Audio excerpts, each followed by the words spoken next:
Stephen King once wrote that nightmares exist outside of logic, and there's little fun to be had in explanations. They're antithetical to the poetry of fear. In a horror story, the victim keeps asking why, but there can be no explanation, and there shouldn't be one. The unanswered mystery is what stays with us the longest, and is what we'll remember in the end. My name is Alan Wake. I'm a writer.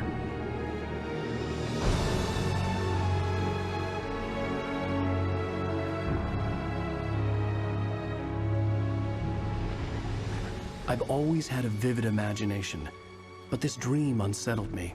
It was wild and dark and weird, even by my standards. So yes, it began with a dream.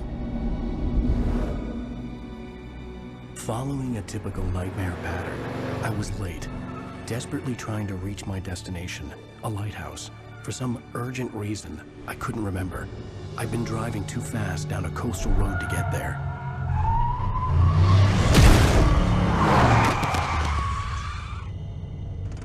I'd seen the hitchhiker too late.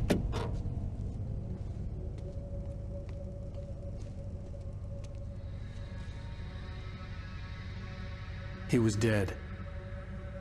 I was convinced they'd put me in jail and I would never see Alice again.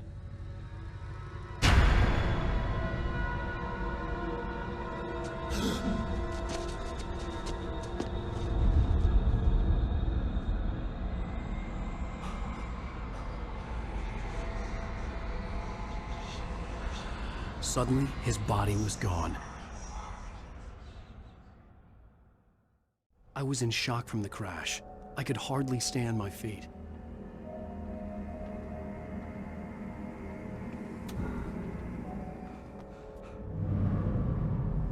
I had to go to the lighthouse. I knew there was something important waiting for me there.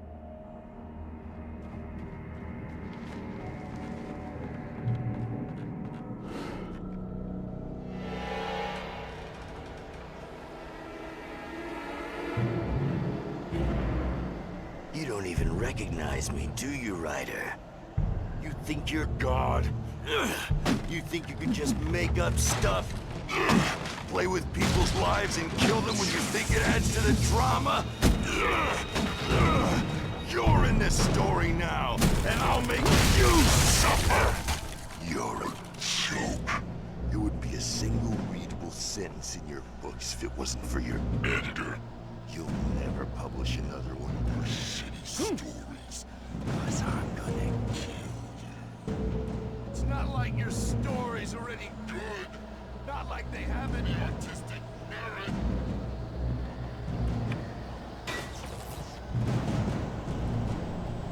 You missed your deadline! Damn.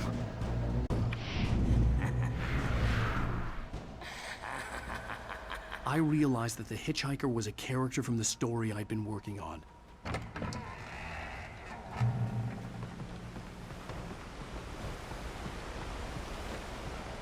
How does it feel to die by the hands of your own creation?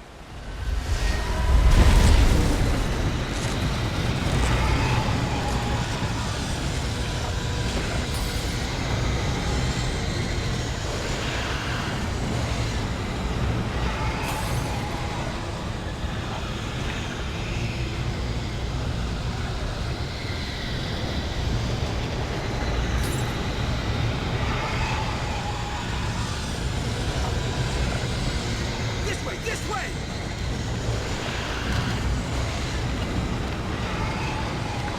Hurry!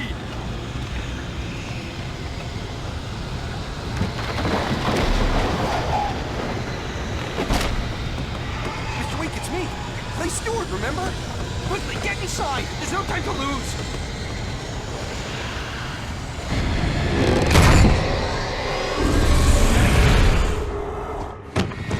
Oh no! Stop! No! Damn it, die! No! No! No!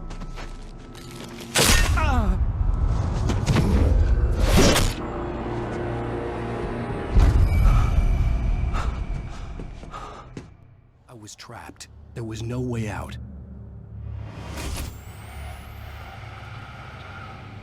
Die, die, die, die, die, die, die, die.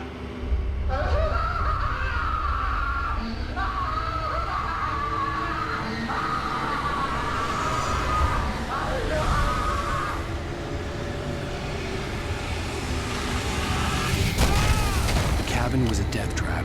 I had to get out.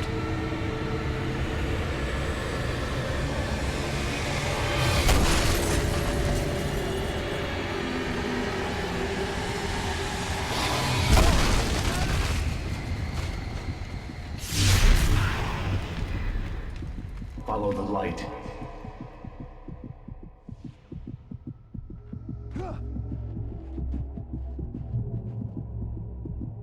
You are hurt. You should go into the light. You are only safe there.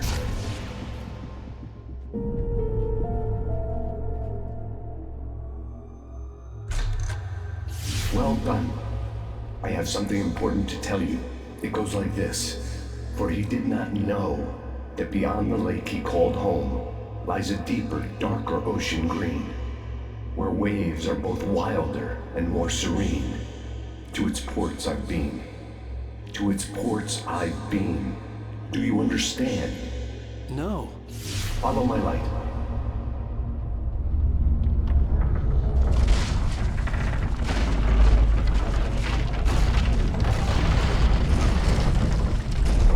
I entered your dream to teach you.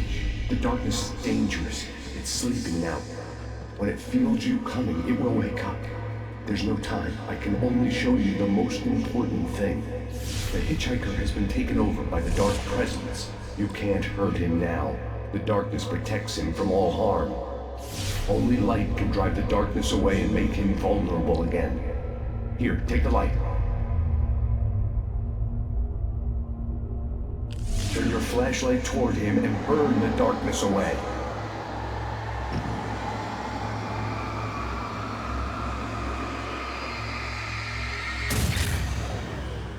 You did it. Now the darkness no longer protects him, but it's still inside, controlling him. He can't be saved. He's still a threat. He is still your enemy. Here, take the gun. Now you'll die.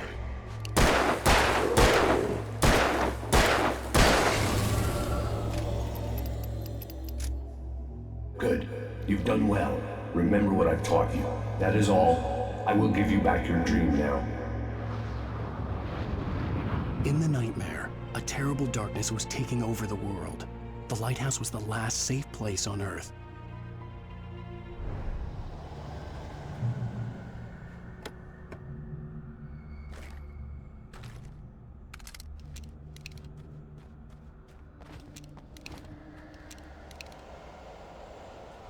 You're dead.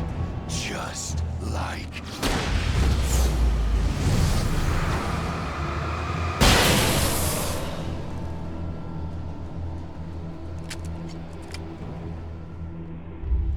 I can keep this up forever!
Shh, baby. Just another nightmare. Everything's fine. You dozed off. Right. Anything more than dozed off would be news for everyone. Cheer up, handsome. We're here.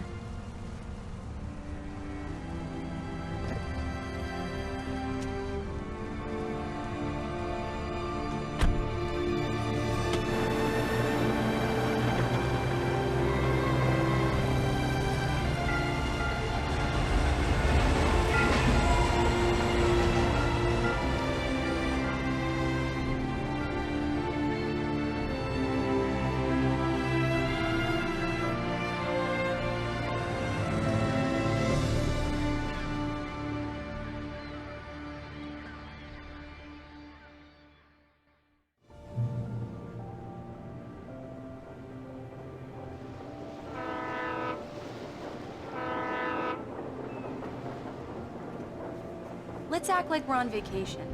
Go stand next to that old gentleman there. I want a shot of you with the town in the background. Sure. I'll even give you a title for the shot. A city boy, moments before he got eaten by a bear.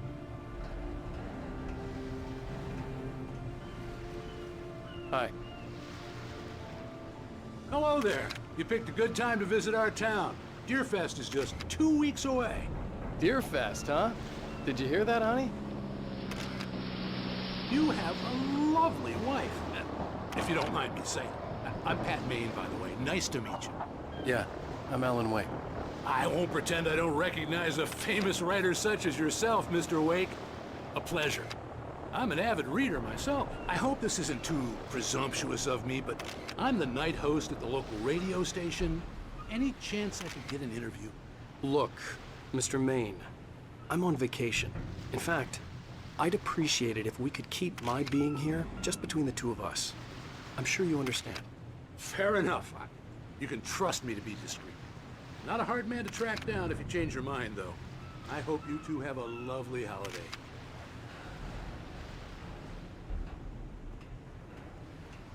Very nice. I got a couple of really good ones. And I see you made a friend. That's cute. Right. Yeah? Hey, bestseller. How's my favorite writer? Are you there yet? Barry. Yeah, we just got here. Are the locals giving you trouble? Just say the word and I'll hop on a plane and come make sure that you're left alone, Al. No, Barry, we're fine. Great, great. Just want to make sure you can relax and recharge. So, how is the place? Has it gotten your creative juices flowing? Barry, we're just settling in. Okay, Al. I'll call back later to make sure you're doing okay. And you call me if there's a problem, okay? Okay. Just looking out for you, buddy. Talk to you later. I love you too, Barry. You know he's going to be calling you every 5 minutes. Barry is Barry. I can always turn off the phone. What did I tell you? Text message from Barry. He says hi to you too. Damn yuppies.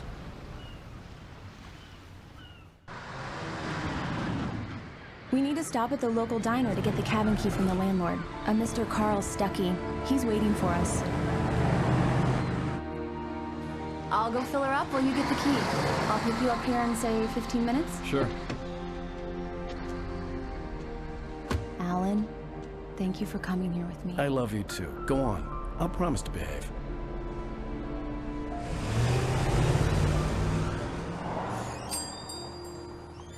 I'd forgotten there were still places like this.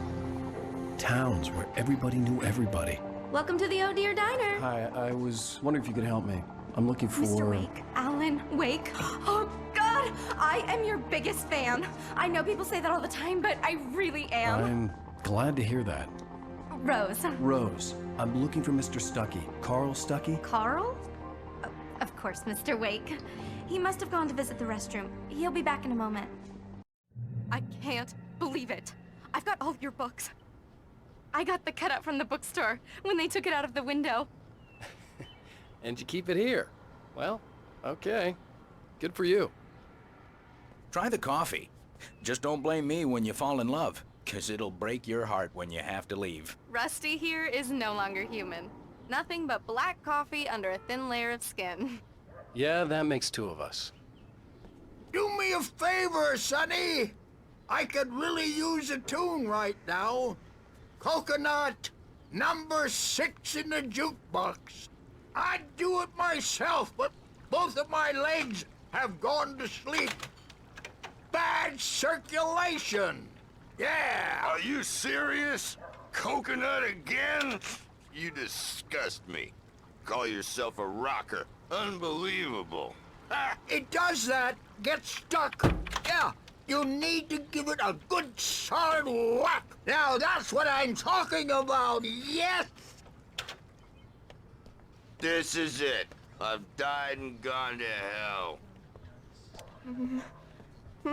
Don't go in there, young man. You can hurt yourself in the dark. I think I can handle it, ma'am. I didn't want to wait. I You don't wanted wanna to find die, do Stuckey, you? to get the key and get out as soon as possible. The waitress was giving me a headache. Listen. Overeager fans always did.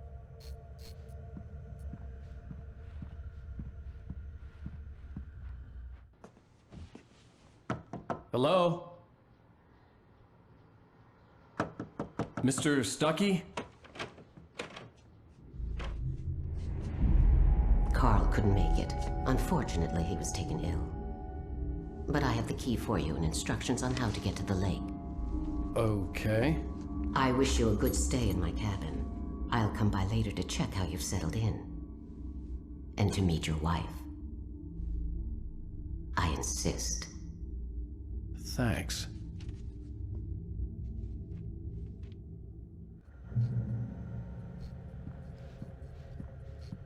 Cauldron Lake is a special place. Very inspiring.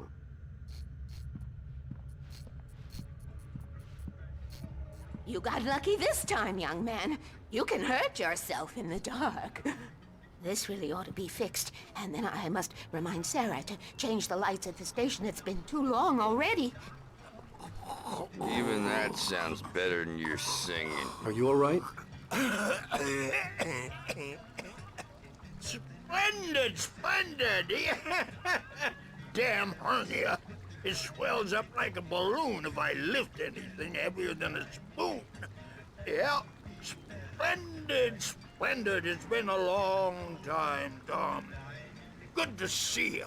Hey, you wouldn't happen to have a bottle on you, would you, Tom? I wish. The Andersons, they're, local musicians. We're waiting for Dr. Hartman to come pick them up. They wandered off from his clinic at the Cauldron Lake Lodge.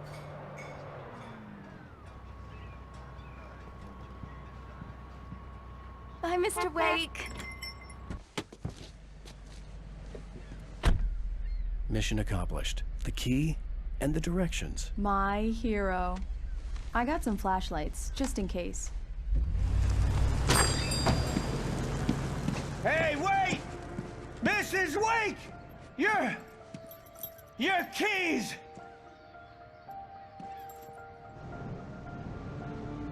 That diner was a real nut house.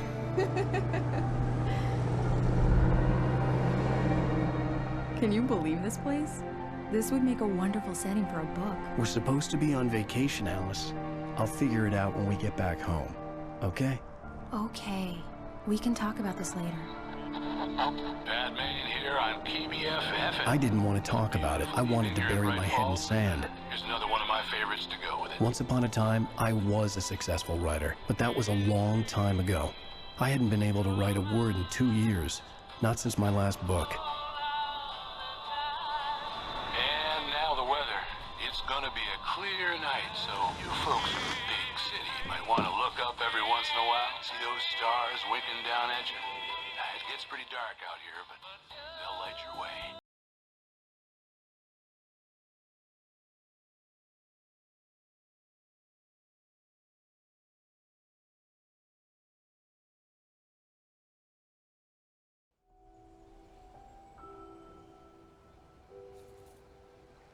Wow. It's gorgeous, Alan. It's something, all right. Don't worry, honey. I'll get you inside safe and sound before it gets dark. And I've got the flashlight. I know. I'm okay.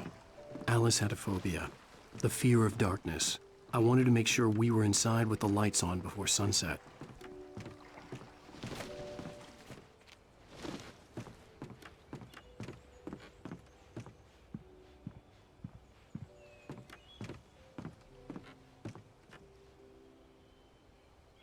Come on. Here we go. Let's take a look inside. It's dark in there. We need lights. Can you figure out how to get the power on, honey?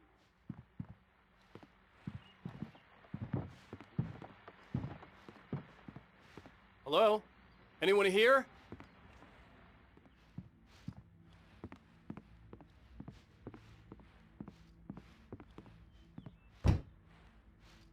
For a moment, the oppressive feel of the nightmare I had seen on the ferry returned. Damn.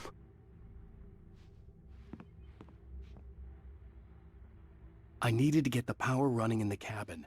There had to be a fuse box or a generator somewhere on the island. The cabin looked like a time capsule from the 60s, or even earlier. A shoebox filled with books by Thomas Zane sat on the shelf. I'd never heard of him before. fest guests have already started to arrive. Just ran into one on the ferry. A famous artist, no less. We'll see if we can rope him into an interview later on. Now, let's go to the phones. Caller, you're on KBF-FM. Hi, Pat. It's Rose. Why, hello, Rose. What's on your mind? I know who that famous artist was. It was Alan Wake, wasn't it? He's my favorite writer. Well, Rose, I just saw him at the diner. Oh, I am so excited he's here. I'm sure he's glad to be here, too. Well, folks, I guess the secret's out. This is Pat Maine on KBF-FM, and now some music. Great. So much for keeping a low profile. The power cable goes to that shed over there.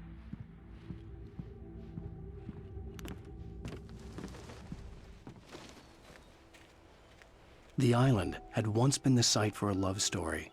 Maybe it would be that again. Alice had told me about Cauldron Lake Lodge. The old building used to be a hotel, but these days it was no longer open to the public.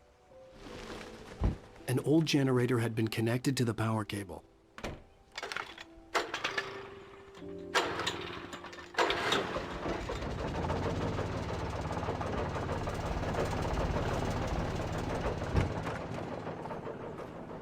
The lights are on! Good work, honey. I'll freshen up a bit and start settling in. Okay, I'll look around a bit. Sure thing! Have fun!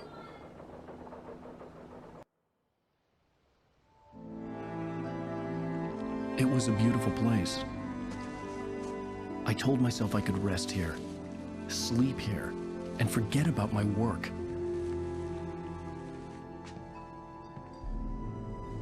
I thought we could be happy here.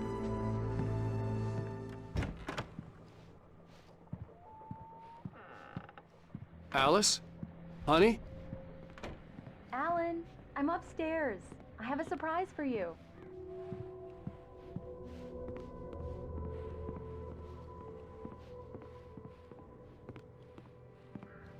Well, hello there. I'm not the surprise.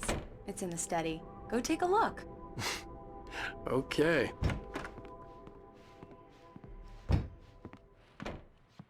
Surprise!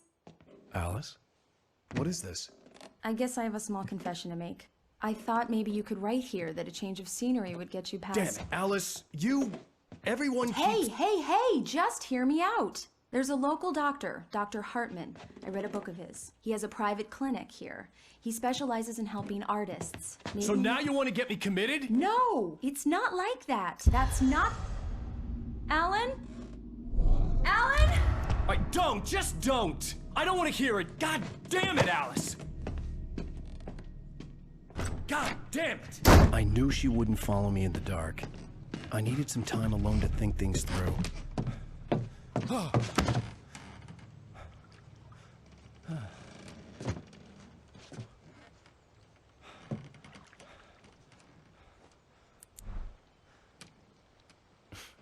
Damn it.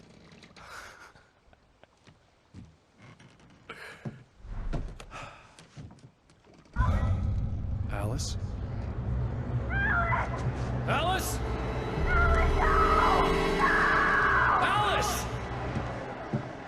The cabin had gone dark. All the lights were out.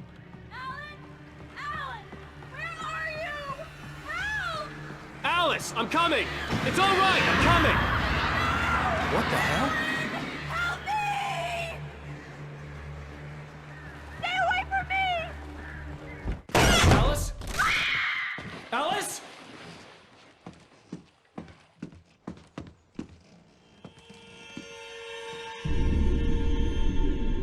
Oh no!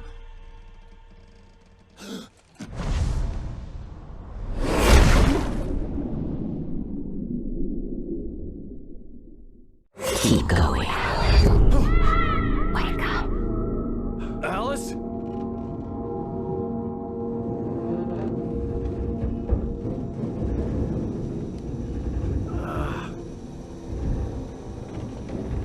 Waking up in the crashed car felt like I had woken from one nightmare and entered another. I couldn't remember how I got there. All I knew was that something terrible had happened to Alice. The phone was dead. I'd have to find help on foot. Among Alice's things was a book, The Creator's Dilemma, by a Dr. Emil Hartmann. Seeing the book brought back my fight with Alice. I didn't like it, and I didn't like the guy's smug face on the cover either. The gas station was my best bet. They'd have a phone I could use. It looked like a long hike through the forest to get there. Damn.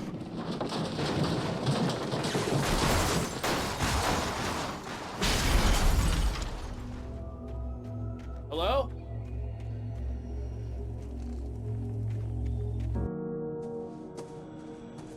Hello?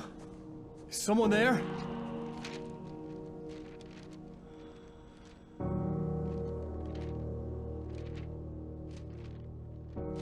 The loose sheets of paper were pages from a manuscript entitled Departure. That was the name I planned to use for the next novel I had never gotten started.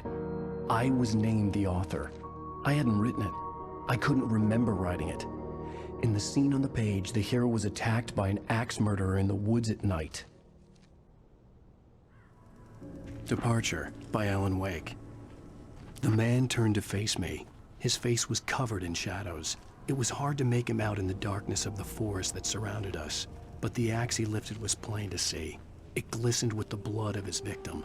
He grinned madly. The shadows were alive, distorting his features. It was a scene from a nightmare, but I was awake.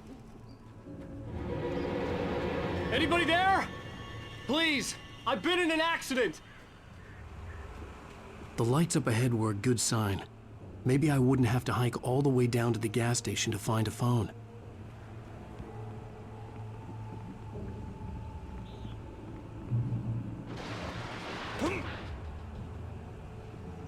Anybody there? Please, I've been in an accident. Hey! Hey, you! Phil! There's been an accident. I need help.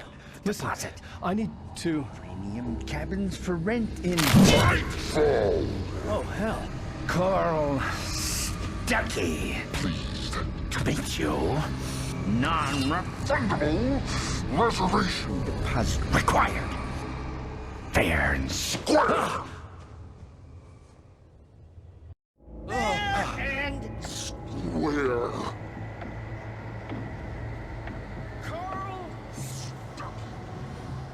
The Taken stood before me. It was impossible to focus on it, as if it stood in a blind spot caused by a brain tumor and eye disease. It was bleeding shadows like ink underwater, like a cloud of blood from a shark bite. I was terrified.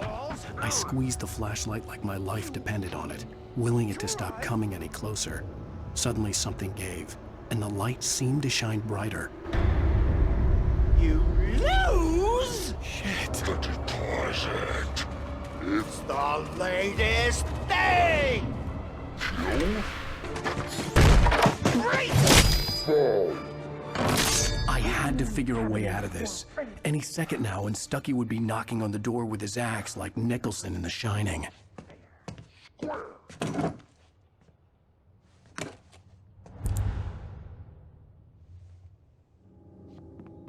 During your trying it's the latest thing in Yes. testimony.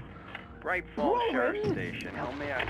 Let's you Hello? Hello? one stone.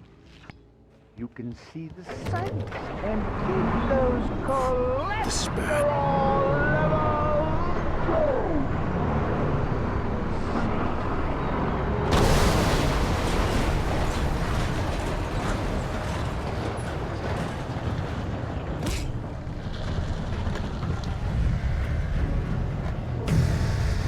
There were more of them.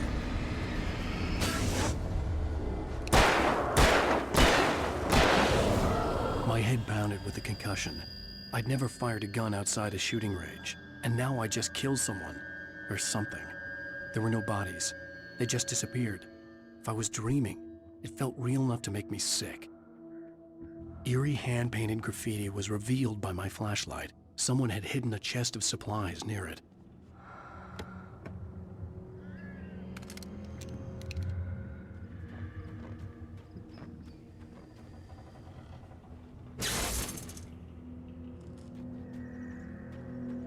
The dark forest was the last place I wanted to go, but I had no choice. I had to get to the gas station.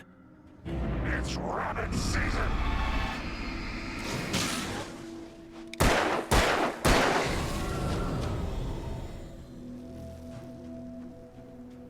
I heard them before I saw them, swooping down from the sky and screeching as they came. I spun around just as the cloud was upon me. For an instant, I stared into 100 dead eyes, black pearls glittering in the darkness. I raised the flashlight and the swarm exploded like fireworks. Feathers burned, turned into ash. I couldn't hear my scream above theirs.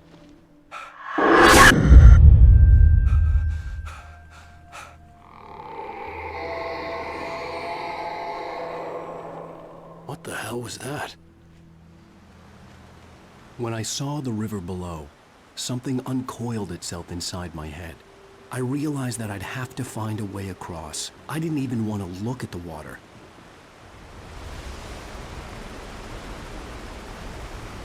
At first, I kept finding the pages as if by accident. The book I couldn't remember was either a terrible and true prophecy or an act of creation that had rewritten the world. I began to hunt the pages feverishly, for they held the answer to the mystery. With it, I could save myself. With it, I could save Alice.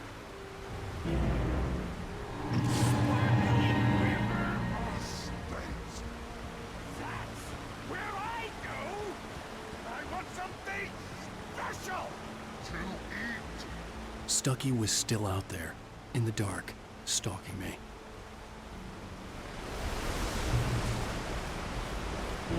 Talking is a hazardous occupation.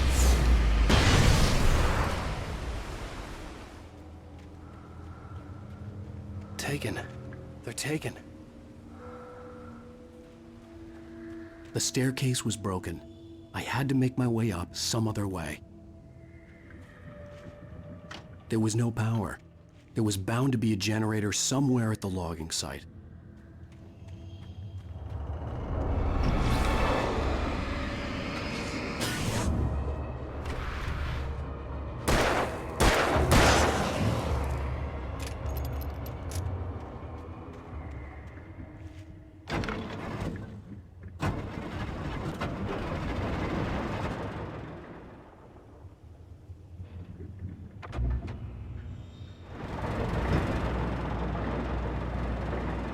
I stepped into the gas station's garage. It was dark and quiet.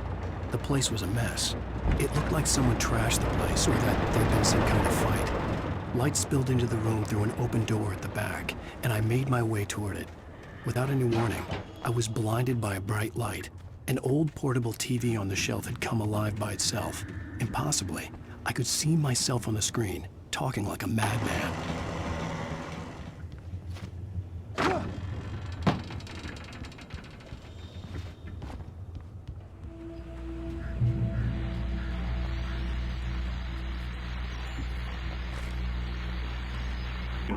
Well, I was just outside for a breath of fresh air, and what a night.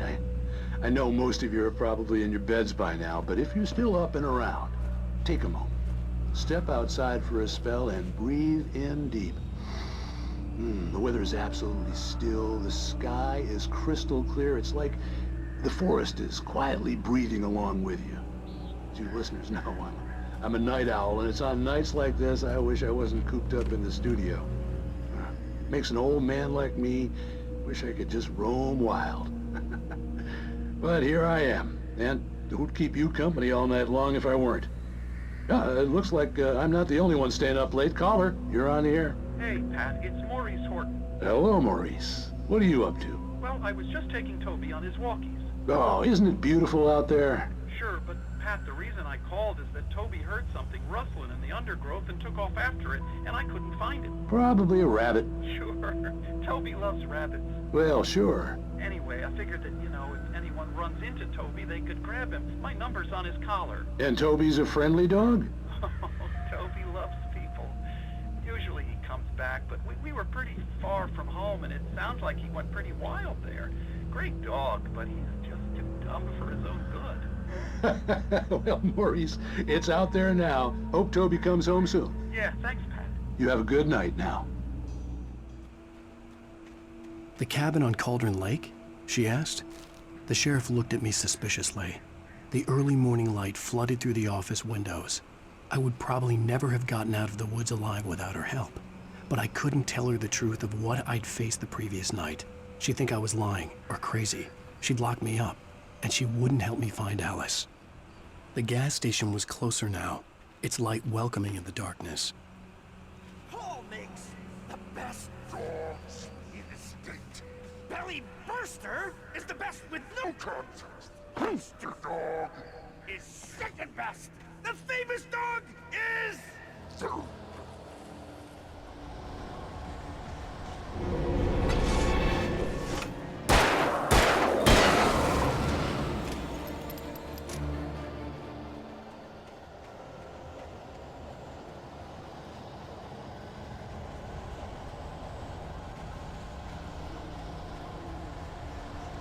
Stucky spat on the garage floor and tried to shake the cobwebs from his head. Ever since the couple never showed to pick up the keys, things had been fuzzy. Something, a feeling caught his attention. Stucky looked up and stared as his brain tried in vain to process the horror before him. He stumbled back, knocking over a can of oil. A black pool spread across the floor while he struggled for a brief moment, then let go as the unrelenting darkness engulfed him.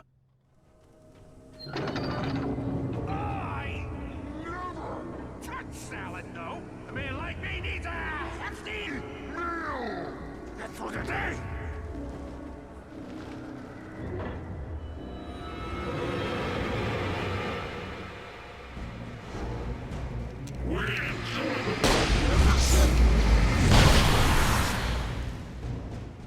Rose knew she had been gushing, but right now, she didn't care.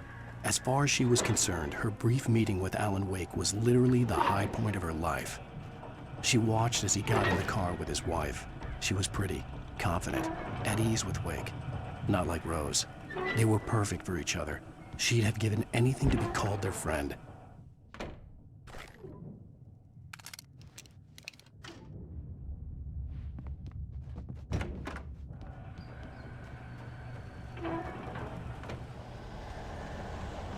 Changing a spark plug to your vehicle is not as simple and as you might think. It can be dangerous and requires patience. Oh no! Even with the engine block takes hours to cool. Having cools doubts is an easy fail. Mistake count the tools before.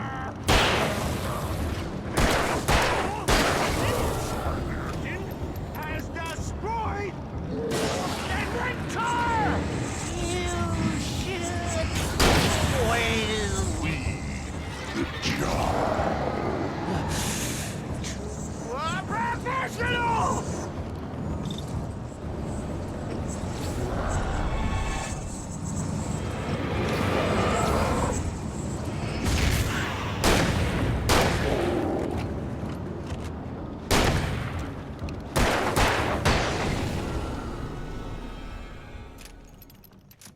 Stucky's body vanished, leaving behind only a lifetime of nightmares to come, assuming I'd reached the lights at the gas station alive.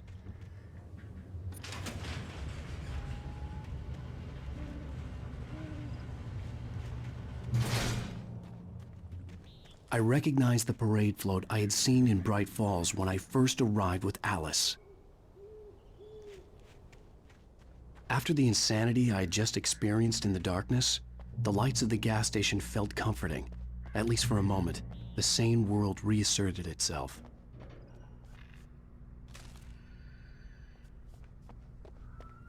The Deer Fest had been 2 weeks away when we arrived. If the day count on the banner was right, I was missing a whole week between the night we got here and now. Barry Wheeler was bouncing off the walls. He jumped on a plane after his calls were ignored by both Al and Alice for several days. It could mean that they were both on a second honeymoon, but Barry didn't buy it. Al had been way too unstable for that, not sleeping, messed up. Barry had years of experience dealing with Alan Wake, and he couldn't ignore it. Something was wrong. The garage was a mess. It looked like someone had trashed the place, or that there'd been some kind of fight. I'll write. I'll keep writing. Outside, there's only darkness. Outside the cabin, outside the story, there's only darkness. I can feel her presence in the dark. Just now, I could smell her perfume in the room. I'll reach her, I'll fix it up. I'll bring her back. The story will come true. If I stop, she's lost. I don't believe this. It'd been me on the TV, talking crazy. Was I losing my mind?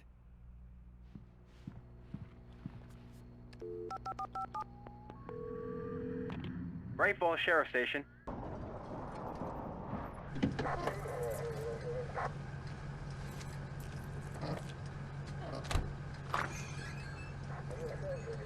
Oh, thank God, Sheriff. Sheriff Sarah Breaker. You are... I'm Alan Wake, but listen. I was in a car crash. My wife, Alice, she's missing. Calm down, Mr. Wake. We were staying in a cabin on the island, on Cauldron Lake. There's no island on Cauldron Lake. Not since the big eruption in the 70s. Please, I can take you there, okay? You look like you've taken a pretty bad knock to the head. Are you okay? Listen. We'll figure this out. Please get in the car. We'll swing by the lake and then we'll go to the station, okay? Mr. Wake, have you seen Stucky, the guy who owns this place? I realized I couldn't tell her what had happened in the forest. She wouldn't have believed me, and then she wouldn't have helped me with Alice.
Honey, I'm home. Back here, sweetie. How was it? Worst weather I've ever seen. You should put some coffee on. It'll warm you up. Hey, handsome.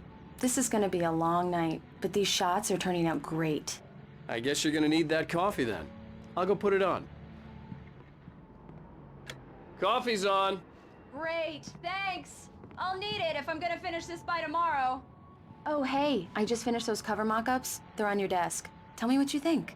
No kidding. I didn't think you'd get them done this quickly. On occasion, I can perform all sorts of miracles, my dear. It's true what they say about the fall and the sudden stop at the end. I'd lain here in the snow while the lurid chain of scenes that had led me here kept playing in my head. A rerun of my own private snuff movie. A memory of my corpse. Alone at my own wake. Thinking in metaphors again. The femme fatale was gone. Only a sour taste remained of the kiss that killed me. This was a late goodbye. 13 years after I'd gotten my revenge, it had finally caught up with me. It had been a long time to bear the pain. My blood painted the snow red. A gruesome slushy dissolved all the scattered painkillers and leisurely dripped down to the sewer, mingling with the bile of the city, becoming one with it. I can see them now, my wife and my baby.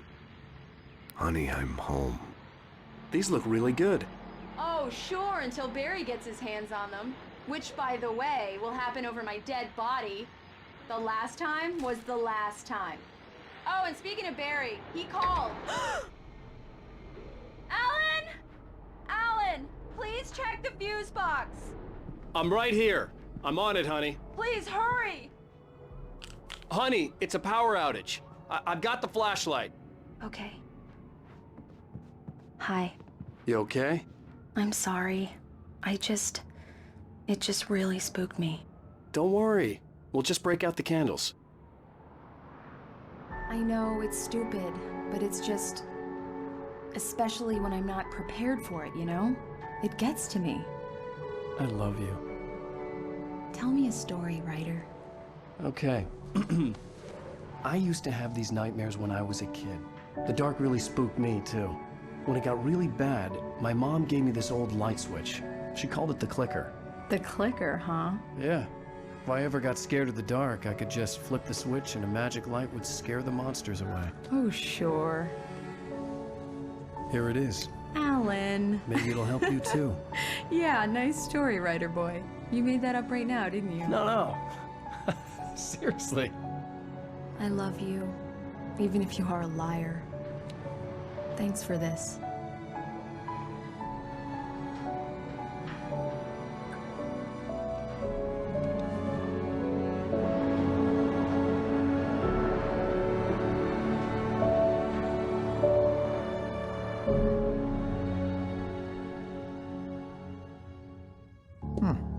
How do you feel, Mr. Wake? Any nausea, disorientation, anything like that? Mr. Wake, how are you feeling? I'm okay. My head's fine. I had to lie about my headache and memory loss. He'd send me to a hospital for tests. I couldn't leave without Alice. Very well. I don't think you have a concussion, but you've obviously been through quite a shock. You should take it easy for a couple of days. Thanks. Well then, Mr. Wake, we're done here. If the pain gets any worse or you experience any other symptoms, you should come see me. I'll let you get on with it then. Sarah, Sheriff Breaker, is waiting for you. She's very good at her job. I'm sure she can locate your wife in no time. Doc Nelson was the image of a small-town doctor. Sheriff Breaker had called him to the station to take a look at the cut in my head. Thank you for testing the lights, Miss Weaver. Everything seems to be fine. I don't have the luxury of being complacent, Deputy Grant. The bulbs will need changing soon. You can't change them in the dark. I'll be sure to take care of it, Miss Weaver. Have a nice day now. Very good. I'll come back later on to remind you, just in case. Come in, Mr. Wake. Your phone's on the desk. The battery was dead. It's charged now. Have you started looking for my wife yet? My men are already on it. Now, can you tell me what happened? I'm not sure. I can't remember. We were arguing. I walked out of the cabin. The cabin on Cauldron Lake? How did you end up at Stucky's gas station? I wanted to tell her what had happened last night, but I couldn't. She'd lock me up. Excuse me. I need to take this. Hello? Alan, please help me. Alice? Stop talking to the law. You'll do exactly what I say if you ever want to see your wife again. Who is this? Go to the back lot. There's a hole in the fence on the left. Look inside the junker. I left a little something there to convince you we're all on the same page here. After you ditch the cops, you're gonna meet me in Elderwood National Park. There's a spot called Lover's Peak. Midnight. Mr. Wake, can I help you with Don't anything? do nothing stupid, pal. We're watching you. I need to get some air. The sheriff said I could go out back. Of course, Mr. Wake. You can get there through the cell corridor. Just don't mind Walter in there. He's one of our regulars. I thought he quit drinking for good. Oh, no such luck. He went on a bender and beat Danny pretty badly. He started shouting like that the moment he woke up. Yeah, it's Mulligan here. I'm at Stucky's gas station with Thornton. There's no sign of him. Over. Wait. Yeah, this is Thornton. Look, we've located the parade float. It's here. That's some good news, right? Stucky was supposed to be driving it at the rehearsals today. Over. Oh, give me that. Mulligan here. Looks like someone really thrashed the garage. Over. Okay, roger that, guys. Keep looking for Stucky. Jane's out. In spite of its human mask, to describe the dark presence as intelligent would have implied human qualities on something decidedly inhuman. Nonetheless, it found the one spot in the diner that was dark enough. Some light spilled into the corridor, ravaging it. But it took the pain. Horrible as it was, the writer would soon fix that. He would be coming to the one place where it still had power. I can't stand the dark anymore!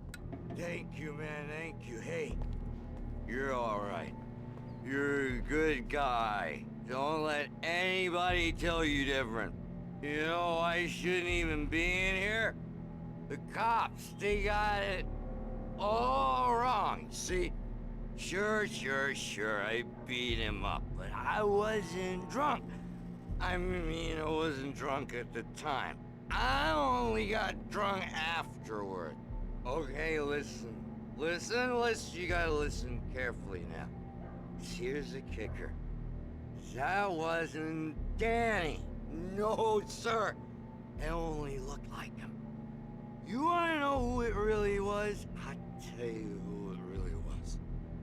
It was a goddamn space alien! I know it sounds like something a drunk would say, but believe me, I wasn't drunk then.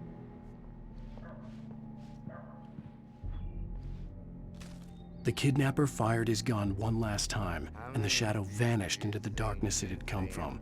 See? Nothing to it, Wake. The thought of Alice in his hands was revolting. We stood on the wooden platform of Lover's Peak, the waterfall on the mountain behind us, the lights of the radio mast blinking red in the heights above. I fought with the urge to take a swing, force myself to speak. Let's cut the act now. Where's my wife?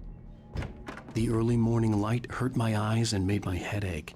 The man on the phone had said, go through the fence on the left. Well, folks, it's been another long night, and it's about time for me to sign off for a while. God knows I need my beauty sleep. Just one more item before I go. It's been a busy night for the Sheriff's Department. We've had a few broken windows, even a report of shots fired on Main Street. Deputies Mulligan and Thornton had to deal with two intoxicated young men who were celebrating the completion of their Deer Fest float. Now, folks, we get this every year. I know it's exciting that the big day's almost here, but let's save it for the party and leave the gunplay for the shooting competition, huh? There's no point in getting all worked up yet. The caller had told me to find a hole in the fence behind the police station. There was something for me in an abandoned car. Alice looked through the viewfinder, lining up the shot. Cauldron Lake was breathtaking. Something caught her eye. A figure standing in the shadows behind the cabin, like a thin woman in a black dress. She lowered the camera and looked again. No one there. Just a collection of bushes that looked vaguely human-shaped. She shook her head and laughed. Alice's driver's license had been placed on the front seat. The caller meant business. Barry? Ow! Ow! Thank God! Where the hell have you been? I've been trying to reach you for a week, you and Alice. I've been worried sick. I flew out yesterday. I'm here in Bright Falls. Barry, listen to me. I'm at the sheriff's station. Come and get me. I can't talk now. Al, what the hell is going on? I had to get the sheriff to let me go. I needed to get to Elderwood National Park to meet Alice's kidnappers. A writer is a light that reveals the world of his story from darkness, shapes it from nothingness. The way a sculptor carves a statue from a block of granite. If I stop, the world I'm making dies. Darkness will reclaim it. It's a long, hard journey into the dark. Alice's life is at stake, but I can't think about that, or I'll lose it. The dread lingers at the edge of perception. I'll push on. Anything is possible here. I'll write the story. I'll save her.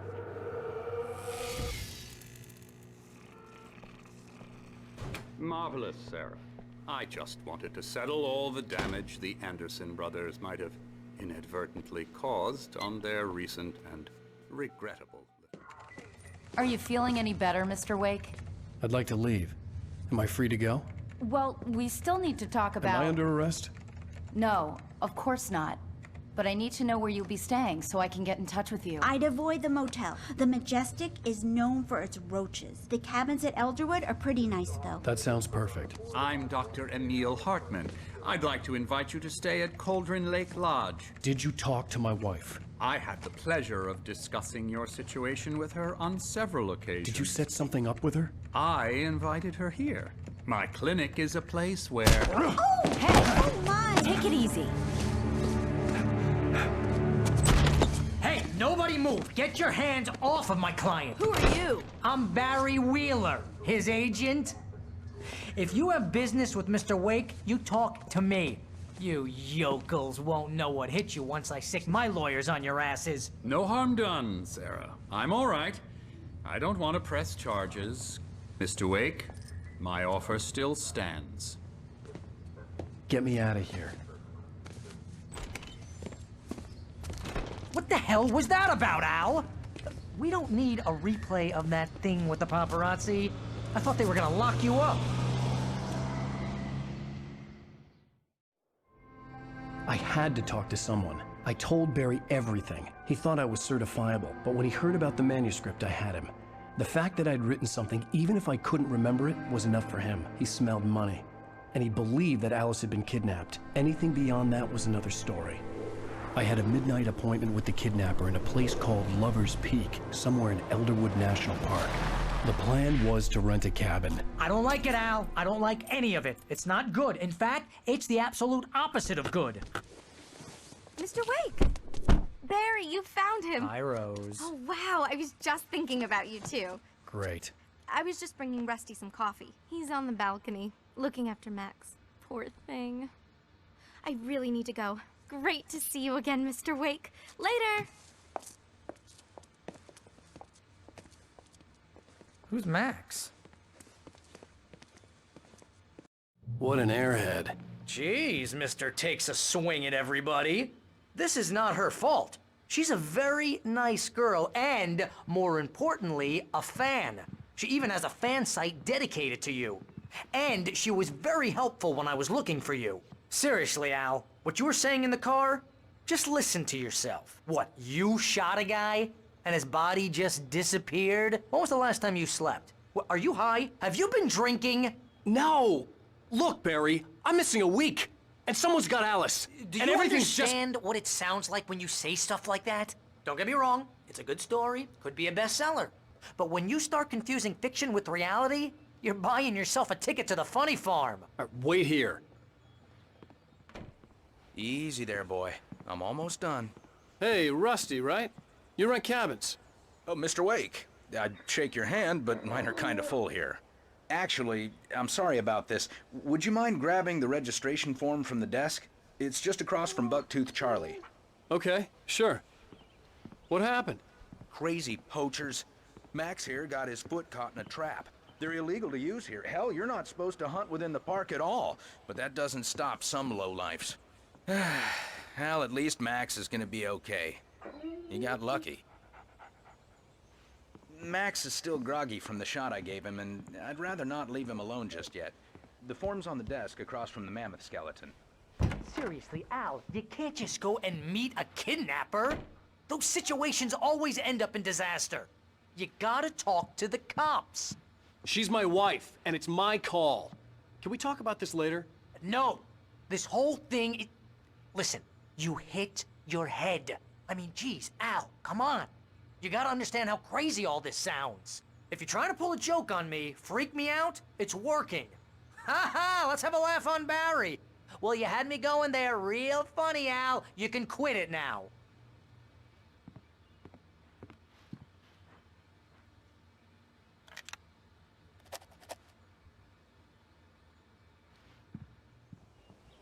I think this is the form you wanted. And here are the keys. Okay, you're all set, Mr. Wake. Glad to have you staying here. Thanks. Can you tell me how to get to Lover's Peak? Oh, sure. It's at the end of the nature trail. Just follow the paths, you'll get to it eventually. It's an easy walk. Nice spot, too.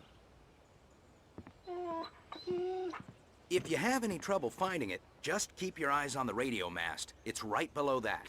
Oh, and hey, if you take a walk in the woods, watch your steps so you don't end up like Max. I guess I'm a little worried.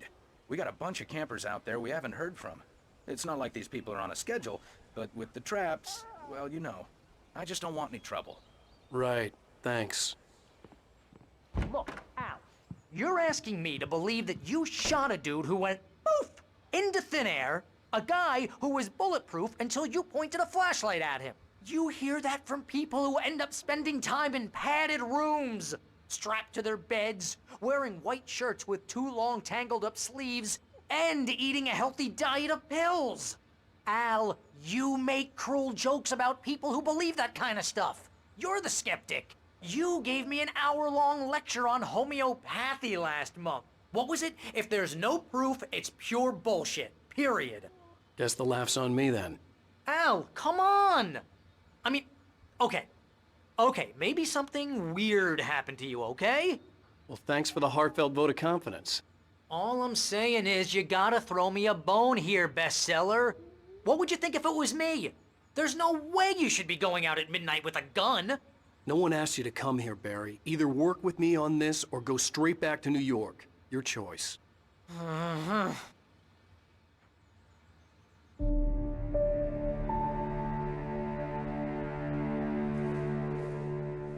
That's just crazy talk, Al. Al? We should go to the sheriff or call the FBI. Damn it, Barry, they'll kill her! This is not a goddamn debate, Barry. I'm going to Lover's Peak. He said to come alone. Okay then. I understand. You're my best friend, and I'm worried that you're not right in the head. Tell me what to do to help, and I'll do it. You stay here, and if I'm not back by morning, call the cavalry.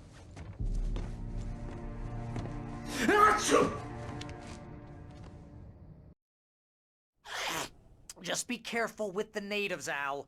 These yokels are dangerous. Everybody hates a tourist, or it'll be Deliverance all over again. Bless you.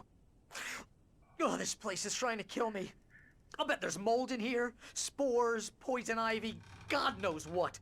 This is so not worth a 15% commission. I'll wait here, Al. I'll hold down the fort. I'll be with you in spirit every step of the way, Al. Locking the door now.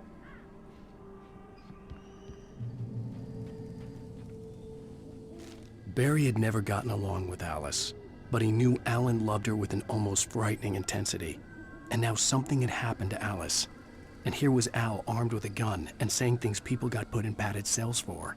It was as if his friend had experienced a massive psychotic episode and was now totally disconnected from reality. It scared the shit out of Barry. I knew I should have gone to the cops.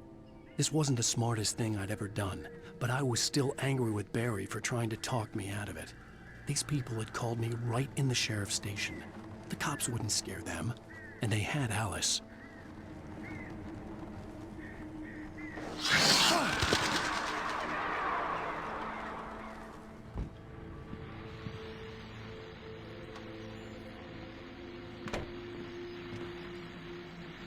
Welcome back to the show, folks. As promised, our very own Dr. Nelson has just parked his rear end in the studio. Doc, what's your Deerfest plan like? My plan? You make it sound a lot more organized than I ever seem to manage.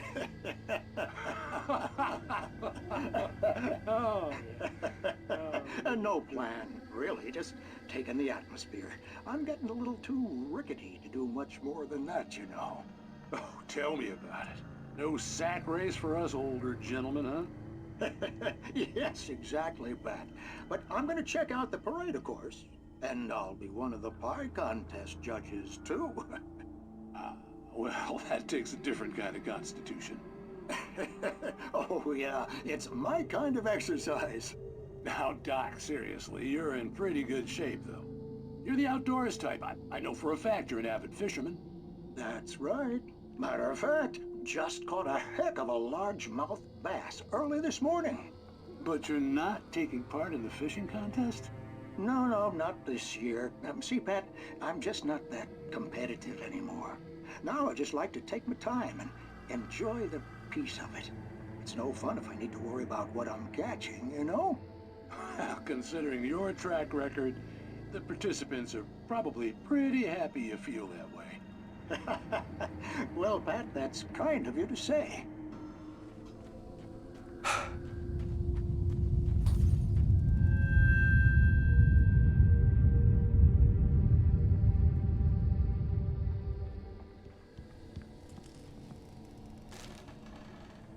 The air in the visitor center was heavy with an awful smell.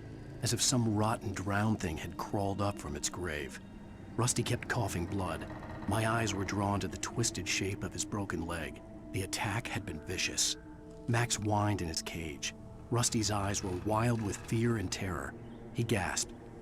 "Mr. Wake, it happened just the way it was on that page."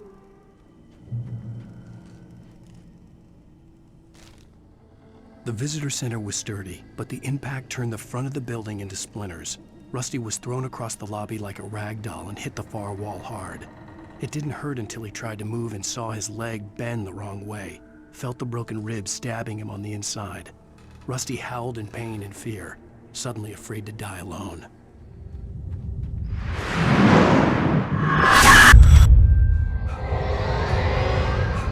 The vision left me weak. This was no head injury. Rusty, damn. Rusty, hang on! I'm coming! Please, help me! Can you hear me? Anyone? Please, help! Hello? Back here.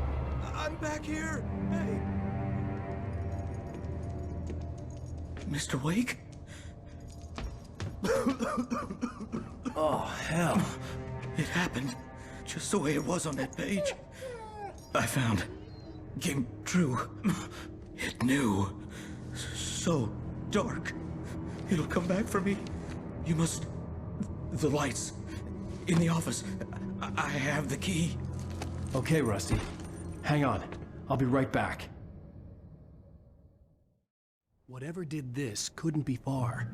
Rusty had found a page from the manuscript. It would help me understand what had happened. The only way to make sure that Rusty was safe was to get the power running and the lights back on. At the last instant, I changed direction and threw myself down. The axe splintered the trunk of a tree. I stumbled into the pool of bright light. My lungs burned. I was too exhausted to move. I tensed as I waited for the killing blow, but it never came. I raised my head. Nothing moved in the darkness beyond. For the moment, bathed in the cold light, I was safe. In that last instant of consciousness, Rusty thought about Rose. He was older than she was. Rose was barely out of her teens, but she made him feel young and forget what a train wreck his long-dead marriage had been. He still wore the ring. He'd been waiting for her to tell him to take it off. Now she never would. I was too late. Someone had destroyed the circuit breaker. There was no way to get the lights back on. Rusty! Rusty! The ground was covered with oily patches that looked like liquid darkness.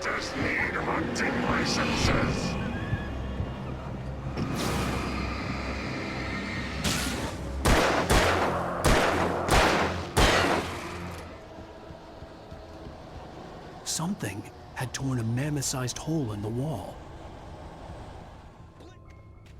Fishing is only permitted for those visitors who purchase a park fishing license. Obey the park ranger's instructions at all times. Rusty? Rusty, no! Never. Pets must be leashed. All fines. Never leave your pet unattended. It is against the law to remove any historical artifacts from the park.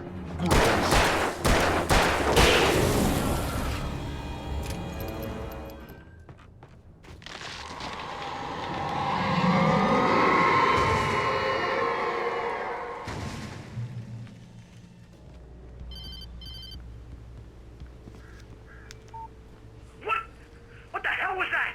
I saw from the window. I saw something. Forget about it, Barry. It's just me going crazy. Oh, jeez. Oh, jeez. You're not crazy. I wish you were crazy, but you're not crazy. Ow, be careful. Stay in the cabin. Don't open the door for anyone. I mean it. I turned the corner, afraid of what the flashlight's beam might reveal. Suddenly, a roughly painted symbol of a torch glowed in the light. Behind it, hidden by a rock, sat a battered metal trunk. It was here for a reason, packed with supplies, batteries, flares, ammo, things you need to make it through the darkness of the night. Something left behind by someone who knew what I knew, and more.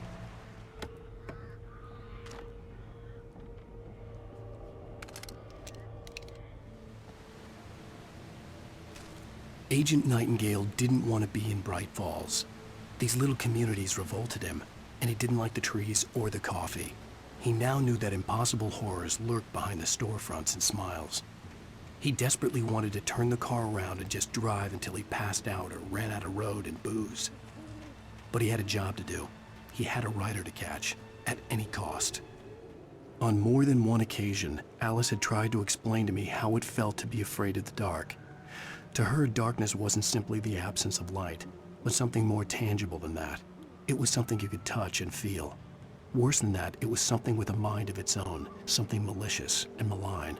For her, things changed when they were wrapped in darkness. They turned into something else, something foreign, and nothing was safe or innocent anymore. I'd never really understood what she meant, until now.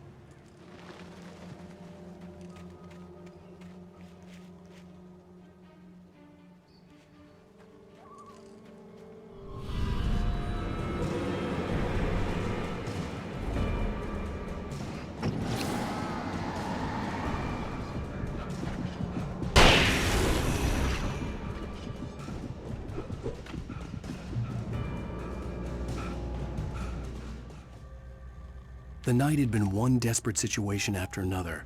I was exhausted, and my body felt as though it had been chewed up and spat out. The flashlight was heavy in my hand, and each pull of the trigger sent a painful shock up my arm. But I was finally out of the woods, and things were looking up. That's when I heard the chainsaw.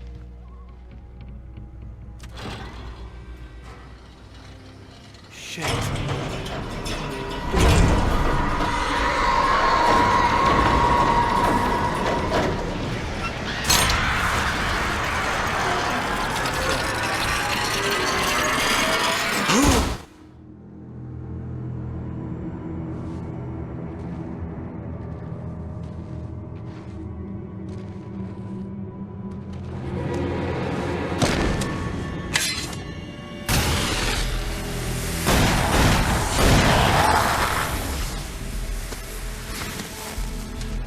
We gotta get moving. More of them coming. That flashlight's kid stuff. The flares will keep the bastards away.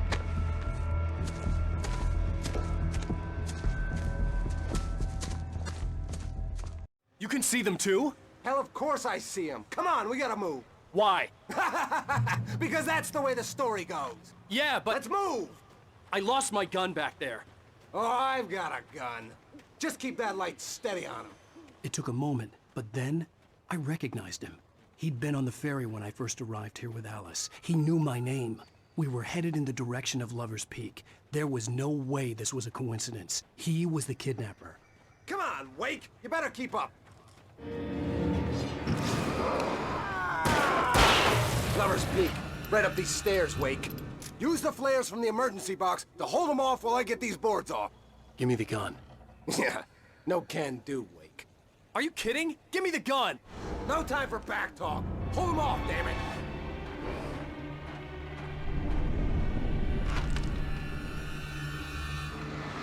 Just a little longer, I almost got it! Okay, it's open. Move it or lose it.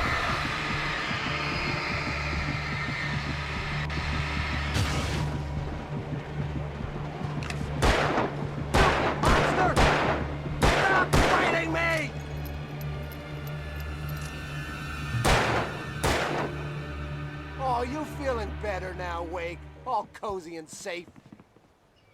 Come on! Only sissies are afraid of the dark.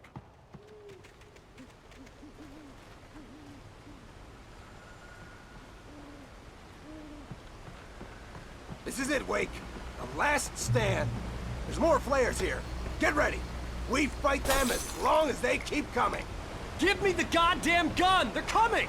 That's not how this goes. Get with the program, Wake.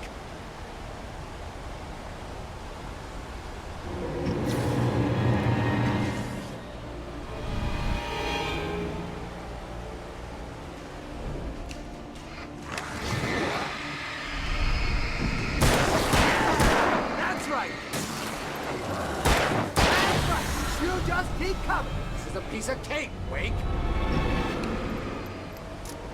That's what I got for you. See? Nothing to it.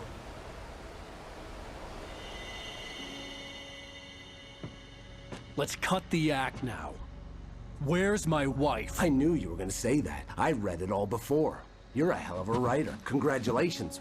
You're gonna bring about something glorious and terrible once we get you some proper editorial control. What the hell are you talking about? Where's Alice? I want the entire manuscript, or she's gonna suffer bad. You touch her mouth.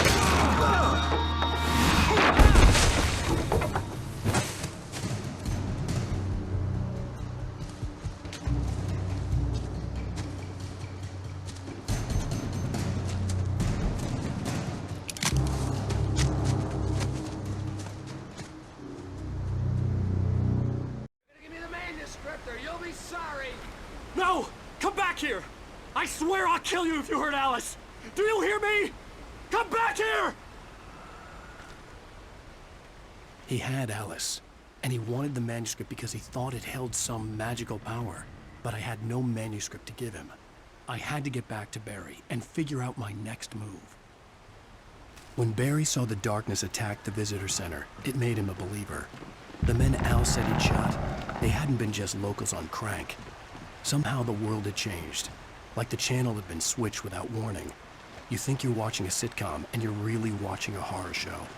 When the birds started attacking the cabin, Barry wasn't surprised, just terrified. The FBI agent's command froze me in place. I considered surrender. It was all falling apart anyway. I could give in, let someone else deal with it, but it felt all wrong. Call it instinct, his posture, the way he held the gun. He was no friend. Shots ringing in my ears, I leaped for the hole in the fence and stumbled into the darkness beyond.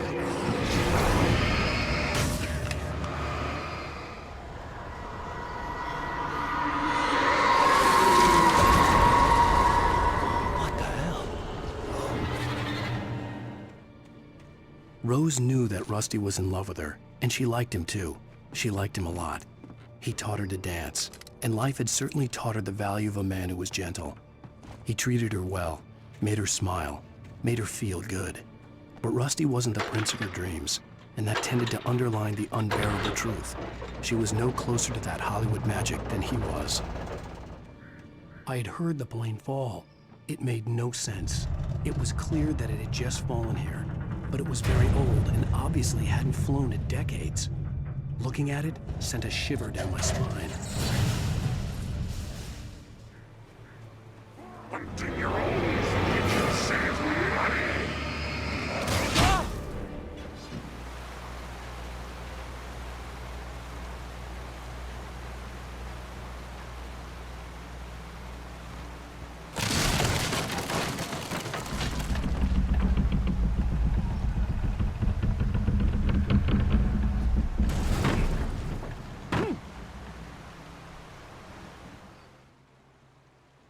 Nobody in Bright Falls seemed to know where Al was, but Rose, the waitress at the diner, had seen him. From what Barry could tell, Al pretty much fell off the face of the earth when he left the diner. Rose was just the kind of fan that Al hated, but she really tried to help. She was smart too, knew a lot about what was going on in the town, knew a lot about Al, even knew who Barry was. Barry liked her. That was no big surprise. When it came to women, Barry and Al rarely saw eye to eye. Sarah didn't care about the legal threats Wake's agent had made. She let Wake go without argument, because there was something about him she couldn't quite put her finger on, something that reminded her of her father. She didn't think Wake would hurt his wife. Then she thought about the way he waded into Hartman, that hair-trigger rage flaring up without warning. Be aware of Widowmakers!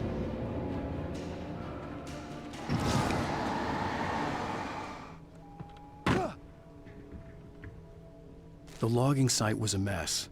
The modular office had been pushed off the cliff. Deputy Thornton climbed up from the wreckage excited, breathing hard from the exertion. Nobody there. It's weird. Don't you think that's weird? Bored, Mulligan let out a mighty snort. Hell, it's always weird, Thornton. Just a question of sorting out what kind of weird it is this time around.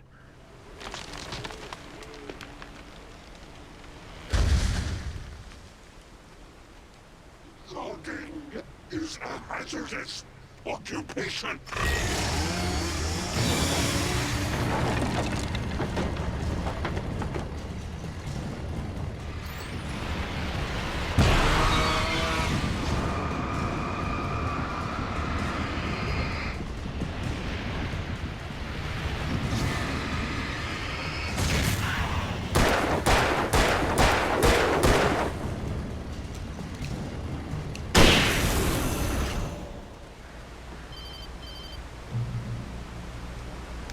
Barry? Al, the porch is covered with birds. They've got old Hitchcock on me. Stay out of sight. I'm on my way. Don't open the door. What, am I crazy? Stay hidden. I'll be there soon. Just make sure you keep the lights on. I still had to reach Barry at the cabin, but at least I was out of the woods. Shadows stirred and the wind picked up as I ran through the forest. I felt the dark presence turning its gaze toward me.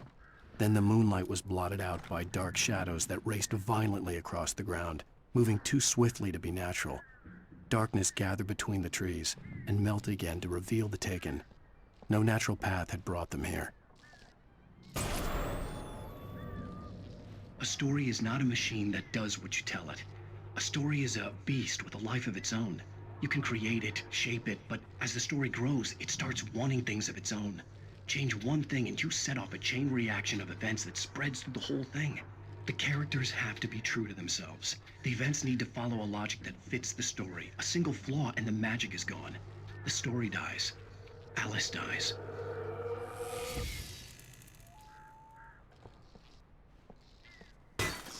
You can learn about nature and yourself.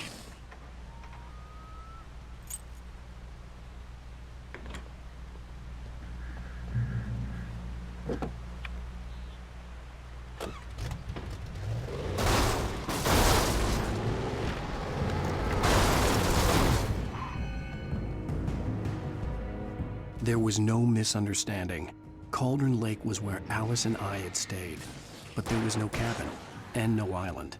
I was missing a week. What had happened to me? What had happened to Alice? I had to get her back. I couldn't face life without her.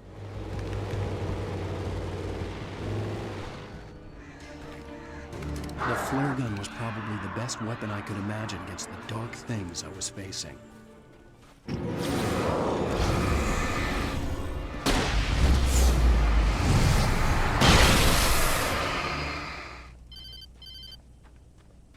It was the kidnapper. You son of a bitch! Where's my wife? Enough horseplay, Wake. You deliver the manuscript, and you can have your woman back. Simple as that. I don't... Listen. I'm gonna need time to finish it. I still need to write the ending. I need a week. It's not done? I need a week. 2 days. The old Bright Falls coal mine is nearby. You can find it easy, city boy. The main building, there at noon. You bring the manuscript, you'll get your wife. If not, well, get me? Yes, I get you. Barry had talked about birds over the phone.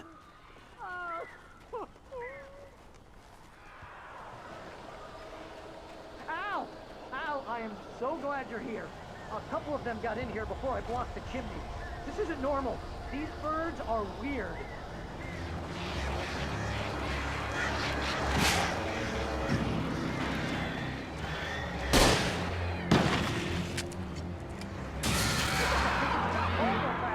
Al, make them go away, please!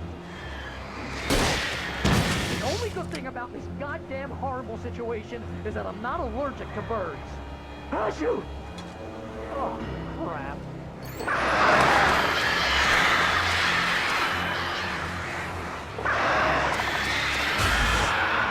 Barry, you can open the door now. They're gone. Hey, Al. I'm sorry for thinking you were having a psychotic episode, man. I sent Barry to the town to ask around about a man fitting the kidnapper's description. He'd go through the archives of the local paper. Perhaps he could learn something. Anything about the island and the cabin that had disappeared. The man wanted a manuscript. I had to try to write him one to get Alice back.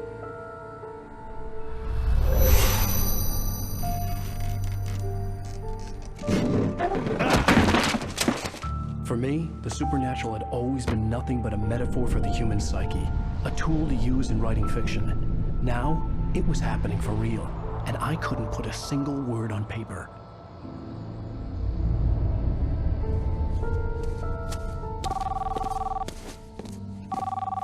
Barry Wheeler speaking. This is Rose. Rose? I found Mr. Wake's pages. Oh, you sweet, brilliant girl. Could you and Mr. Wake come get them? I live in the trailer park outside the town. We'll be there in less than an hour. Bye now. See you soon. Have a great day. Hope you come back soon. Welcome to the Oh Dear Diner. Good girl.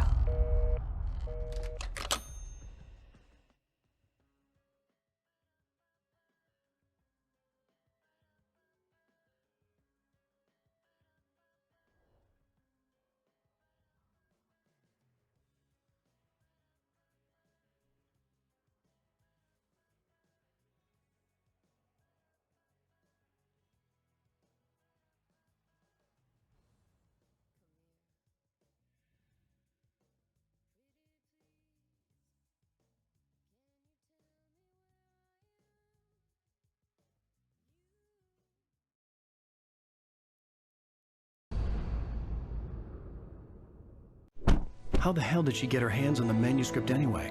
I don't know. She's resourceful. I told you you were too hard on her. Listen, I found out all sorts of interesting stuff while I was digging around. Yeah. Mr. Wake, it's Sheriff Breaker.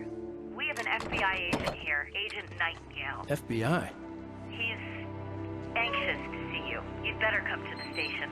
Okay, I'll be right over, Sheriff. Let's make this quick, huh? Help you folks? Name's Randolph. I'm the manager. We're looking for Rose. Works as a waitress down at the diner? Rose, sure. Nice girl. Who wants to know? I'm Alan Wake. The writer, huh? I heard on the radio you were visiting. Well, I'll show you her trailer. That Rose, she's a nice girl. Always pays her rent on time. As I was saying, Al, I found all sorts of weird stuff from the local newspaper's archives. This place is crazy. Disappearances, mysterious deaths, urban legends come true, and get this, most of this stuff takes place around Cauldron Lake. Well, you ain't wrong, mister. The Indians thought the lake was a doorway to the underworld. I'm the God-fearing type myself. I don't hold with that sort of thing. Yeah, okay. Anyway, there was an island there owned by a guy called Thomas Zane. Now, some of the articles I found about him make him out to be a famous writer, but I ran a bunch of searches, couldn't find a single thing he wrote.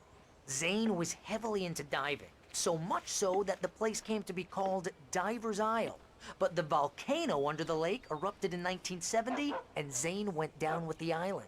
Yeah, how about that? It was there in the morning, as if it had fallen from the sky. But it would take a tornado to lift something like that. We're damn lucky it didn't crush any of the trailers. It gets better. A local girl, Barbara Jagger, drowned in Cauldron Lake just a week earlier. They were lovers. Sure, Jagger's a local spook story. The Scratching Hag. Comes for you in the dark. Childish stuff like that. Anyway, Al, I'm just getting to the best part. All of the articles about this stuff were written by Cynthia Weaver. I asked around, and she's that crazy bag lady you met. What, the lamp lady? She can be a little loopy, but she's not homeless or anything. Yeah, anyway, she knew both Jagger and Zane before they both died, and she had some kind of a breakdown. Well, mister, this here's Rose's trailer. You mind me asking what you want with her? We're just here to talk to her, pal.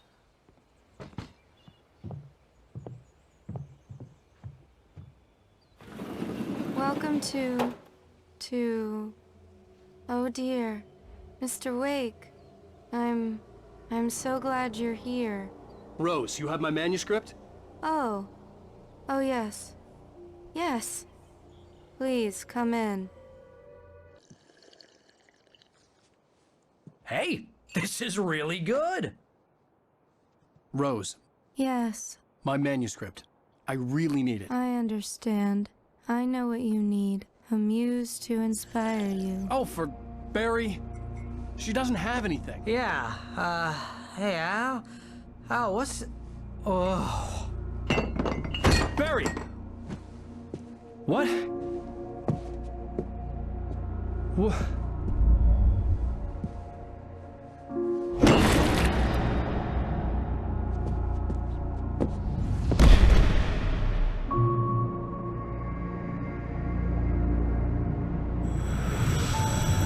It's coming for you, hiding in my barber's skin.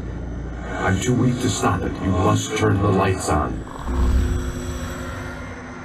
I promised I'd come visit you and your lovely wife. You must finish what you started. I insist. You must turn the lights on. Turn the light on. Back to work, boy.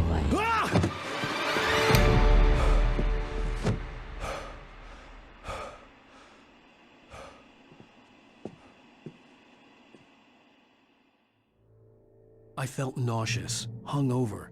Only anger kept me going. I can't tell reality from dream anymore, but it seems I have an imaginary editor to help me. She's an old woman in a funeral dress. I call her Barbara Jagger. She's very strict. I'm writing faster and faster.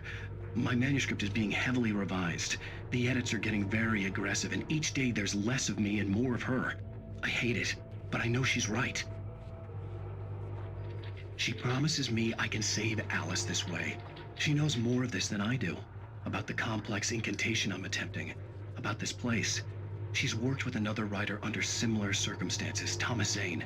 The genre of the story seems to be shifting. It's turning into a horror story. I'm getting close. I can feel it. Rose took a day from me. I had less than 12 hours left to meet the kidnapper. All I could do was get Barry into the car, work something out once I got on the road. Welcome to the Oh Dear Diner. What can I get you today? Coffee? I couldn't work up much hate for Rose. Something had used her to get to me and left its mark. First refill is free. Milk and sugar on the counter there. Would you like to hear today's specials? Thank you. A nice day. Come back soon. My gun and flashlight were gone. I'd have to find a way to get Barry into the car as quickly as possible. There was no time to waste. Mr. Randolph liked Rose. That little smile she had. How she was still sweet when life had tried so hard to make her bitter. It wasn't any of his business what she did in her trailer. But those strangers, the writer and his smart-ass sidekick, looked like trouble. And they'd been in there for hours, way past her normal bedtime. He reached for the phone and called the sheriff's station. I just stepped outside to catch a breath of fresh air, and let me tell you, the weather's getting heavy. Nights like this make me especially glad I'm here talking to you and not home in bed. Once the weather takes a turn like this, I can't sleep at all.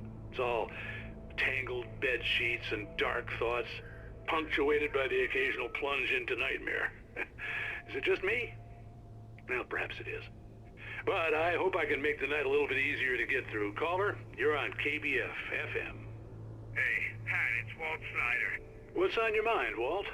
Well, I am the way you are, but, well, I can't sleep either, you know? I just been staring out the window here, trying to make sense of it all, but, I ain't been drinking either, you know, I just... Well, you sound like a man with a problem, Walt. I had argument with Danny, and, then I got in trouble with the law, and, I'm just, well... I heard something like that, Walt.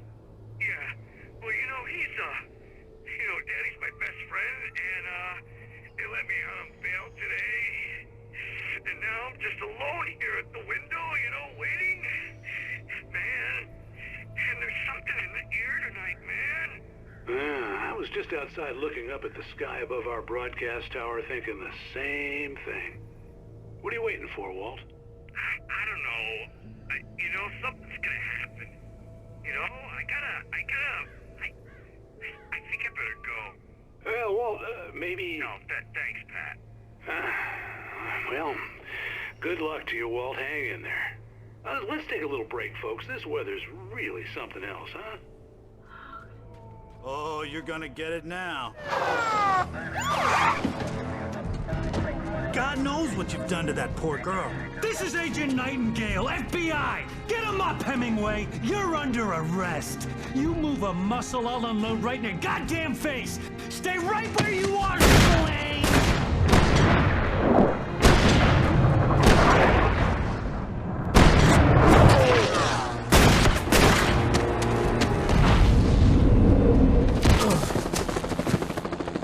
What are?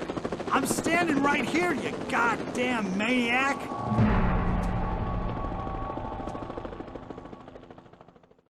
I hated to leave Barry behind, but there was no way I'd miss my appointment with the kidnapper. Give it up, Mr. Wake. Come on. Take it easy on him. Get after it! Don't let him get away! Move it! Move it! Move it! I'll have you shot if you let him get away! Move out! Search the area! Okay, men. Keep your eyes peeled. He's gonna try to make it through here. Oh, damn. Where is he? Stop! He must be here! He's running! He's gone! Come on, guys. We need to head him off! For decades, the darkness that wore Barbara Jagger's skin slept fitfully in the dark place that was its home and prison. It was hungry and in pain. It dreamed of its nights of glory when the poet's writing had called it from the depths and given it a brief, terrible taste of power and freedom. The rock stars had stirred it from the deep sleep the poet had sunk it back to in the end. When it sensed the writer on the ferry, it opened its eyes.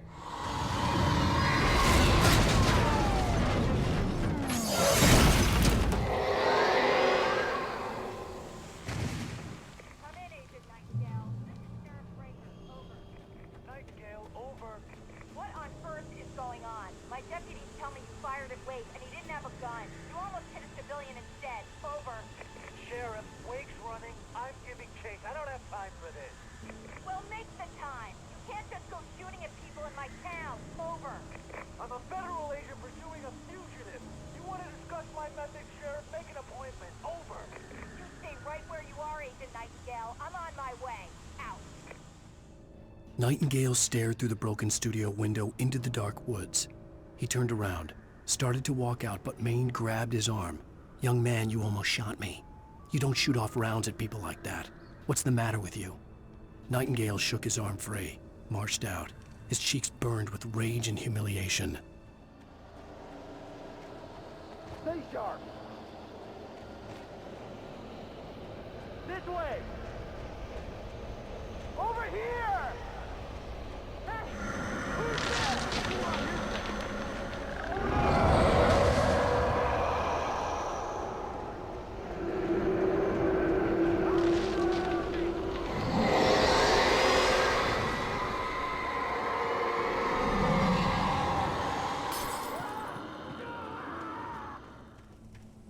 This horror was everywhere I went, circling me. The cops didn't stand a chance. They were after a writer, not a monster. Are you seriously telling me that geek writer just took out my deputies? Are you kidding? I mean, have you seen this guy? He wears a tweed jacket. Over. he's the guy we're chasing. If it's not him, who then? Bigfoot? Over. I don't know yet, but I'm not in the habit of jumping to conclusions. That tends to come back and bite you in the ass. Out.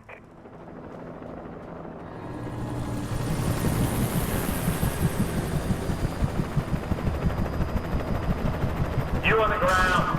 Hold it right there. There's nowhere to run. Freeze!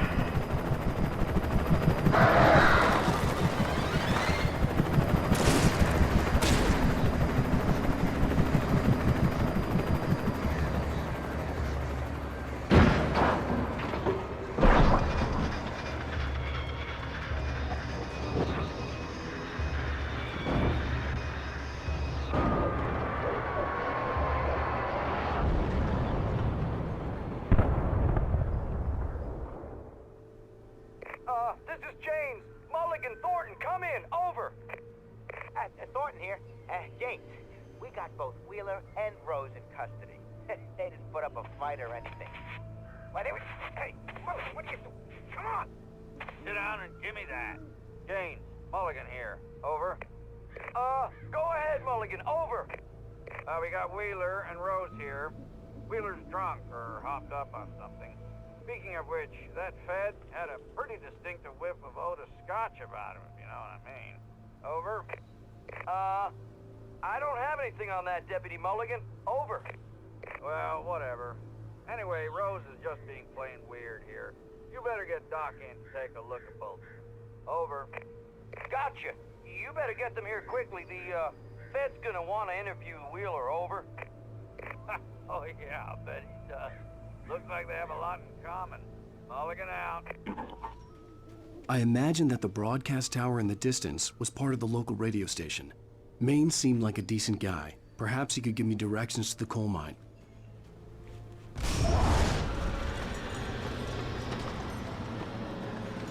Unnatural shadows clung to the gate. The darkness that was after me was trying to stop me. I wouldn't get through without a light.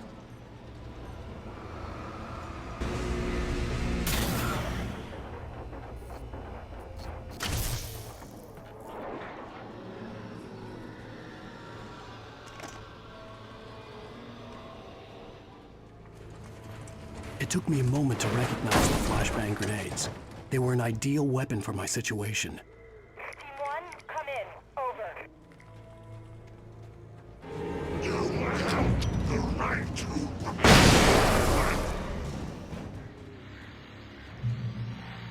And here's another call. You're on KBF-FM with Pat Maine.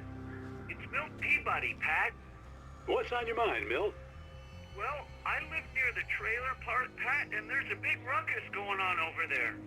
Well, that's just up the road from me, too. What's going on, do you know? I don't know, but there's a bunch of police cars there, lots of sirens, a helicopter buzzing around, and I think I heard some gunshots. Gunshots? Yes, sir, like from a pistol. So can you find out what's going on? Because it's just next door, and they're popping off guns there. They're still shooting? No, it was maybe 10, 15 minutes ago. It sounds serious, Pat. I'm telling you, it don't sound like no party. I'm certainly going to give the station a call, Milt. Okay. You'll hear it here as soon as I hear from them. Okay, thanks. Sarah trusted her gut, and her gut said Agent Nightingale was an asshole. He felt wrong, and it wasn't just the smell of stale booze. It was in the way he flashed his badge, pulled rank, the look in his eyes when he wanted answers. Where was Ellen Wake? What was this about an accident? Where was his wife? And most importantly, why did she let Wake go? He wouldn't answer her questions. Federal business was all he'd say. I hoped Maine could lend me a car to get to the coal mine. Pat, it's Lorna Miles. Why, hello, Lorna. What do you have for us? Well, I just don't see why the cops bother with the trailer park. What do you mean? It's a trailer park. Of course you're going to have trouble in a place like that. I mean, what do you expect? The sheriff should be helping us normal citizens instead of wasting resources on those people. Well... Let the trash sort themselves out. I'm sorry, but my granddaddy settled in Bright Falls in 1911. Well, thank you very much for that compassionate viewpoint, Lorna. Oh, here's a little surprise. The famous writer Alan Wake just walked in. Folks, I'm going to see if I can talk him into an interview. Come on in, Mr. Wake. Oh, I'm so glad you could find the time to do this, Mr. Wake. Nowhere to run now, Dan Brown. You back away from me. Don't hurt her. Whoa. Everyone calm down. Put the gun down. We're all friends here, right? Cool your jets, Nightingale. We got him. What the hell's the matter with you? There's a civilian in there.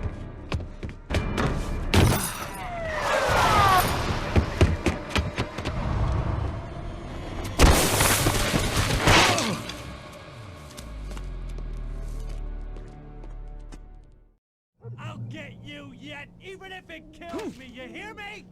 You hear me, H.P. Lovecraft? I had fallen off so many cliffs it was ridiculous. That's what you get for naming a book The Sudden Stop. It was probably good I hadn't had the chance to tell Maine where I was going. I'd have to lose the cops and find my own way to the mine. The pipe wrenched itself loose from the bridge's steel framework. Wrapped in darkness, it floated in midair, twitching. For a moment, I didn't understand what I was looking at. The heavy object lurched at me with impossible force. I threw myself out of the way, but just barely. When I turned my flashlight on it, it shook in a dark rage before it flew at me again. I slammed the door shut right in his smug face.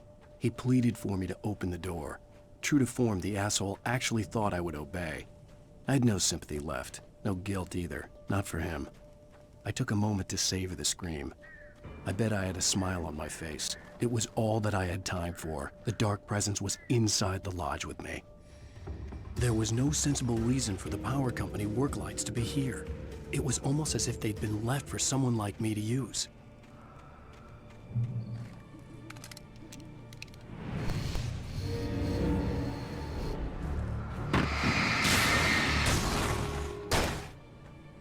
The darkness surged towards me, sucking everything loose from the ground into its depths, tugging at my clothes. I saw the flare the kidnapper had dropped and threw myself towards it just as I felt my feet leave the ground. The darkness embraced me with the force of a tornado. Somehow I managed to light the flare. The darkness roared and cast me away. I fell toward the dark waters of the lake far below. Rose didn't know how the strange old lady got in her trailer, and she looked wrong somehow. The woman showed her teeth in an approximation of a smile and traced a finger down Rose's cheek. "Pretty girl," she said. Rose felt as if she was falling asleep, but her knees didn't buckle. The crone spoke in a whisper, her words ice cold and dark in Rose's ear.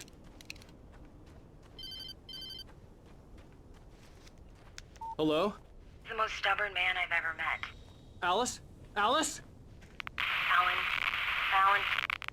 I'm so afraid. Keeps me in the dark. Please help me. I look at you, Alan, and it's not you. Something else. Looking out from behind your eyes. Alice, I'm here. I'm so alone here. It's all gonna go to hell. You need to be careful. Cooperate.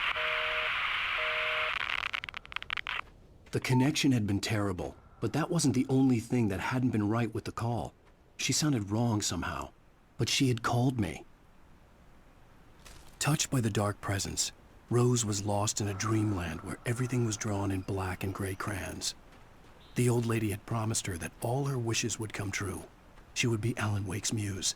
She was smiling so hard it hurt her face. She crushed a bottle full of sleeping pills into the coffee. Deep down inside, she was screaming in terror.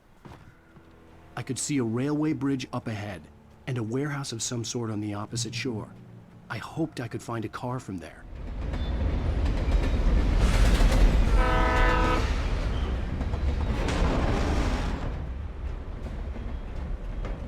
The darkness that was pursuing me was growing stronger, and it was taking over everything in its path.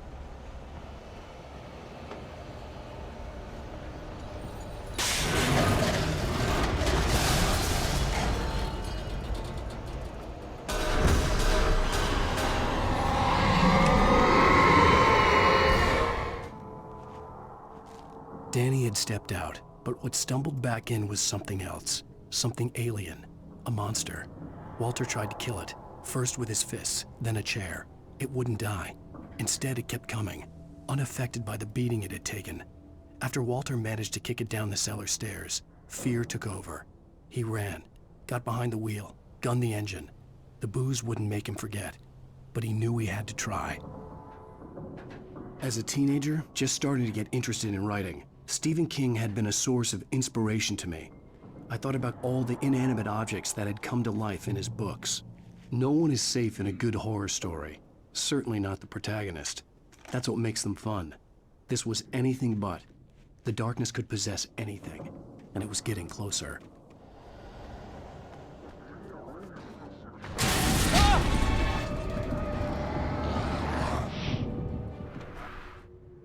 The bulldozer's engine roared to life. Mud and rocks flew as it fought for traction. It crashed through the concrete wall and landed heavily in the yard.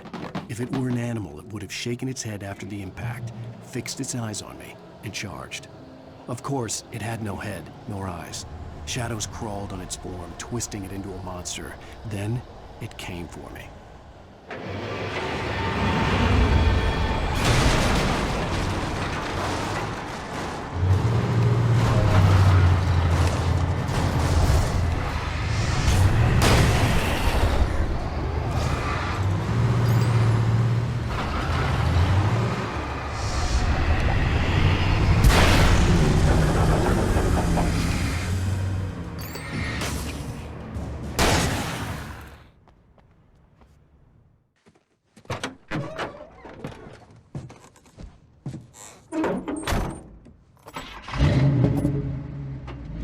I had never been this glad to see the sunrise. I had a couple of hours to get to the coal mine.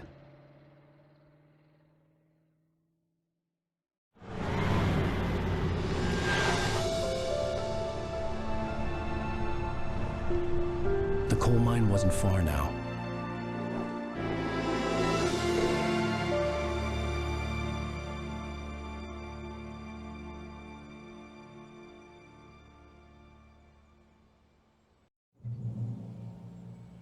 Today, I would meet the kidnapper, and he would give me Alice. I wouldn't give him any other choice.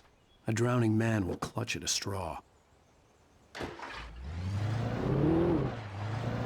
Little by little, without realizing it, I'd come to believe that the story in the manuscript was coming true. The current of its narrative had taken me deeper and deeper into dark waters. Alice had been taken from me. Barry was probably in jail. I was a fugitive from the FBI. The whole world taken over by the Dark Presence was trying to destroy me. It all felt real, but it matched a textbook case of insanity. This is Pat Maine, and you're listening to KBF-FM. Folks, I want to apologize for kind of abandoning you to that looping music track last night, but I was detained. You see, I encountered a big-shot G-man with an itchy trigger finger who could use a lesson in manners and a boot in the ass. Not necessarily in that order either. Now, folks, I know I'm not being very informative here, and I apologize for that. I really should just keep quiet, but I'm just so peeved right now, because some people just shouldn't be carrying badges. I'm just glad that our Sheriff Breaker was there to straighten things out. And if someone I met last night is listening, let me just say, I'm sorry if my mouth got you in trouble. I'm pretty sure you're not the bad guy here. Godspeed, son. I hope you know what you're doing. Now, on a lighter note, I'll be talking to Dr. Nelson all morning. But first, a little music. Welcome back to KBF-FM. Hope you enjoyed that tune. Now, Doc, you were talking about life and finding that special someone, that soulmate. Well, you were talking about that. I was saying I don't buy it. Oh, see, to me, that's strange, because I always pegged you as a hopeless romantic. You got me there, Pat. But I think love's where you look for it. And you need to do a lot of looking, sure. But the idea that there's that one special person out there for you, and if you miss that chance, it's gone forever, and you're forever incomplete. I mean, isn't that depressing? Or, heck, childish even? There's plenty of fish in the sea. And apparently a fisherman has a fishing analogy for everything, but what you're saying, isn't that a little harsh? Well, no. What I am saying is that your potential for finding that connection isn't limited to what's essentially a chance encounter. How is that harsh? Yeah, well, I guess that's a nice thought, but let me say something personal here. Okay. Now, well, I don't disagree with you exactly, but I can't really fit that together with what I feel, what I felt for someone, because she was the one. She was. And I let her drift away from me. Maybe I didn't put in the work, I don't know, but, well, since then, and it was a long time ago, but since then, there hasn't been anyone, not like her. And I'm not saying I dwell on her or haven't moved on. I like my life. I'm not living in the past, but I do miss the way she completed me. You can't argue with the heart, Pat. I'm sorry, folks. I had kind of a scary experience last night, and let's just say it's shaken a few things loose. With Nightingale gone and the night wind blowing in through the broken studio window, Maine stared at Sarah. The sheriff looked away. Maine's voice shook with barely controlled anger. That boy's doing more drinking than thinking. I hope you know what you're doing, Sarah. He's got a sickness in his eyes. You take my word for it. He wants Wake for a reason, and it's not for anything good. I was early. I was supposed to meet the kidnapper at noon in the main building. The coal mine was quiet. It was a museum now. When Thomas Zane fell for Barbara Jagger, it happened fast. She was young, vibrant, and beautiful, full of life. He had never been a very happy man, and without any seeming effort, she had changed all that. Zane felt good for the first time in his life. Everything she did was another piece of a jigsaw puzzle he hadn't even known he'd been missing. And best of all, she made the words flow, strong and sharp. She was his muse.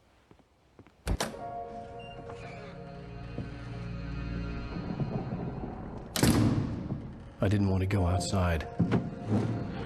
Cops had to be looking for me. The noon sun turned the place into a sauna. The day dragged on. Different scenarios ran through my mind. Ways of how I'd torture the kidnapper to get Alice back. Or the different horrible things he could have done to her. I imagined her dead. I had no way of knowing she was still alive. It was killing me. I was running on blind hope. It was all a waste of time. The bastard never showed up.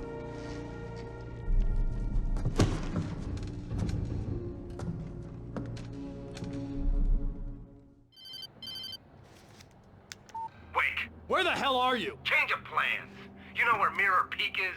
It's a big mountain north of where you are. You follow the path from the mine, you can't miss it. There's a lookout point there. I'll be waiting. I'm through being jerked around by You you. want to see your wife alive? Because if you do, you better watch what you say to me. Do we understand each other? I want to talk to Alice. Yeah, and I want the manuscript. Don't keep me waiting, Wake. Hello?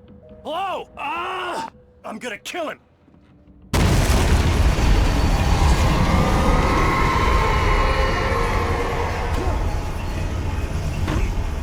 It was close.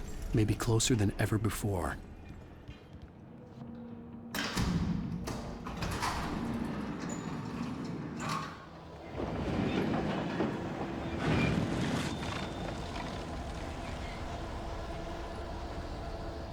Some of the taken retained echoes of their former selves, but these were just the nerve twitches of a dead thing.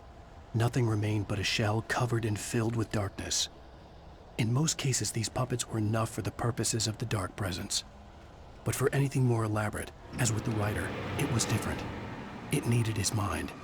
And so rather than taking him over completely, it merely touched him. What the hell?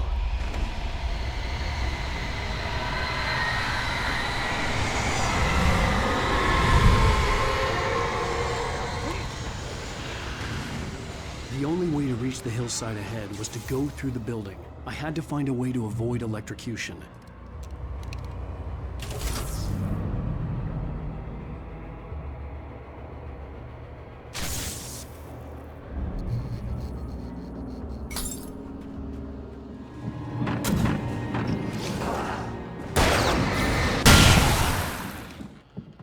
I stared through the bars of the jail cell. Barry stood behind me, swaying on his feet, looking as ill as I felt. Agent Nightingale stood on the other side of the bars with Sheriff Breaker. Nightingale had a stack of manuscript pages in his hand. He seemed unhinged as he gloated. Well, I've got you now, Raymond Chandler. It's all here. All the evidence, including conspiracy to murder a federal agent.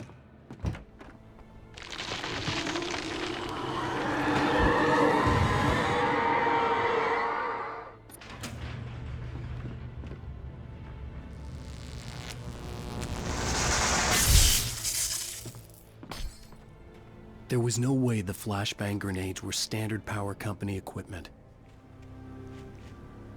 Things were never as simple in real life as in fiction. I had lost count of the times I had wished there'd be a clear reason for my writer's block. Something to fight, something to lash out on. There wasn't.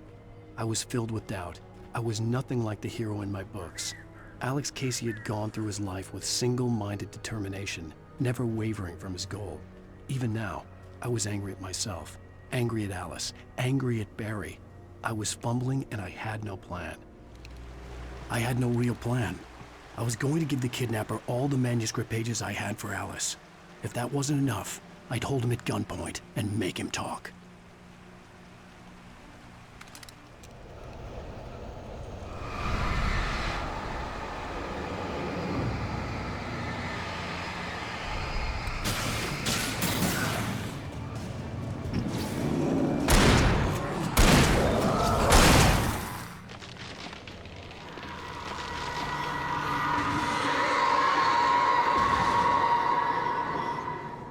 The dark presence was moving ahead of me in the same direction I was going. A cold feeling settled itself in the pit of my stomach.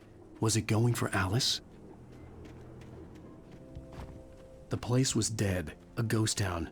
Had been for decades, maybe a century.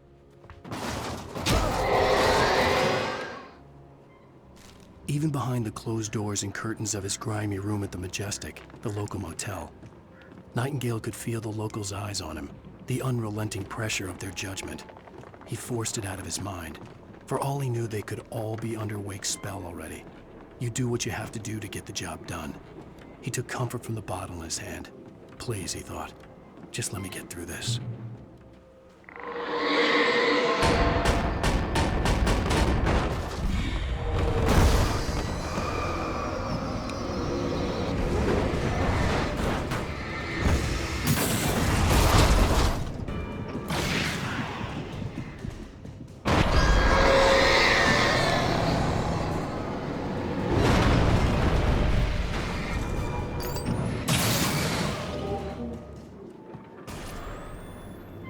Anything outside of writing is a struggle. I feel ill. I managed to make my way downstairs. There's a shoebox filled with books and papers by Thomas Zane. It's very hard to focus, but I managed to read some of it.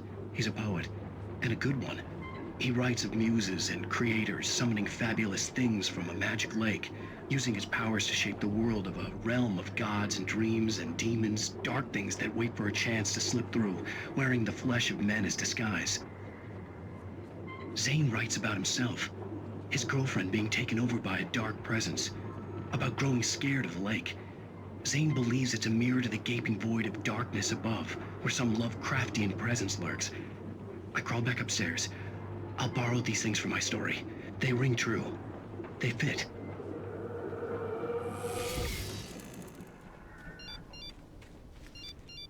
The kidnapper had sent me a text. The message was full of spelling errors and insults. It was telling me to hurry up.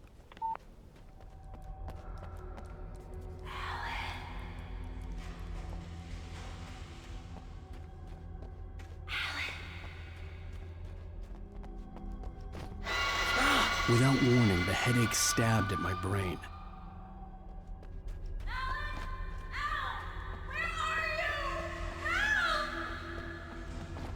Alice?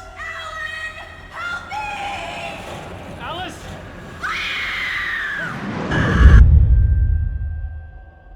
I'm losing it.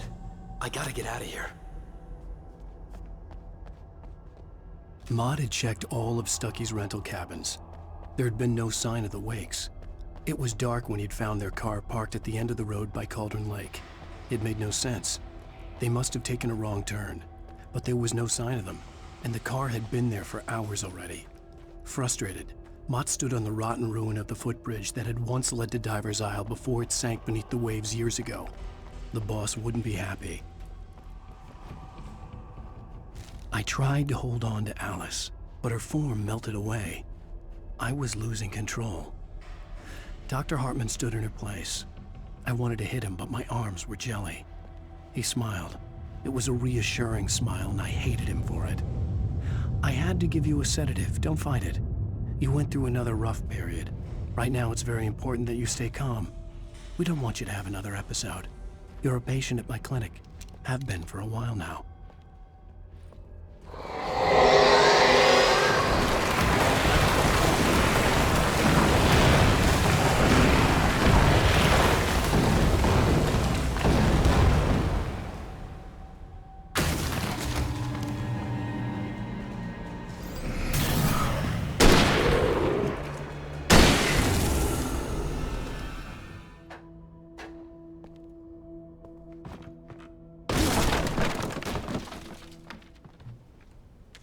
For Mott, spying on the writer on the ferry had been a disappointment. His boss had made Wake out to be something special, but Mott hadn't been impressed.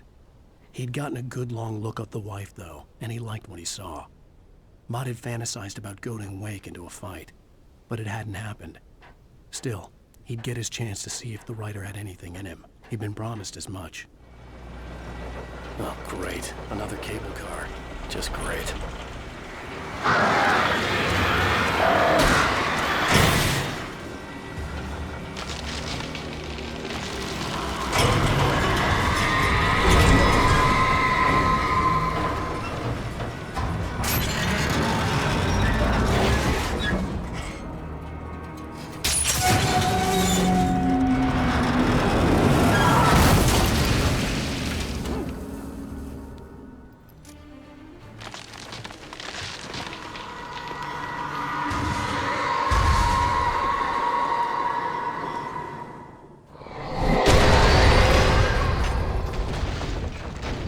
Shit.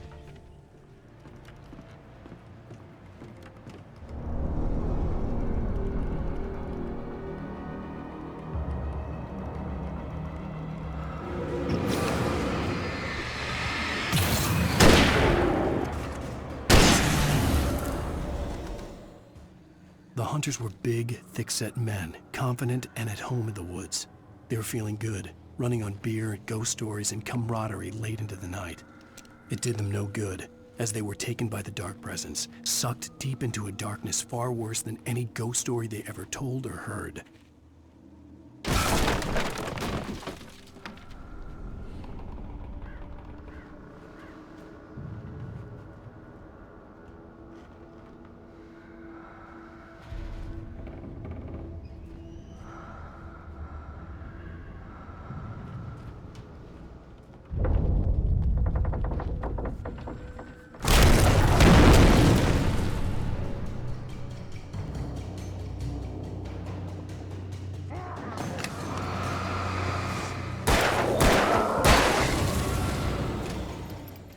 I could see Cauldron Lake. I thought I could make out the spot where the island and the cabin had been. There was a light near it. It had to be a boat. I was close now. I had to get there fast. I dreaded what I would find. Lightning flashed behind the windows of Cauldron Lake Lodge. Tor Anderson laughed and held the steel hammer above his head. Nurse Sinclair was trying to calm him down without success. Tor grinned madly and shouted, "My hammer's up. Here's a friendly poke from Molnir, wench." He brought the hammer down with all his might on Sinclair's head. "We're on a comeback tour, baby." Wait! That you? Wait! Hey, I'm here! I'm coming! No! Get away! I'm sorry. Please, wait! The boss didn't know who he was messing with. I didn't know. I swear, I didn't know. We don't have his wife. We don't know where she is. She's probably drowned. We just said we had her to make him play ball. You see? To get him writing for us. Please! Please! Oh.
It was just a nightmare.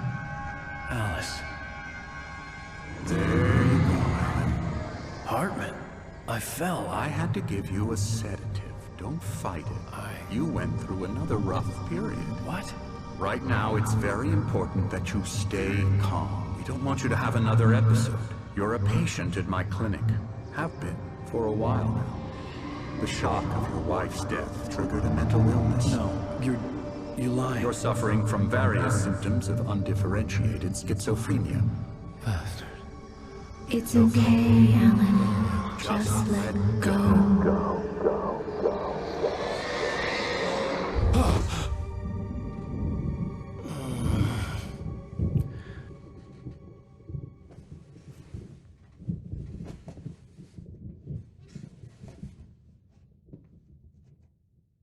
I felt groggy. Whatever Hartman had bumped in me was making me numb. I felt like this was happening to someone else. Someone I was watching on television. I couldn't think. Couldn't focus. The door was locked. I was a prisoner here. Good evening, Alan. Are we feeling better now? Feeling calm? Yeah. I see you brought your pet gorilla with you. So sure, I'm calm. I get the message, loud and clear. Quite right. That's the spirit. You're being very brave, Alan. I understand you're confused. I would be more concerned if you weren't suspicious of me. I don't blame you for it. Big of you. Now, why don't you come with me? We'll reacquaint you with my clinic and go over everything you might have forgotten. Little walk and some fresh air? Yes, it will do you good. This corridor is for patients. Most of them aren't here right now. Jack took them out for a fishing trip, except for the ones who are particularly vulnerable, of course. I encourage creativity as a part of the recovery process here at Cauldron Lake Lodge. I specialize in treating artists. I bet you do. Splendid, Alan. I honestly believe we can get this thing under control if we work together. Now, Alan, from past experience with you, I know I need to get right into the heart of the matter as quickly as I can after an episode. So I'm just going to say this. Alice is dead. No. You're in a very vulnerable state until you understand and accept this. Alice drowned, and you couldn't face that. You're suffering from hallucinations, paranoid delusions, unusual thinking, an obsession about light and darkness, a feeling that everything revolves around you, your thoughts and dreams. Your mind has constructed an elaborate fantasy scenario in which your writings are affecting reality. She has been kidnapped and supernatural forces of darkness are trying to stop you. We go this way, Alan. I wasn't ready for another shot, so I went along with it. He had to be lying. But under the influence of the drug he had given me, I had to fight not to believe his words. It's all in your head. You've been making it up. Apart from the tragic accident with your wife, no one has been killed. Your delusions are just a manifestation of your subconscious mind trying to protect you from the too painful truth. Unless we fight the fantasy, it will return. I know the instinct is to resist me, but think about it. Doesn't this make far more sense than the insane supernatural conspiracy you have concocted in your mind? You're a skeptic by nature, Alan. We both know this. Everything can be explained logically.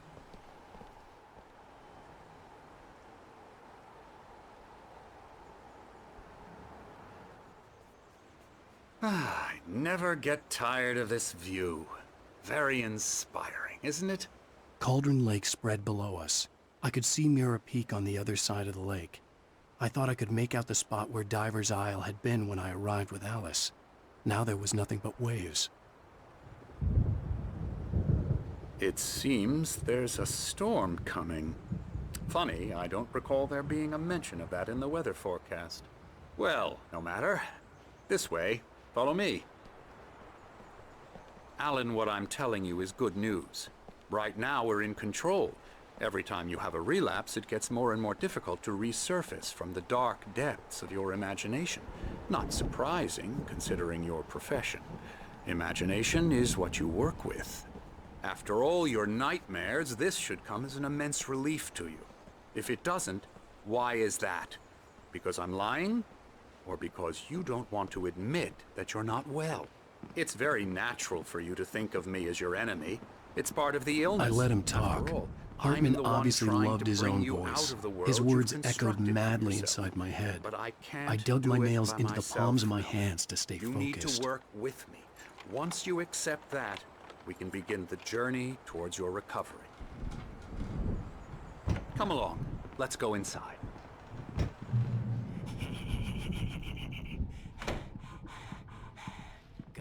Here's the entrance to the office wing. That's for staff only. You were impressed by my trophies when you first arrived here. I do love to hunt. The great outdoors, man versus nature. It's wonderful stuff. Pretty damn wonderful, yeah.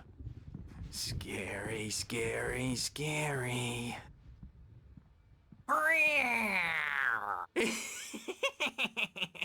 Emerson.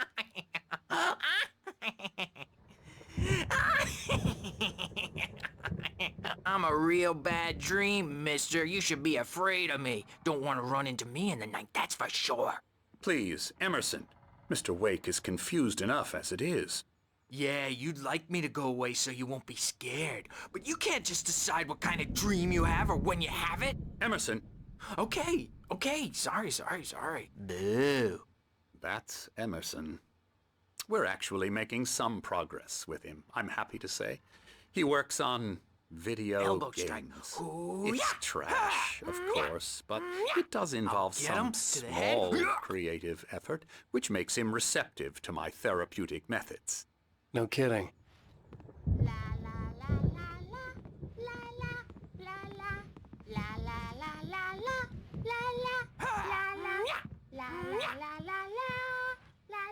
Come, Alan, this way. Now, you might have noticed the typewriter in your room.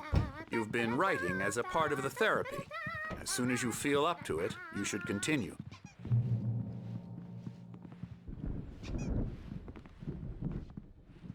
My rheumatism's killing me. There's a storm coming. Oh, what a storm. I hope it wipes this place off the face of the earth. And these two are the Anderson brothers, Odin and Thor. They had how should I put this? A heavy metal band in the 70s and 80s called Old Gods of Asgard. They even adopted new first names to complete the image of Viking gods. After the band broke up, they lived on a farm nearby. They are, well, in advanced stages of dementia. They're well cared for, TLC and all that. There's nothing more that can be done.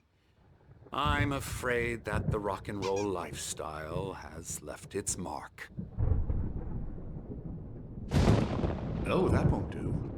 I'm so sorry to cut this short for now, Alan. The power has been acting up. I'd better go check on it. We'll continue this soon. Meanwhile, when you feel up to it, return to your room and try to write. It really is for the best. Don't you think? I'd like to bash his head in with a hammer. Oh, he'd love to fish out our secrets, but he has no clue. He's not crazy enough. Not crazy like us, Sonny. Yeah! Being crazy's a requirement, Sonny. Who else could understand the world when it's like this? It takes crazy to know crazy. That's the sanest thing I've heard in a while. Zane! You're all right, Tom. Hey, we like him, don't we, bro? He's got to go to the farm. The Anderson farm. Valhalla! We wrote it all down, lest we forget. A crash course. All you need to know to get your head right. You need to find the message. Here, Sonny, here's something for you. Gave me a rash, but I kept it safe from these bastards.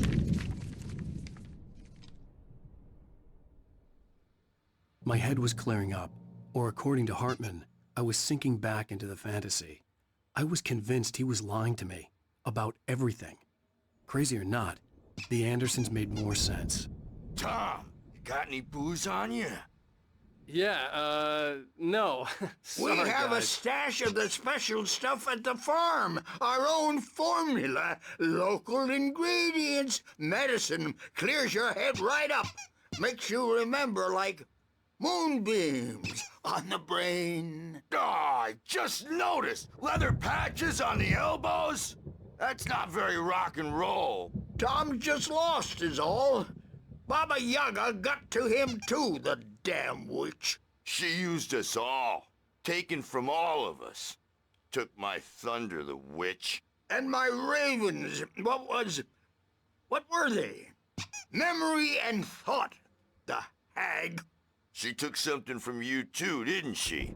That's what she does. We're better off. This place, the lake, it gives you power. If you're a creator, an artist, a god. Nightmare shifted in their sleep in the darkness of the lake.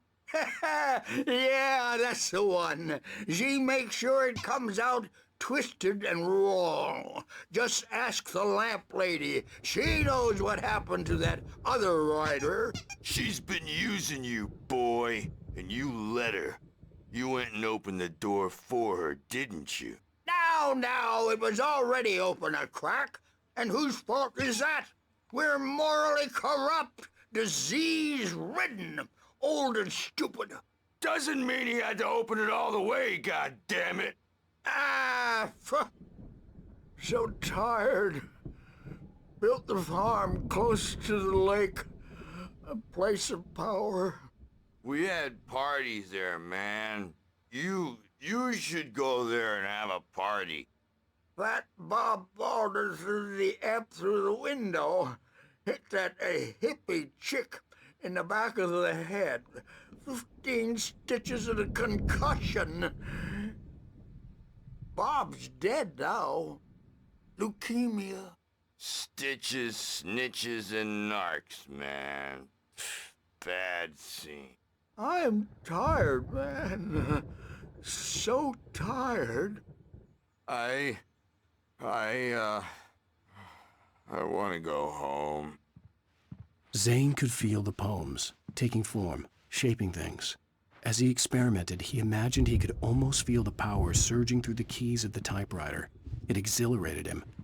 But there was fear, too. If not for his young assistant Emil, he would have given it up.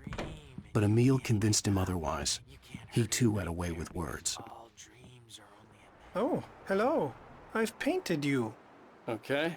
I was just struck by inspiration a couple of days ago. Dr. Hartman wanted me to paint landscapes, and that's what I was doing. But now I've been doing these things, a lot of them. The images just keep coming. Dr. Hartman likes them. He has them in his office. Yeah? He's very proud of me. He says I'm getting much better. I think I'm getting better. Well, I guess I'd better start wrapping this up. The storm is almost here. Look at that. I'd hate to be out there tonight. Hey, Wake, why don't you humor Dr. Hartman and give the writing a shot, huh? The typewriter's in your room. You can get to your room by those stairs, Wake. Something's wrong. I'm not myself. It's hard to think that there's a shadow inside my head. I can only focus on writing. Everything else is a blur. I'm trapped in this cabin. Have been for days, but it's always dark outside. My editor is real. I saw her again. She's not human. It's not human. A dark presence is wearing the old woman's face. She was covered in clinging shadows. There's a hole in her chest where her heart should be. I think I've made a horrible mistake. I don't think I'm any closer to saving Alice. It's been lying to me, using me to get the story it wants, and the story will come true. Hartman had mentioned that the power had been acting up. Maybe that was the reason for the generator and the work light on the balcony. The generator hadn't been activated, and there was no key. Hartman wanted me to write. I knew I couldn't, but I figured I should just play along for now. It was the only thing I could do with Nurse Birch watching me like a hawk. The white glare of the blank page in front of me hurt my eyes. My hands began to shake uncontrollably.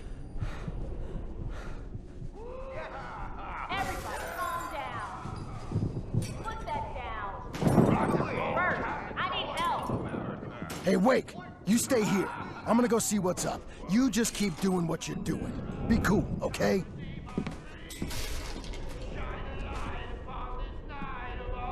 I didn't know what the chaos was all about, but it could be my only chance of getting out of here. Where the hell did he get a damn hammer? I don't know. Here's a friendly poke from Mjolnir, wench. Oh, afraid of the crazy brothers, are ya? Not so weak now, are we?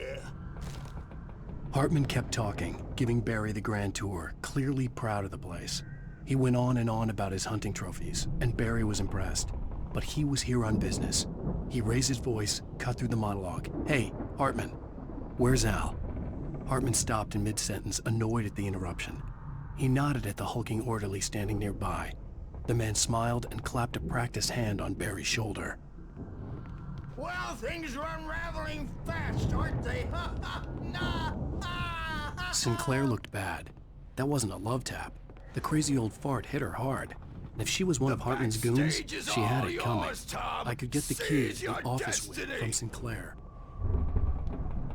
I had to get to Hartman's office. He had taken all my manuscript pages. That's where he'd been keeping them.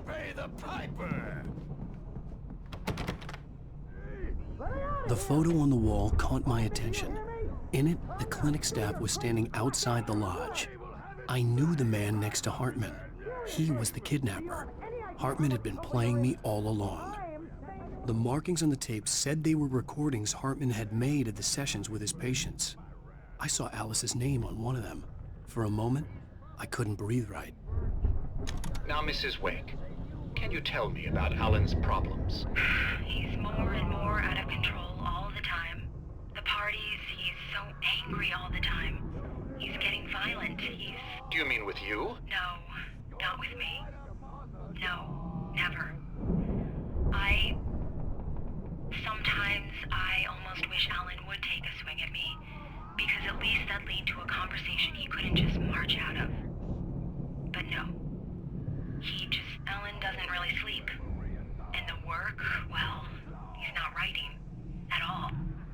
He sits there for hours and just gets more and more frustrated. And I can't talk to him. Yes. Tell me, Mrs. Wake. What would you say to him if he'd listen? I don't know. I want to say, I look at you, and it's not you. Just some stranger who resembles you. Looking out from behind your eyes, and I don't like that guy much.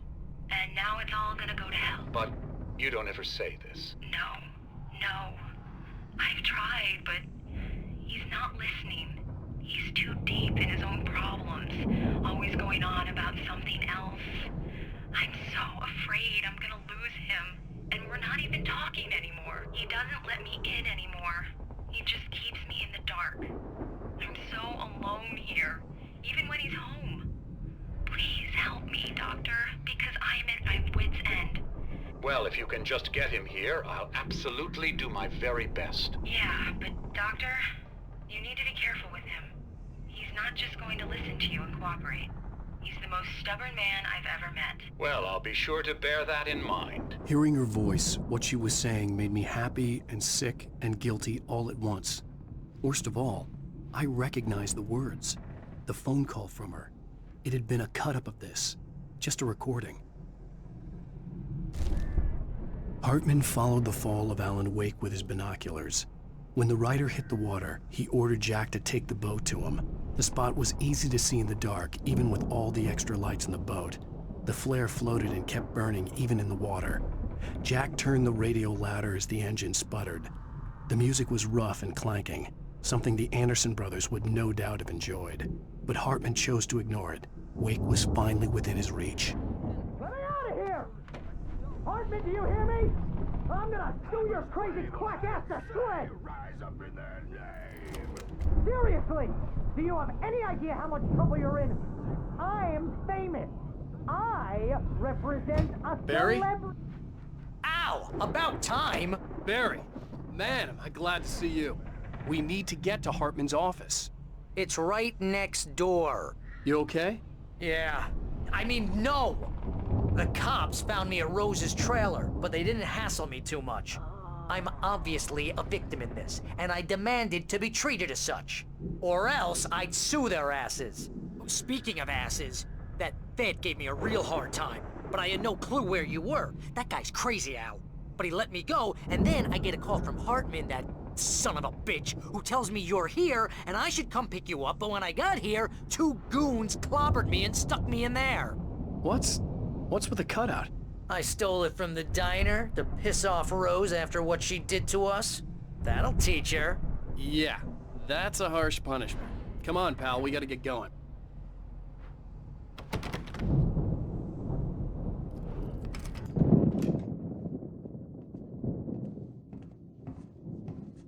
These were all the pages I had on me. And more.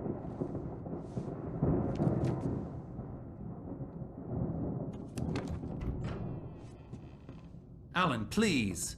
You're sliding back into the... Tell me one more lie and I'll shoot you in the face. Ah, well, it was worth a shot. Really, Wake, come on.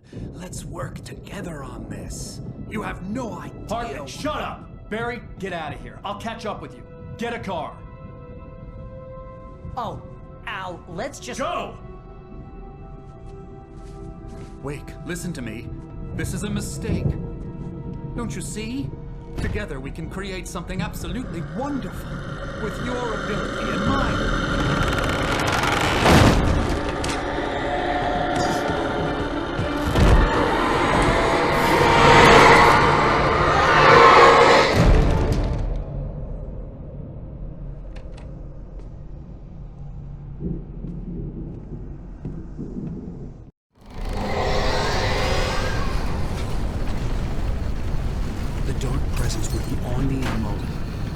Find a way out.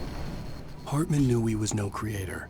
He had no ambitions on that front, and he certainly didn't want to end up like every artist he had worked with here, damaged in ways that were hard to describe, or worse. It was enough for Hartman to maintain creative control and provide direction, to be a producer. That was what most of these people were in need of anyway. Of course, suitable subjects were few and far in between.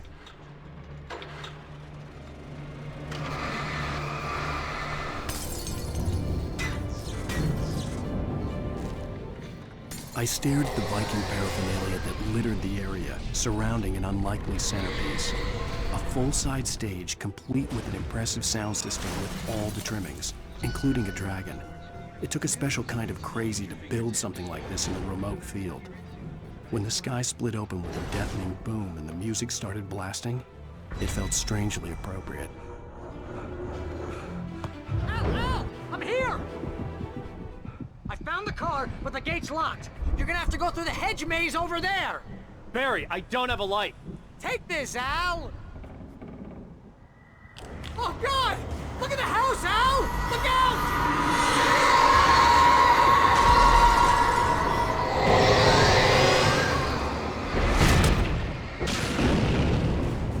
Come on, Al! We gotta go!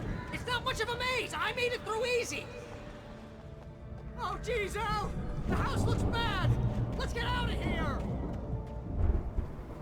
Al, hurry up! I can hear those evil guys moving around!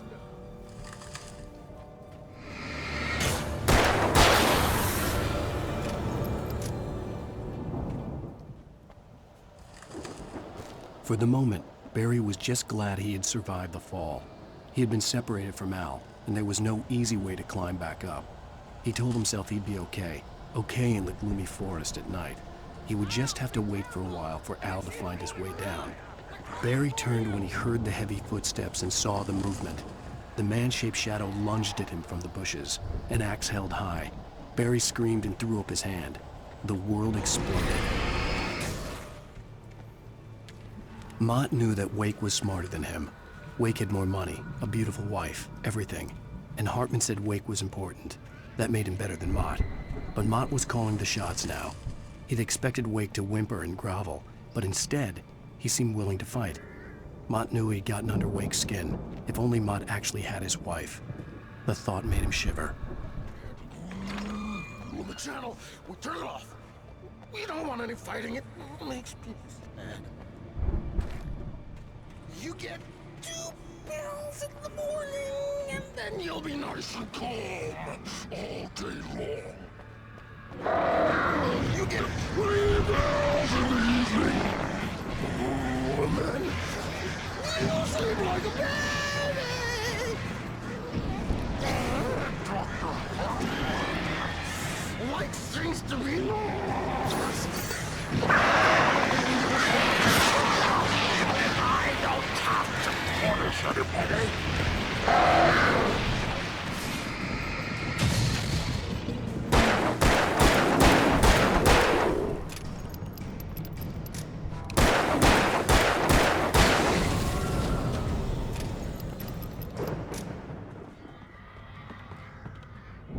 Hartman wasn't happy.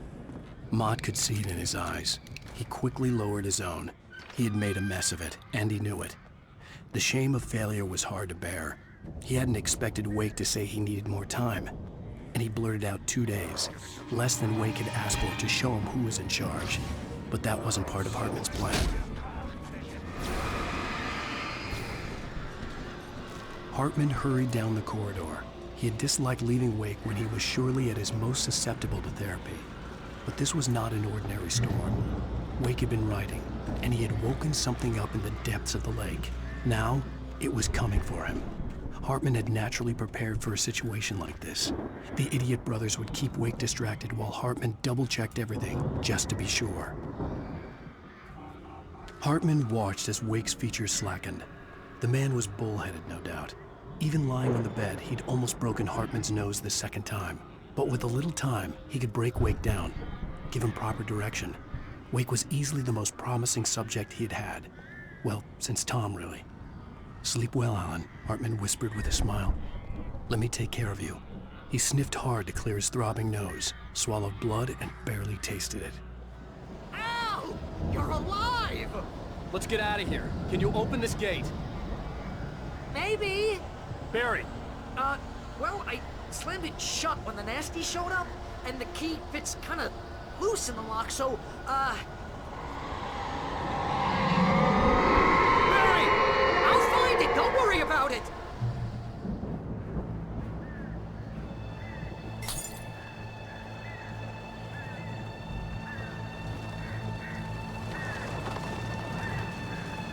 Hurry up, Barry! I'm on it! I'm on it!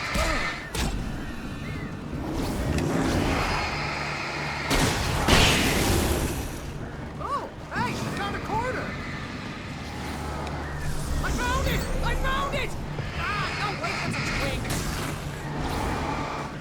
Here it is! Now I found the key! Al, we gotta go! Get in the car!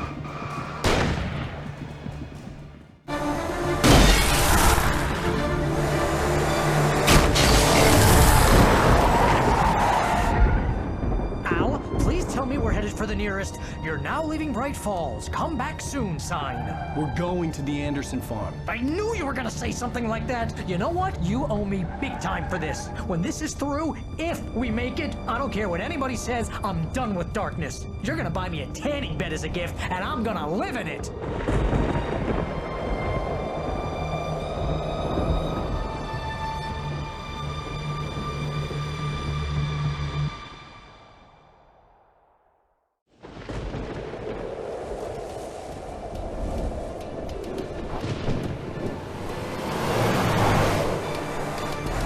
Crazy, but that's fine, Barry. Oh, you got that right, Al. You're barking mad. You are by far the craziest... But maybe that's inevitable when you deal with crazy stuff like this. It helps. This is happening, Barry. Alice, they never had Alice. She's trapped in the darkness at the bottom of the lake, but she's not dead. Al, how can you know that? I know, Barry. I can... Al, No, listen. I can bring her back. I can find her. There's something special about this place. The lake, it does something to the works of art created here. It makes them come true. But there's a catch. The dark presence, whatever that thing is, twists it to its own ends. That's why all of this is happening. It's using my manuscript to take over everything. Al, I believe you. It happened to Thomas Zane before, it happened to the Andersons. I believe you. Crazy or not, you're not delusional. Weird shit's going down. That's a fact. I'm on board, man. I'm with you. The Andersons knew about it, but they were too far gone to tell me with all the drugs they were on. But they wrote it down. There's a message somewhere at their farm, Barry. You just need to find it. Look out!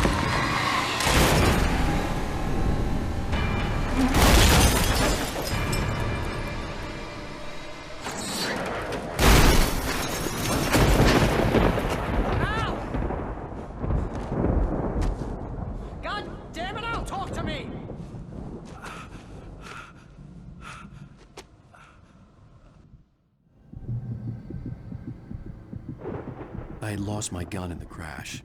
Barry was nowhere to be seen. Barry! Barry! Oh, man, you're okay!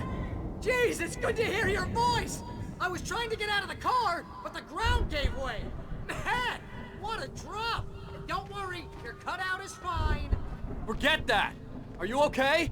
I hit some bushes, didn't get a scratch.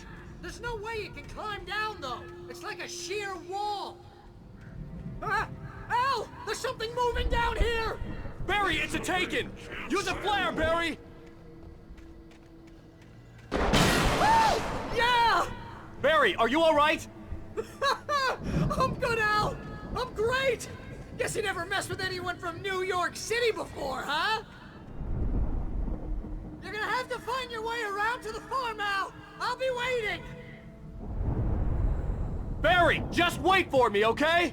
Al! I'm not staying here! It's suicide! I'm going to the farm! I'm gonna go ahead and secure the area! You can catch up! Don't worry about it!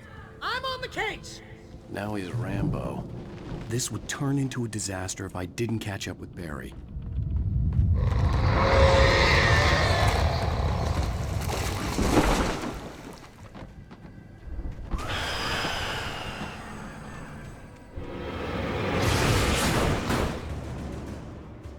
Agent Nightingale stared at the passed-out rider.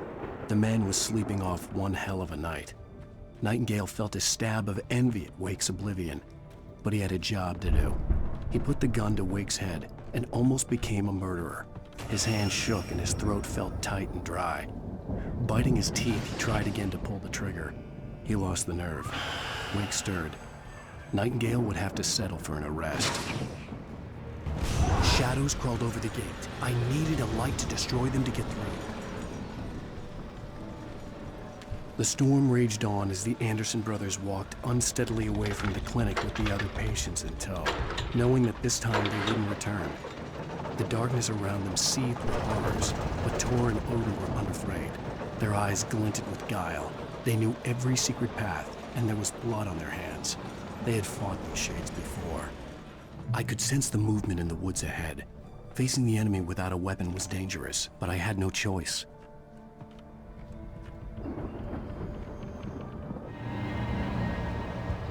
Omega-3 fatty acids are good for your heart.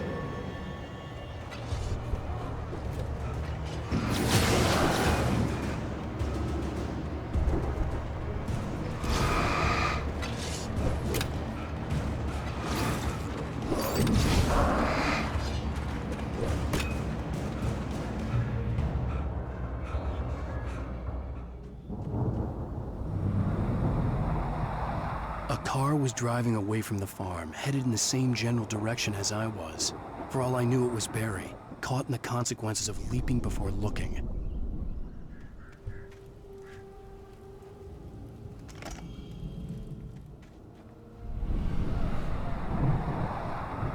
The car was heading for the cabin up ahead.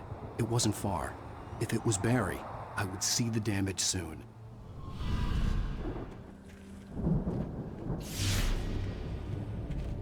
I'm trying to deliver each page to the right time and place. I'm trying to show you how the story goes. I had seen glimpses of the light before. I had seen it in my dream. It was a strange spaceman or a diver in a bulky suit. He was the one who'd been placing the pages on my path. The dark presence followed the choreography laid out to it in the manuscript, growing stronger and stronger, moving like a storm from one scene of destruction to the next. But it was still bound to follow the story and chained to the dark place it came from. When the story reached the end it longed for, it would finally be free. It's 1976. Madness reigns at the Anderson farm. Contrary to all logic, the headiest ingredient of their moonshine is unfiltered water from Cauldron Lake. The Andersons feel like gods. Odin can't stop laughing. He contemplates cutting his eye out. Tor runs across the field, naked, shrieking, hammer in his hand, trying to catch lightning. Their songs have power. Something ancient is stirring in the depths, coming back. Someone had left a gun behind. Now I had a fighting chance of reaching the farm.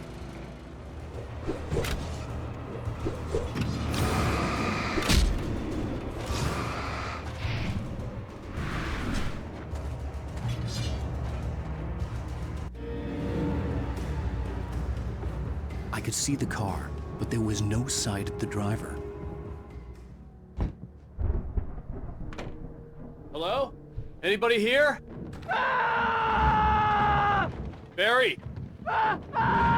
No! Danny, you're not! Ah! Please! Ah! What are you? Ah! No! Don't!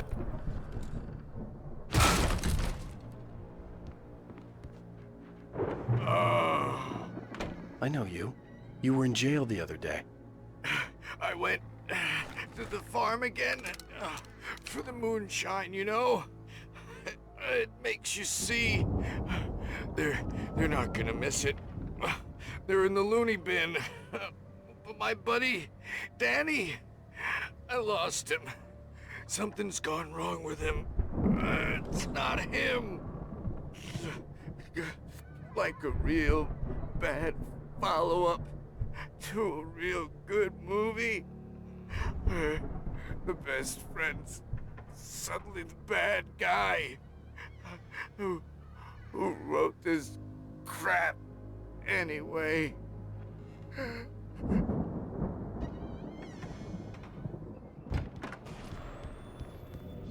I've run through every possible course in my head. If I continue like the Dark Presence wants me to, the story I'm writing won't save Alice. It's a horror story, and it's going to kill her, and me, and everybody in this town. No one will survive.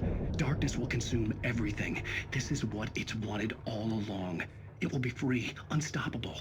It used Alice to get to me, dangled her in front of me to keep me going. It was never going to release her. I'm going to change this. I'll escape. I've written myself into the story.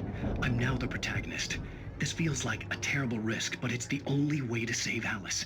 I'll be bound by the events of the story just as much as anyone else who's been woven into it. The story must stay true for this to work. There have to be victims along the way, near escapes, cliffhangers.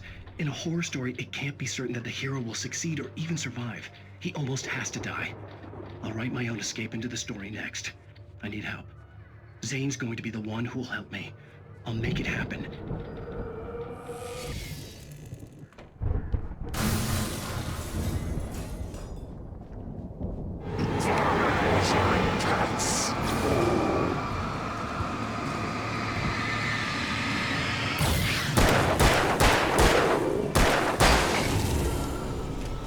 Let me guess. Danny, huh? Again, Alice's screams rang in the stillness of the night.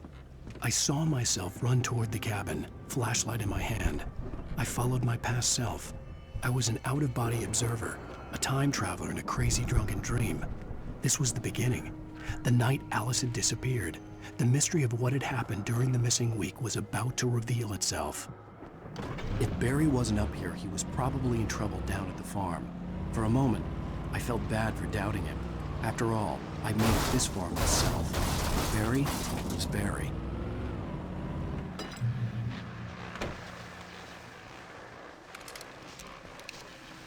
Well, as I'm sure everyone's noticed, that storm we all felt coming is finally here. The boys at the Weather Service reckon it'll last until morning at the very least. Pertaining to that, let me read that missing persons alert again. The sheriff's department's still looking for a Caucasian woman, 30 years old, slim and blonde with blue eyes. She may be lost in the woods, and it's possible she's been injured in a car accident.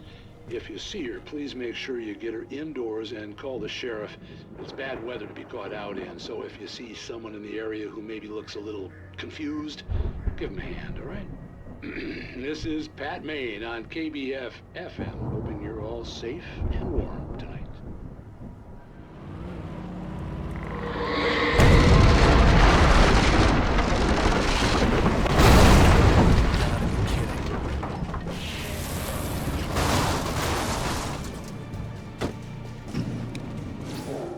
I'd known the brothers used to be some kind of rock stars, but it hadn't really sunk in until I saw the stage.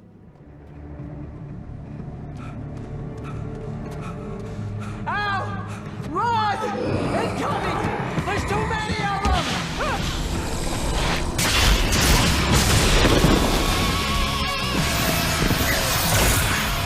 God damn!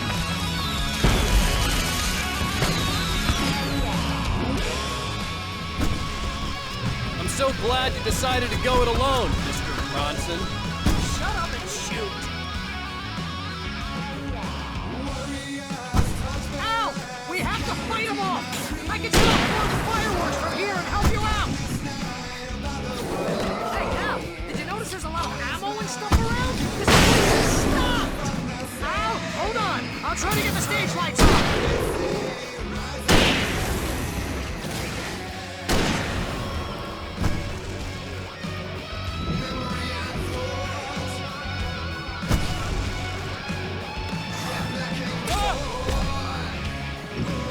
Yes! Here we go! Barry Wheeler to the rescue! No! Damn it! Goddamn turn of the century wiring! Hang on, Al! I'll get them working it! I promise!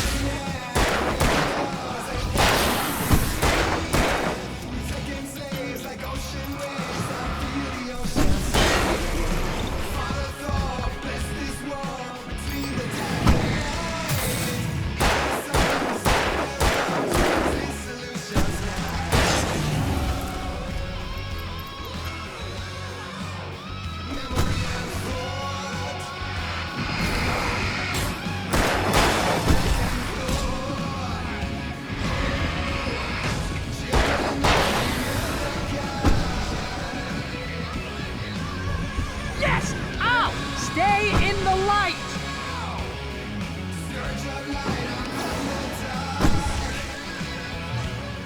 No, no, no! Why do you keep doing this to me? Do it for Barry, please, please, please!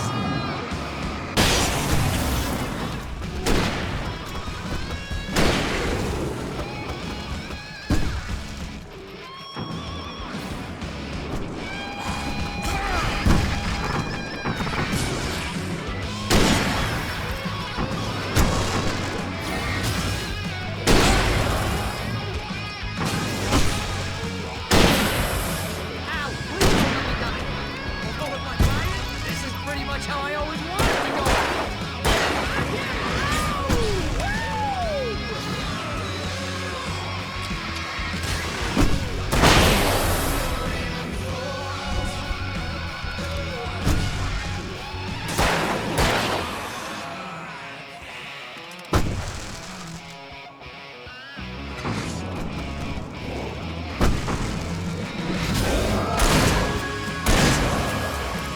There! Dang it!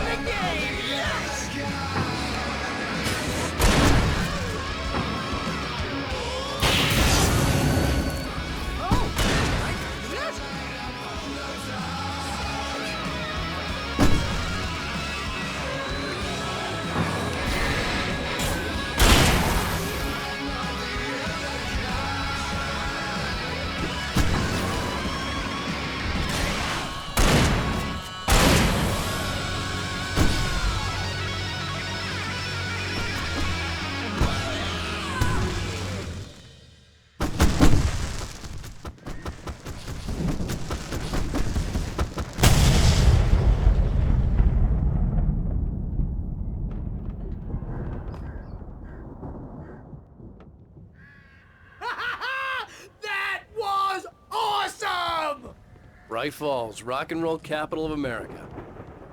Hey, Al! This way to the farm! When he stopped the car at the Anderson farm, Walter felt relieved. Oblivion was close at hand. The brothers wouldn't miss a jar of moonshine or two in the booby hatch. But then he saw the man on the porch, and he knew who it was.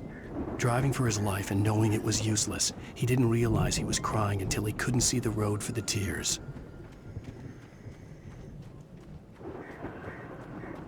See, bestseller? No reason to worry. Your cutout's good as new, right where I left it. I'll come back for it once we have the place secured. Yeah, that's been my biggest worry all this time. We need to get this thing moved out of the way. This is as far as I got, before they ambushed me. For a moment, Hartman considered strangling the idiot. Mott was mean-spirited, but easily manipulated. An emotional infant who lived for his approval. Wake, by contrast, was a far more difficult subject. Mott had given him too much leash. In 2 days, who knew what could happen? Hartman would have to find a way to rein him in, and quickly. Hey, I think Alan Wake here has something to say. What's that, Al? Ooh, I'm Alan Wake. I'm always right about everything. And if I don't get my way, I'll sulk all day long. I'm always intense and moody. It makes me very attractive and mysterious. Right now, I'm just standing here because I need my best friend Barry to carry me. But that's okay. I can just take him for granted. I think I see what you did there. Yeah, it was pretty good. You want me to do my imitation of Barry Wheeler? No? Thought so.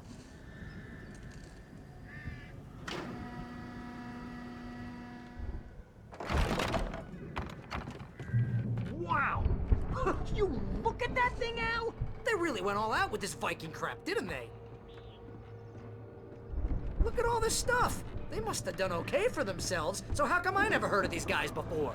And this from the guy who learned about Ozzy Osbourne through reality TV?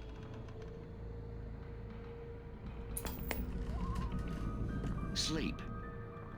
We all spend a third of our Night dreams in its Springs. soft embrace, Man, somewhere brings between back memories. fantasy and Hey, oblivion. remember when I got you that gig? But Your dreams first have a real way of writing forcing job. What got themselves you into started? waking life. Oh, is this one of your Vice episodes? versa. In Night Springs. Tonight's episode, The Dream of Dreams. That's by someone else. Deputy Mulligan tuned Thornton's chatter out.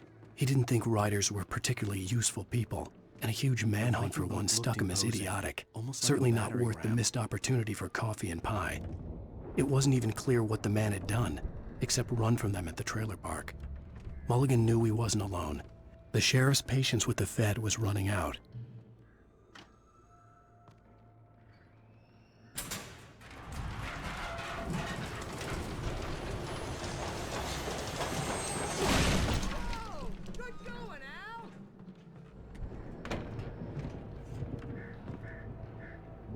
Wow! Those geezers had quite a production going on. Ooh, you know what, Al? If we make it through this alive, I'm gonna start representing them. Yep, sell this stuff online, maybe get a reality show going, release a new single. Good luck with that, pal. Hey, you find us a way out of here, okay? I'm gonna take a closer look at this stuff.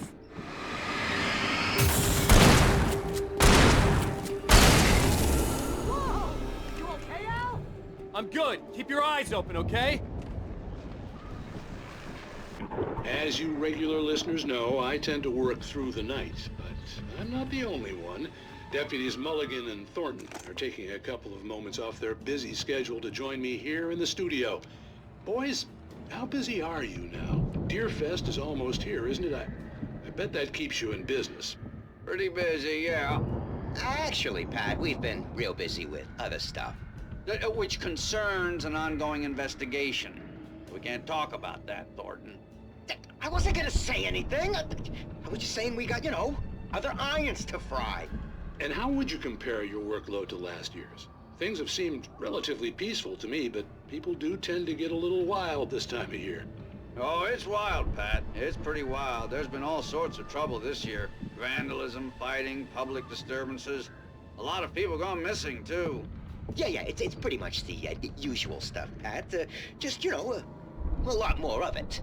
Now, is it just me, or does Deerfest get wilder every year? People seem to be more drunk, at least, or they start earlier and younger.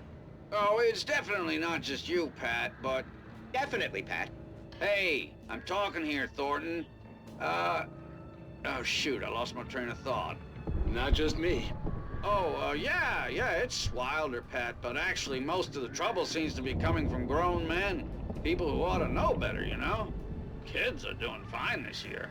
Well, that's nice to hear at least. Boys, I want to thank you for stopping by. I'll let you get back to your patrol. Sure thing, Pat. Yeah, sure thing, Pat. I could see the building that had to be the Andersons' home on the other side of the field. It wasn't far now. I wasn't worried about trusting the ramblings of two burned-out geriatric wrecks. They had the goods.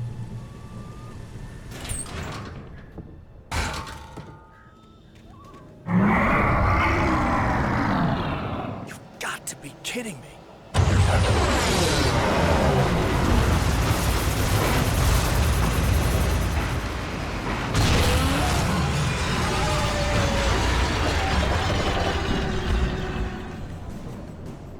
There are 65 billion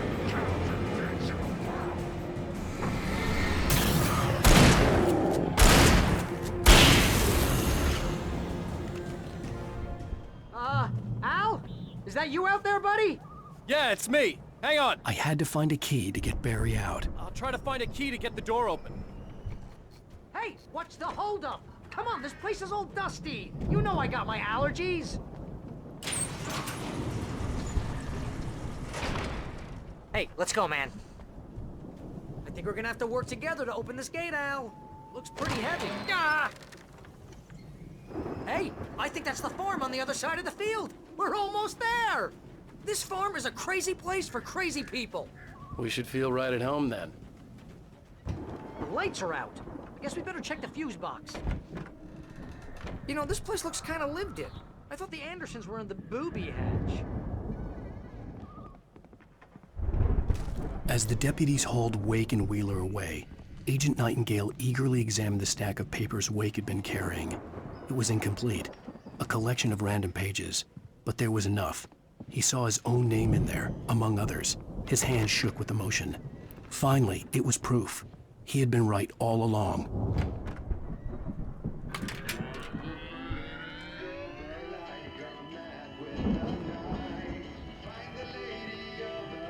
Can you hear that, Al? Music? Of course. We need to find where it's coming from. That's the message the Andersons talked about. That's the whole reason we're here. Lady of the Light? Oh, that's gotta be... What's-her-face? The crazy lamp lady from the town. Cynthia Weaver. Right! Must be.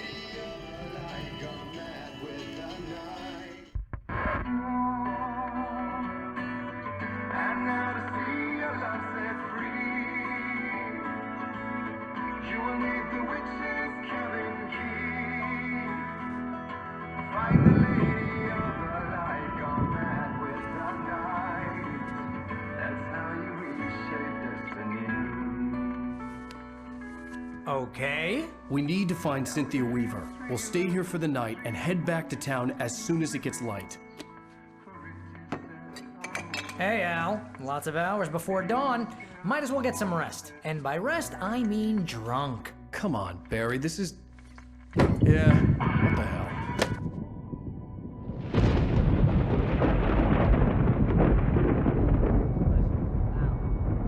I'm sorry about this. No, seriously, because I know we don't get along, but we're gonna find her, right?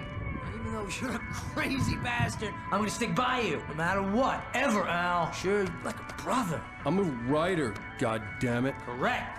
If I just wanted to, I could write 10 books a year. And they'd be the best books that year. No, you couldn't. That's right, I couldn't. But I could, because I'm a writer. What?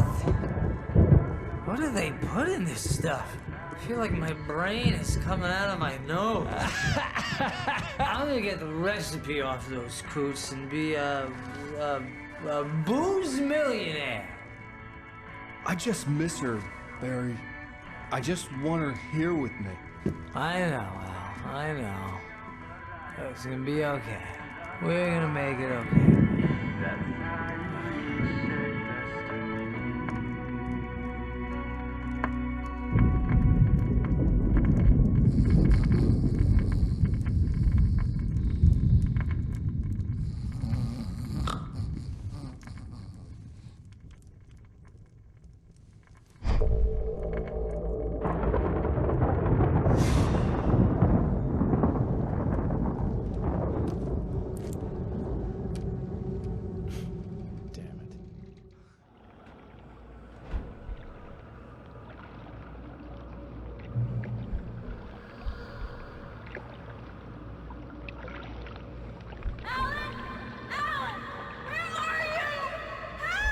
Alice, I'm coming! It's all right! I'm coming! It was a crazy, drunken dream, and yet it was more than that. It was the truth, a suppressed memory unearthed by the Andersons' moonshine. I was there, an out-of-body observer. This was the night Alice and I had arrived at Bright Falls, the night Alice had disappeared. I had a chance to find out what had happened. I remembered being surprised to see the cabin dark. Alice would have never turned the lights off. I remembered thinking I caught a glimpse of her form underwater, sinking into the darkness. Beyond this lost memory, there was nothing. I had to follow the footsteps of my past self to find out what had happened that night. Diving after her was the last vague memory I had of that night. After that, the next thing I could remember was waking up behind the wheel of the crashed car and finding the first pages of the manuscript.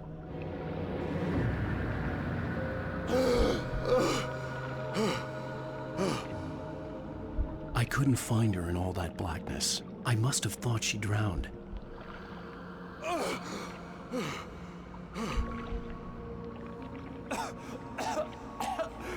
Alice!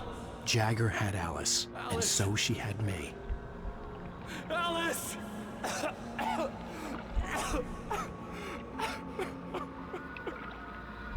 I'd been easy prey. Look at the cabin. Is there someone in the window? Alice? Maybe she didn't drown after all. Maybe she's inside. Alice! Yes. The dark presence had touched me. She had dug her nails into my brain and used me, made me her puppet. She must be here somewhere. Maybe upstairs in the study. Alice! Yes, that's where she is. You can apologize. Alice! You'll laugh at the whole thing together and put it behind you. Alice? She's not here. You were foolish to think so. No, she's dead. She drowned. No, no, no! It's your fault your wife is dead. You are guilty. All she wanted was to help you right. You killed her. Ah! Oh, hush. There's still hope. Cauldron Lake is a special place. Here, you have the power to change things. She wanted you to write. I will tell you what to do.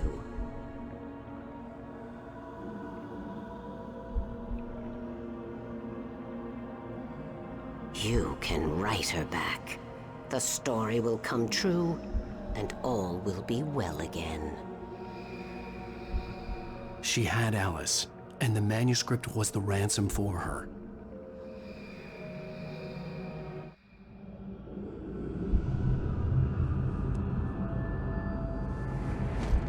Yes. All right. I'll fix it. I'll bring her back.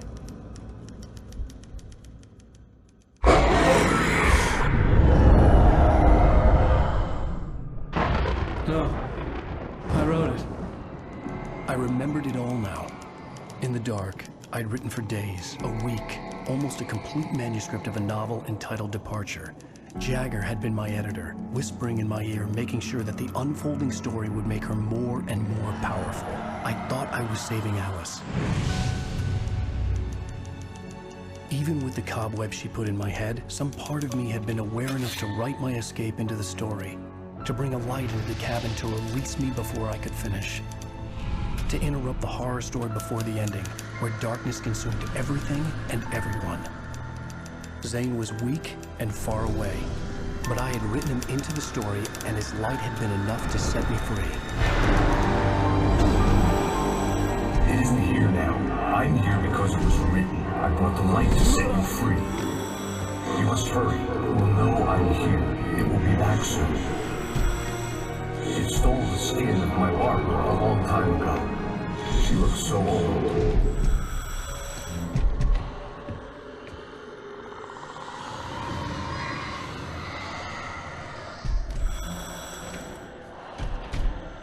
I had woken up, confused and groggy, my mind consumed by darkness and fear. All I could do was to escape.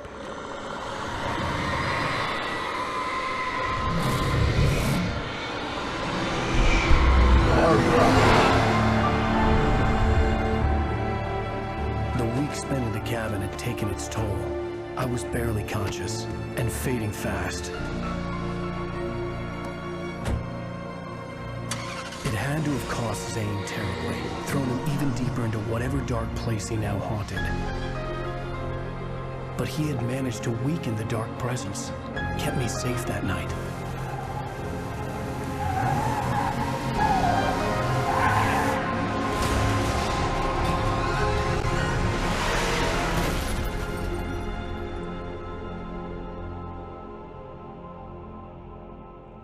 I wrote it.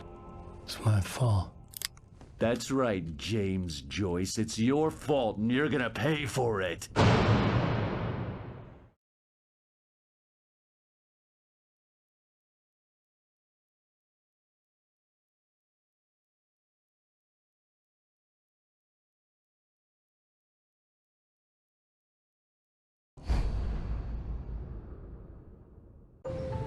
Well, we're expecting a record crowd from the neighboring counties. Naturally, we hope to break the record set by last year's Moose Fest in our neighboring town, Watery.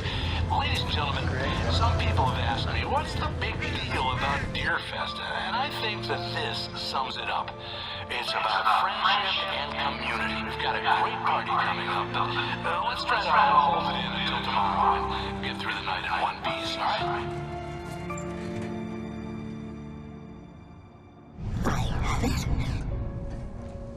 Someone will come for it when the time is right. Thomas said so. He wrote it. The key is insurance. It's my job to keep it safe. Safe in the light. Always in the light.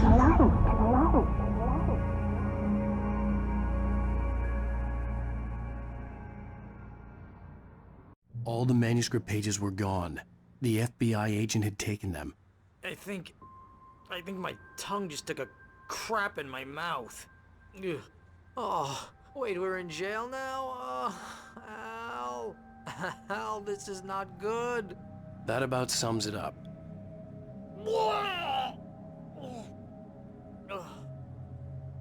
Oh, I am never drinking again.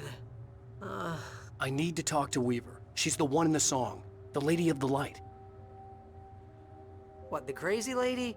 Ugh, whatever you say, Al, but we're stuck here. They're not you gonna... haven't even interviewed Wake.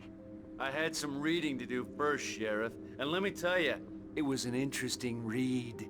Well, I've got you now, Raymond Chandler. It's all here. All the evidence, including conspiracy to murder a federal agent. There's no way you're walking out of here. You hear me in there, Bret Easton Ellis? Huh? Agent Nightingale, I want to talk to your superior. Well, we all want things, Sheriff. I wanted my... Look, that's not possible right now. Agent Nightingale, I insist.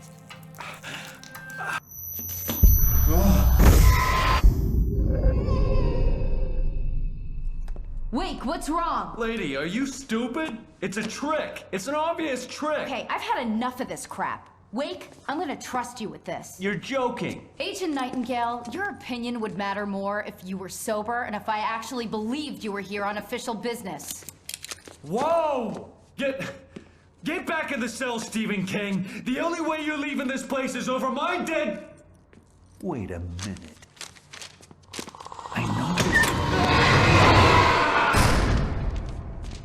Oh my God! Light. We need light. It's the only way to fight this thing. In my office. I've got your things there. Follow me. Oh man! We're sitting ducks with the lights out. Stay cool. I can get the emergency power on. Nightingale tried to make sense of the manuscript.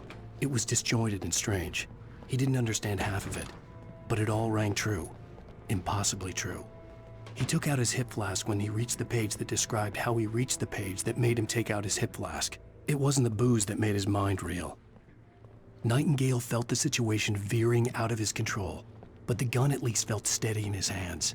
He was ready to fire, resolved that he would let this happen over his dead body. And yet he hesitated. He had seen this moment before, read it in the page. He was transfixed by the déjà vu and the horror that he was a character in a story someone had written. Then the monstrous presence burst in behind him and dragged him into the night. Here are your things. Wake, what do I need to know? What do you need from me?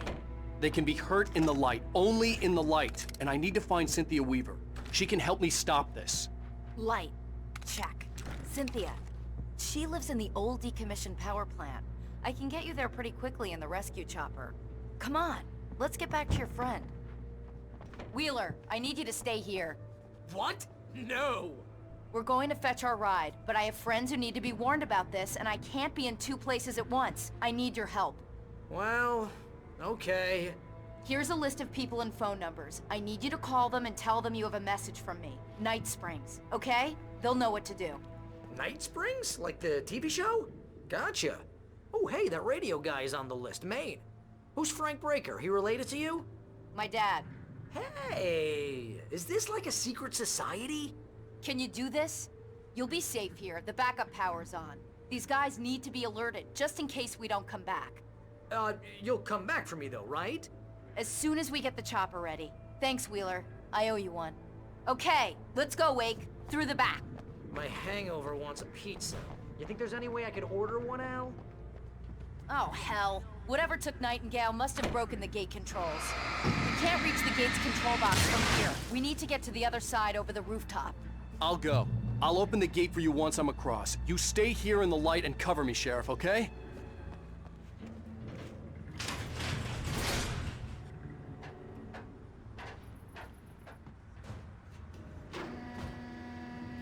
Hey, Sheriff! Your password. Night Springs? What's that all about? It's a stupid joke we have. That bright ball is the original inspiration for the TV show. This town can get weird at times. Never this weird, though. You need to bypass the damaged control box. What am I, an electrician? Hold on! Ah, damn! That's smarts. Good job, Wake. Okay, stick close. Our first stop is the town hall. The keys to the chopper are there. Keep shooting!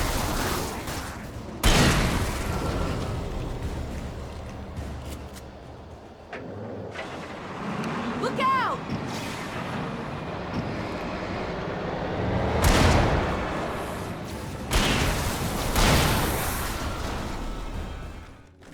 I'm gonna want explanations, you know. For example, what the hell happened to Rose? She's seriously messed up now. The same thing I think happened to me after I arrived. During this week, you can't remember? Oh, I remember now. The darkness that wore Barbara Jagger's face was furious. The story in the manuscript had been making it stronger all the time, but now the light had set the writer free and hurt it, weakened it. It was only a matter of days before the dark presence would be strong again. But meanwhile, it would be difficult to recapture the writer.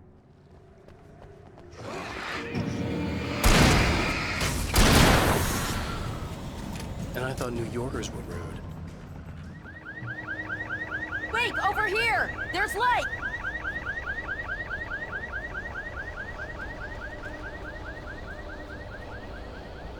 I have a key. Watch my back, Wake.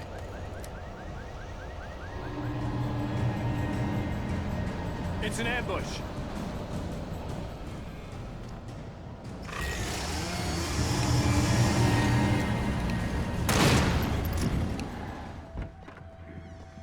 Okay, someone's messed with the fuse box here, but you should be able to jury-rig it while I find the keys. I already got electrocuted once today. How about I look for the keys and you get burned for a change? Fine. They should be in the clerk's office on the other side of the building, near the main entrance.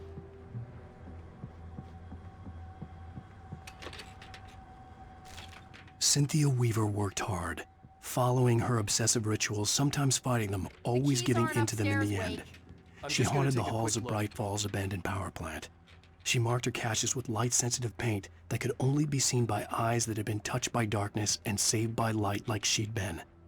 She was preparing defenses and supply lines for the war she knew would come. The war between the forces of light and darkness. The message was from Barry. He was getting worried at the station.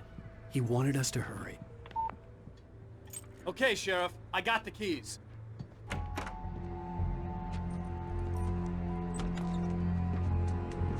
Barry? Why isn't he inside? Oh God! Oh God!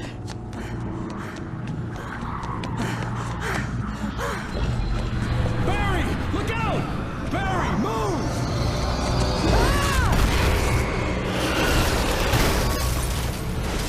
Barry! He made it inside, Wake. He's okay. The storefront's blocked. Come on, Wake, let's go around. We can meet him in the back. We can make it through the bookstore. Wheeler should be waiting for us in the backyard. Keep the hell down or I'll call the sheriff. Oh, hi, Doc. I've got it. Don't worry about it. Sarah, about time somebody showed up. All this shooting in the air is idiotic. One of these days they'll kill somebody. And over Deerfest. I know. Go back to bed. He's got a point, Wake. Look, this town can't take this. It's me they want. The sooner I get out of here, the sooner you can all get back to life as usual. I hope you're right. Come on, let me get this door open. Wait, you got the keys to the bookstore? Perks of being the sheriff. A girl needs to get around. They're really taking advantage of your presence here, Wake. I heard they're selling a lot of your Alex Casey books. Right now, I'm not a big fan of my own writing. For it to be free, the Dark Presence needed the writer to finish the story. Again and again, the story let it get frustratingly close to the writer without letting it capture him. It was bound by the events depicted in the manuscript, but it could pursue the writer indirectly, put others on the task and stop those who would help him. It took over everything in its path, made them its puppets, and sent them after Alan Wake. I don't see Barry. Look, Wake, maybe that's him. That's the way to the chopper.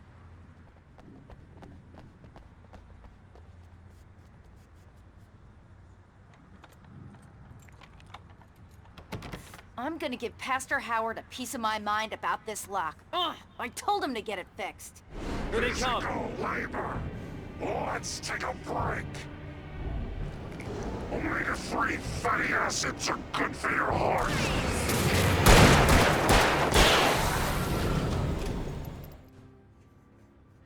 Alice had screamed until she had no voice left to scream.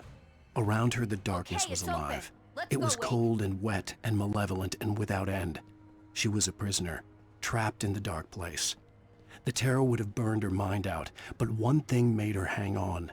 She could sense Alan in the dark. She could hear him. She could see the words he was writing as flickering shadows. He sensed her too. He was trying to work his way to her. Wow. We keep them lit all night long on the night before Deerfest. Why? Well, it's tradition.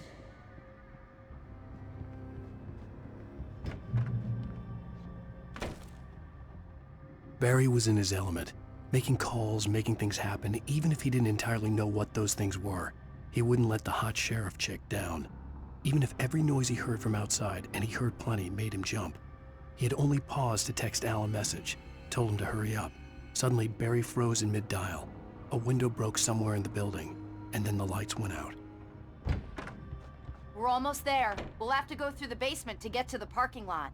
Yeah, there's no way going through the crypt will turn out to be a bad idea.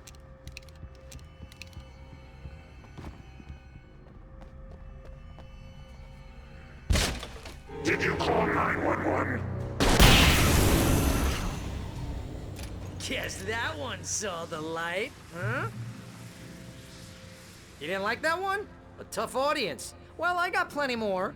What are the Christmas lights for? Protection, man. Like garlic against vampires. Vampires. The helicopter's just across the parking lot and up the hill. Come on! The Bright Falls General Store is now my favorite place in the entire world. See this headlamp? It's like a superpower. I can just look at one of those things and they die.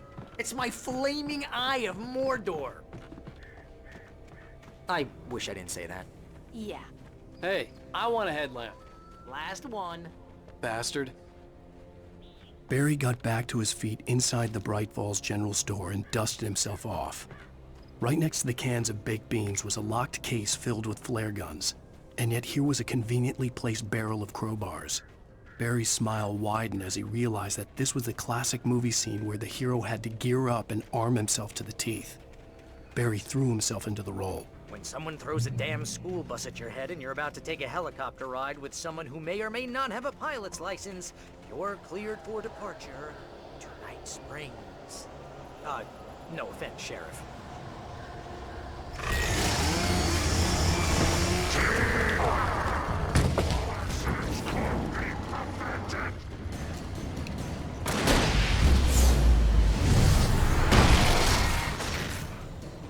Oh, I'm never gonna get used to this.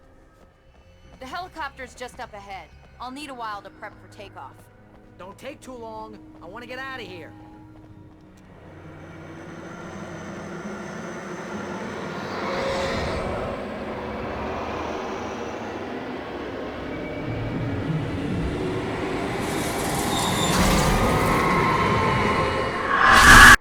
You will never get her back. We're not ready to take off yet. Well, get ready. I'll hold them off.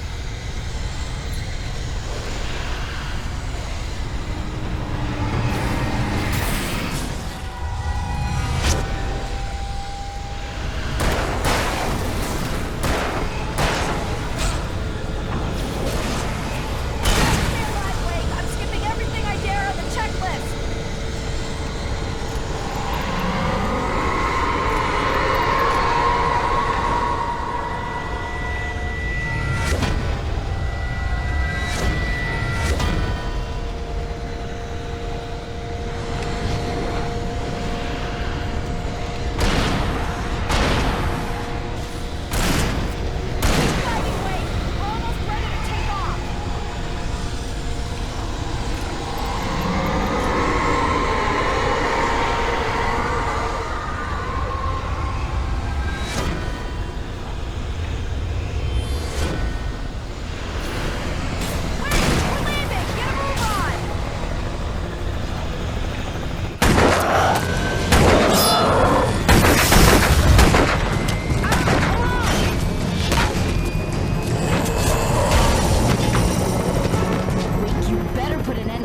Just get me to Weaver, Sheriff. You're taking a big chance on a local crazy lady, Al. I hope you're right about her, or we can kiss this town goodbye.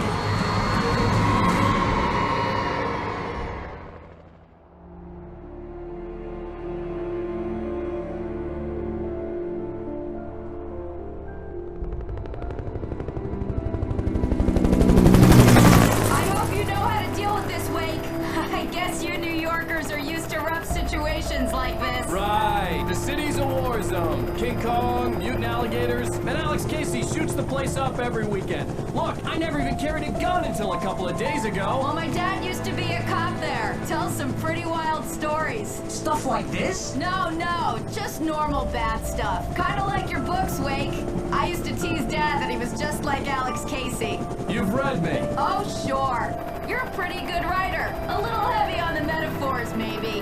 Nobody's ever said that before. We're coming up on the power plant. See the lit building over there? And that's the dam further up the river. I can't land here. I'll take her down the road across the river. Just get me there, Sheriff.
and here's a new song from a band that they always remind me of our local rock legends.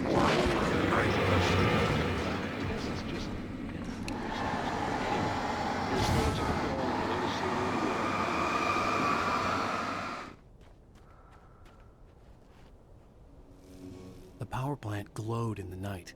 It was close, but I had to find a way across.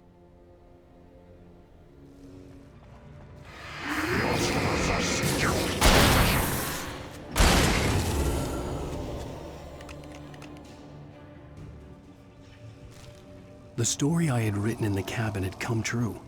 Touched by the dark presence, I had written a horror story, but the end was still missing. The story was incomplete, and the last unfinished page of the manuscript still sat in the typewriter in the cabin study. If I could get back there, if I could read the page, then I could write my own ending to this story and save Alice. Sarah was almost starting to relax. Maybe they could turn this into a win yet. Suddenly, there was a piercing sound, like a table saw gone wild, as 100 birds made out of shadows swarmed into the rotor. The chopper bucked wildly and the board lit up, telling her what she already knew. They were going down. Barry Wheeler screamed next to her.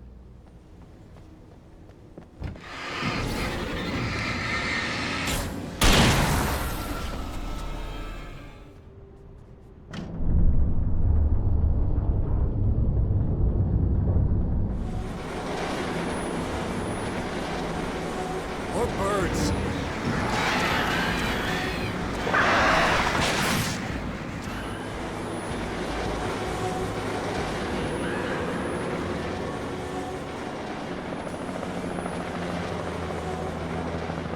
We managed to lose the flock. You're almost at the power plant. Keep going. We'll give you support.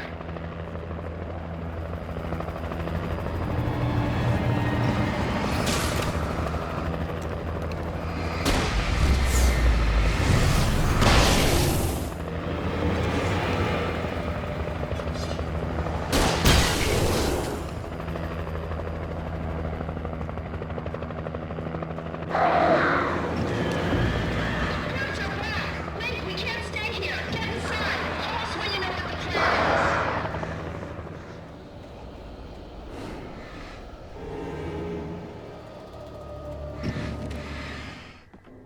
is. I recognized the logo on the power plant sign. I'd seen a version of it painted all over the area, signifying hidden caches of supplies.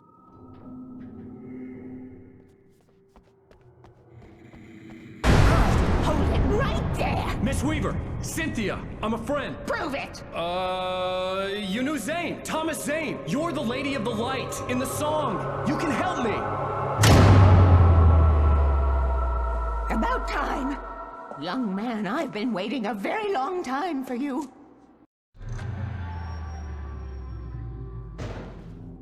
It's in the well-lit room. Excuse me? What you need to drive the darkness back. The well-lit room is at the dam. I built the room to keep it safe. Will it help me find Alice? Will it get me back to the cabin? Fine, let's go. I can get my friends to come back with the helicopter.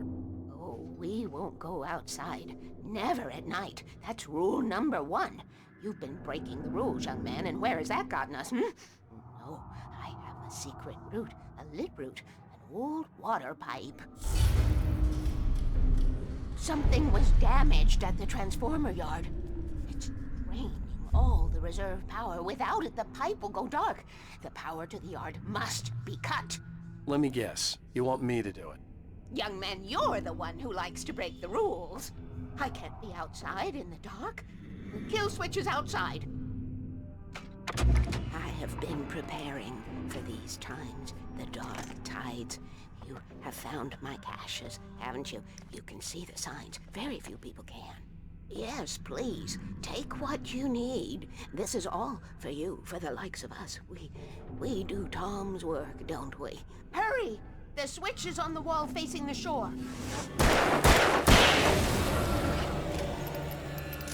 Weaver had sent me to cut the power to the transformer yard. I was willing to do grunt work for her to get her to help me. I hoped Weaver was dependable. I'd stumbled into this crazy world a little over a week ago. She had been living this insanity for decades. I could see the kill switch that would cut the power to the transformer yard. Now I had to find a way to reach it.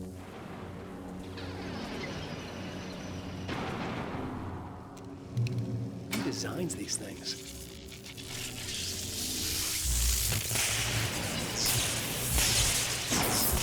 The transformer yard went dark and dead. Weaver's water pipe passage should now be good to go.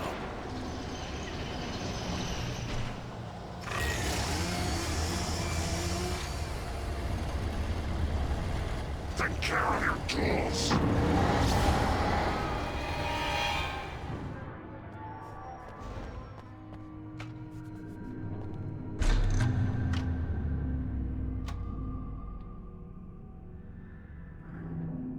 This way, young man. Follow me. Come, come. The pipe's empty now. We're ready to go. This way. We need to go. I knew them both, Tom and Barbara. I had such a crush on him. Such a beautiful man. I was jealous.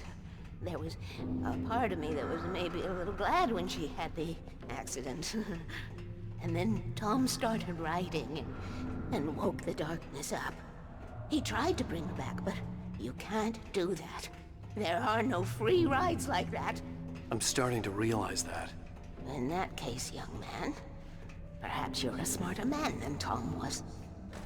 The witch looked like her, but it wasn't. Barbara was sweet.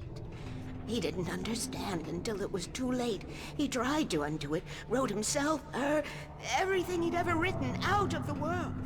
Oh, he was so famous. And afterward, no one knew. Oh, Tom. He left only one thing behind in my care, in case it happened again. Insurance. He trusted me. Or perhaps used me a little. Tom knew how I felt. Knew I wouldn't refuse him. I built the well-lit room and put it there. It's been waiting for you. We are characters trapped in a story you have written, and none of us will survive to see the end of it if the darkness isn't stopped. She'll twist the story to her own dark ends. How do you know all this? Tom, that's the way he wrote it. He still talks to me, you know, in television, from beyond, from below. We have both been touched by the darkness, young man. He saved us both with light, but the darkness stays with you. Leaves a stain.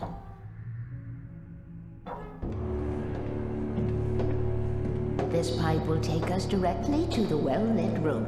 Okay, I need to call my friends, tell them where we're going. Hello? Al! Barry, we're headed to the dam in one of the pipes. Meet us there. Okay, I'll tell Sarah. It's Sarah now? Whoa! No! Sweet love! Barry! Barry! We gotta go see if they're okay. They're probably dead.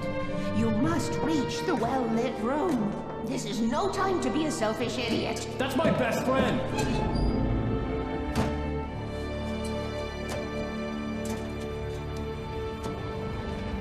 Well, be a fool. I'll use the pipe. I'll meet you at the dam if you make it.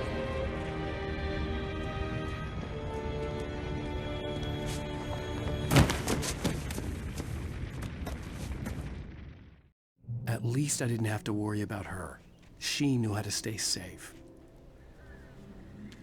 Thomas Zane knew he had to remove all that had made this horror possible, including himself. That was the only way to banish the dark presence he had unleashed and now looked at him through the eyes of his dead love. But he also knew that despite his best efforts, it might someday return. So even as he wrote himself and his work out of existence, he added a loophole as insurance, an exception to the rule. Anything of his stored in a shoebox would remain. Barry! Sheriff Breaker!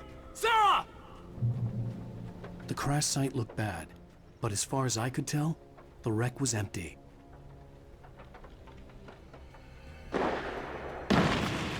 Barry! Barry! Oh! Over here! Hang in there, I'm coming!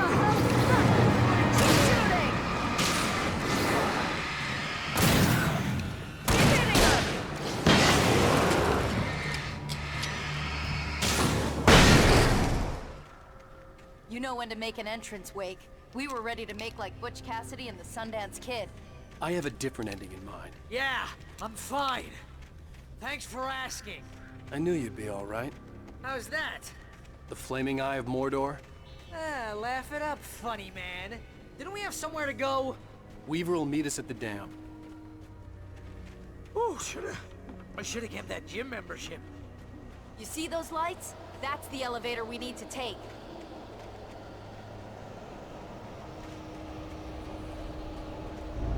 You can't beat a good fight. What the hell is that thing? It's everywhere! Oh crap, there's more than one of them! Nothing moves like that. It's impossible. Ah! Al! Do something!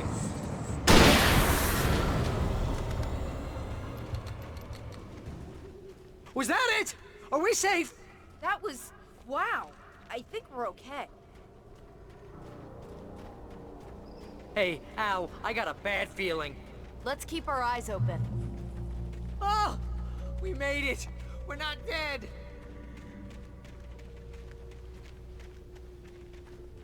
Wake, call the elevator. I'm keeping watch. I think I hear something moving around.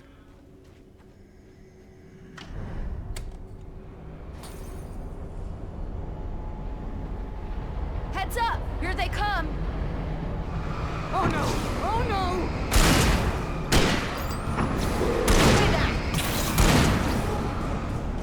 I swear this is the slowest elevator in the world! It's here! Al, let's go! Fight 'em off! Get back! He's hitting us!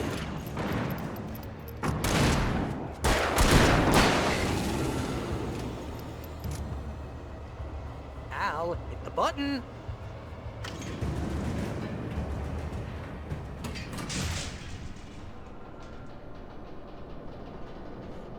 We're almost there. There's an entrance into the dam at the top. What's the plan, Wake? Well, Weaver's crazy, but she's got something Zane left behind. Something to fix this. Gee, could you be a little more vague? Thomas Zane? Seriously? Might as well be Paul Bunyan or Bigfoot. Yeah, well, he was real.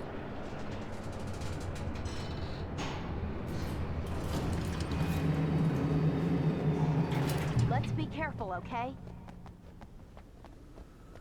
Oh, jeez, I hate this. Okay, Wake. There's a button over there that opens the door.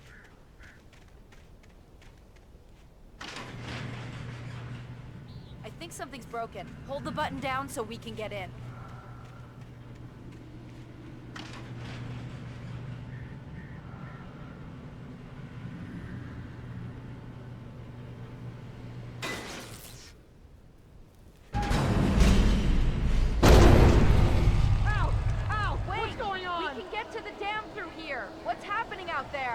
You guys go ahead and find Weaver. She should be in the dam now. I'll have to make it alone through the top. Okay, Wake. Good luck. Don't get yourself killed. Ah, please, be careful. I'll take good care of Barry, Wake. You just look after yourself. Making her way through the water pipe alone, Cynthia was angry at the writer.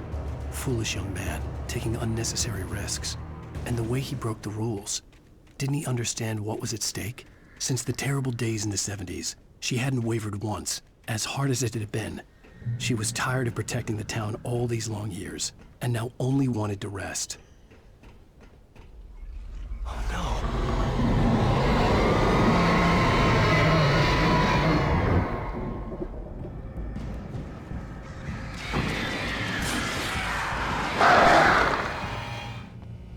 Fishing can be a hobby or a job. I was ridiculously outnumbered. The searchlight could even the odds.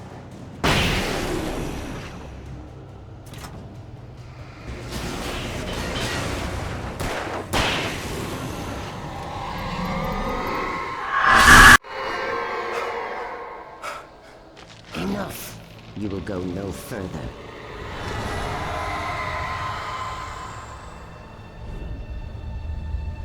Stop. Stop now.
made it. Well done. I'm glad I was wrong. But it was a foolish chance to take. Don't worry about the noise. We're safe here. I have looked after the well-lit room for many, many years now. There is no shadow in the well-lit room. The power is fail-safe, and all the bulbs are numbered and changed regularly based on their make and model. Right. There's an old army base at Raid Cove Point, north of here. It was active during the Second World War. They operated here back then. They must have built this. Yes, they did. It's my place now.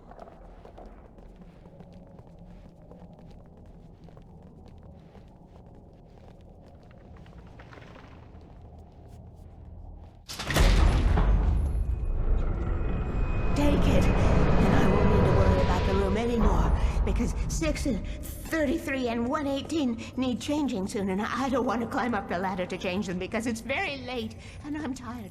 And if you take it, I won't have to do that anymore. The page was autobiographical, a memory from my childhood. But I didn't write this. It was a page written by Thomas Zane. None of them were supposed to exist anymore. Alan, 7 years old, would fight sleep to the bitter end. When he did sleep, he soon woke up, screaming, the nightmares fresh in his mind. One evening, his mother, sitting by his bed, offered him an old light switch. She called it the clicker, and flicking the switch would turn on a magical light that would drive the beast away. To imbue the talisman with all possible power, she added that it had been given to her by Alan's father. Alan never knew him, and anything of his took on mythical proportions in his mind. With the clicker firmly in his hand, Alan finally slept like a baby. Now, almost 30 years later, Alan thought of this as he stood on the rim of Cauldron Lake, the clicker in his hand. He took a deep breath and jumped. My mind swirled. I'd given the clicker to Alice, yet it was here. Zane had written it into existence, in a story I had written. I can get to her now. I can finish this.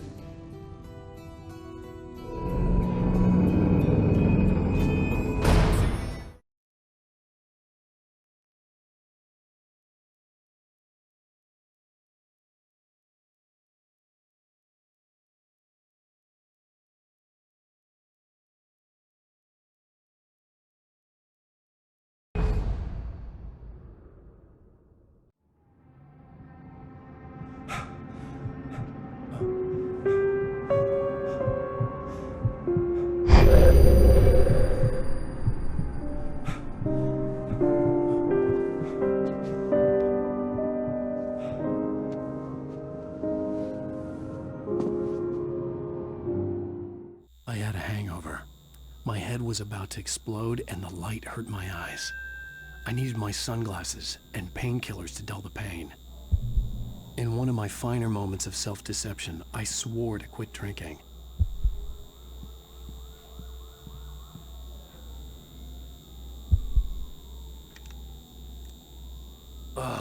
The sunglasses made the world look bearable. Now I could keep my eyes open without feeling like a vampire in the sun.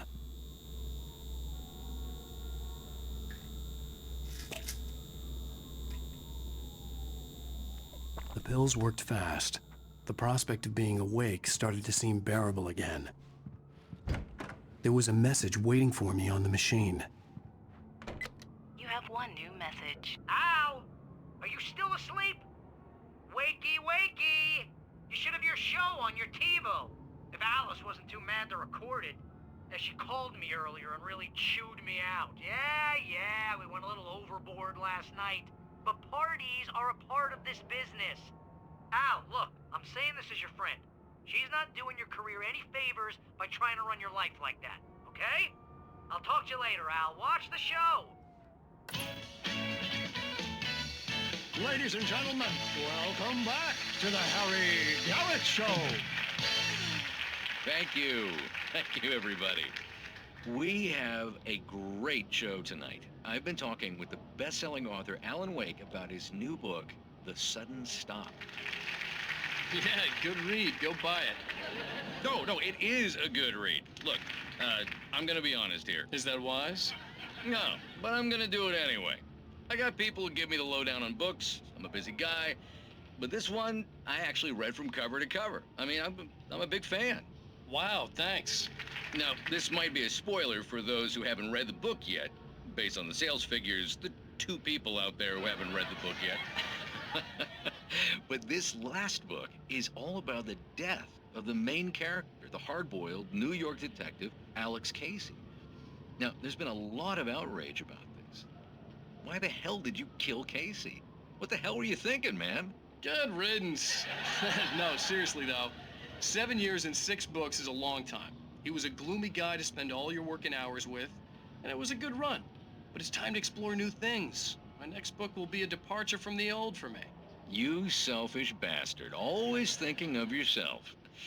Well, you've certainly given us a lot of entertainment over the years. And now that you mention it, Casey was a gloomy guy. Never had much luck with his love life with the ladies.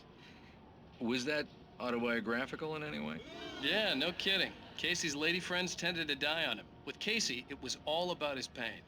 No, nothing autobiographical about that. I'm a happily married man. My wife is my muse. Well, congratulations. That's great to hear. So, how's the publicity tour been treating you? Good, great. But I gotta say, I'm glad to be back home in New York. Well, you've certainly been on the news a lot lately. Lots of parties and, you got into a fight with some paparazzi. Oh, man. Well, that guy was really in my face. I lost my temper. I know that wasn't cool. Well, you are famous for that temper. Well, I did also write several books. Well, your latest novel is called The Sudden Stop, and it's in bookstores now. Go get it. That means the 2 of you out there who haven't bought it yet. Ladies and gentlemen, that's all we have for you tonight. I want to thank all our guests for the evening. Alan Wake, Sam Lake. Once more, do the face for us, Sam. There it is. And our musical guests, Poets of the Fall.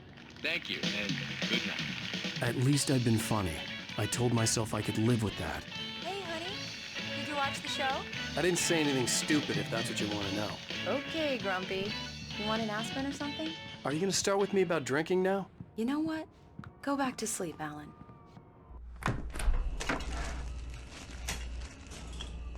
What? Now you can't even talk to me? Well, this morning I was angry because you said you'd be home at midnight and you showed up at 7 a.m. and passed out in mid-sentence. Now I'm over it. Are you angry? This goddamn tour. It's gotten out of hand. Oh, honey. It's almost over, right? We can get back to normal. Then you can start writing again. I'm sorry, honey. Alan, you're not thinking straight. Just take a shower and go back to bed, huh? Yeah, you're right, honey. I'm sorry. Once this is over, let's go away together. A vacation. Just you and me. Some peace and quiet.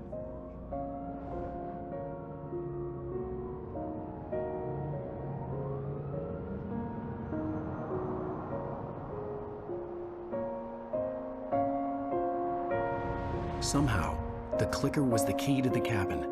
I had to return to Cauldron Lake to save Alice.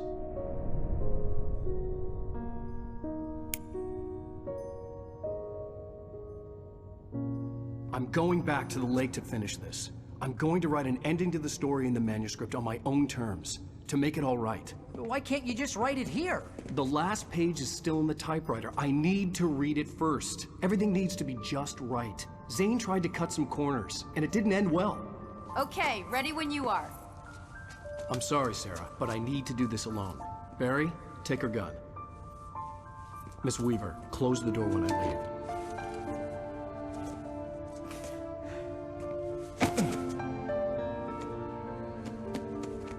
Good luck, Al. See you later.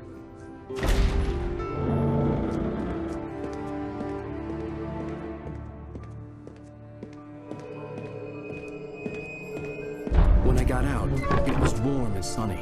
I'd flicked the switch of the clicker. Had it done this? I didn't stop to question it. I had to take advantage of the sunlight to get to the lake. On Zane's page, I'd stood on the rim of Cauldron Lake, about to use the clicker. That's where I was headed.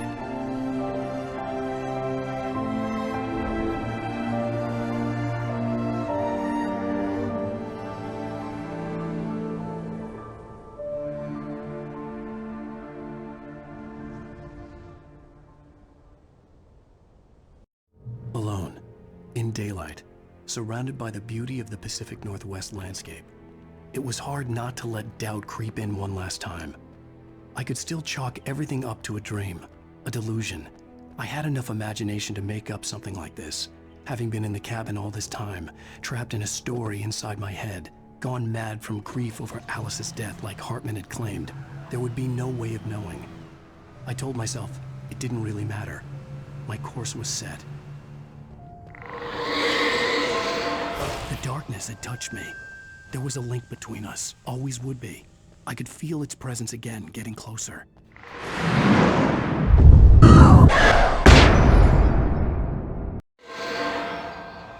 I will kill your wife. The dark presence was no longer trying to capture the writer so he could create the ending it wanted. The writer knew too much. He was too strong. And he carried a weapon left behind by Thomas Zane, something that could hurt it. Now, the darkness was doing everything in its power to simply stop the writer from ever reaching Cauldron Lake and the dark place it came from. Based on the signature in the motel register, Agent Nightingale had stayed here, in room number 2. This had obviously been the room where Agent Nightingale had stayed when he hadn't been busy harassing me.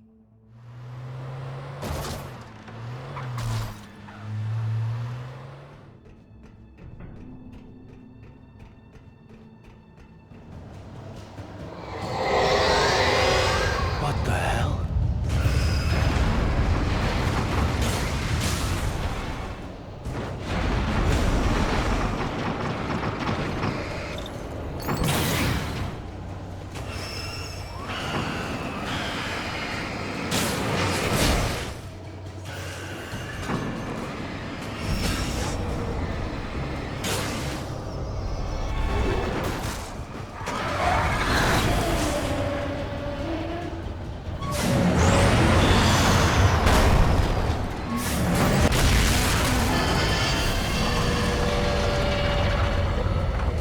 Nice to see you, too.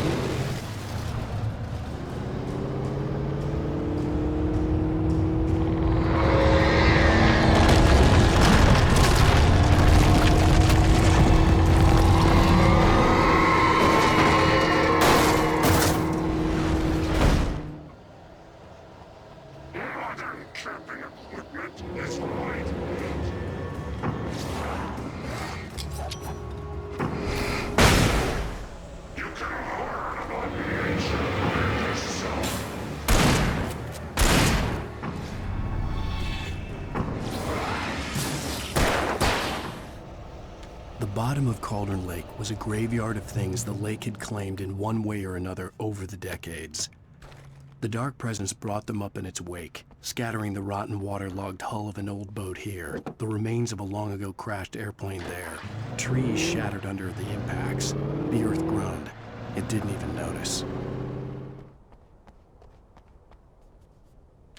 Zane cut its heart out, but it didn't die.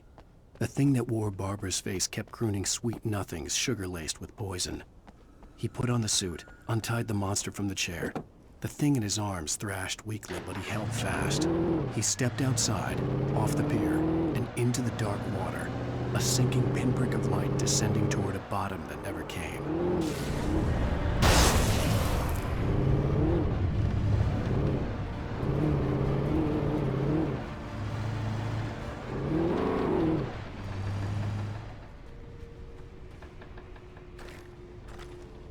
The dark place I found myself in was unlike anything I could ever have imagined. It wasn't solid. It flowed. It was conceptual and subjective. For someone else, an artist in another field, it would have been very different.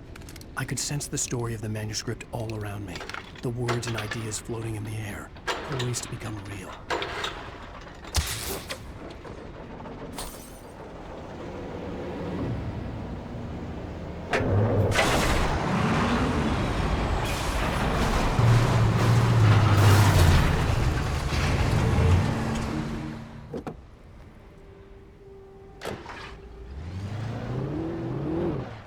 When I told Barry my plan back in the well-lit room, I'd acted as if I knew what I was doing.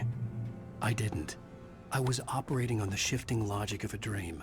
I had to fight my way to the lake through the horrors of the night. I had to flick an old battered light switch imbued with childhood magic. I had to write a happy ending to a horror story. I had to save my wife from the dark prison she was being held in. I will never give her to you.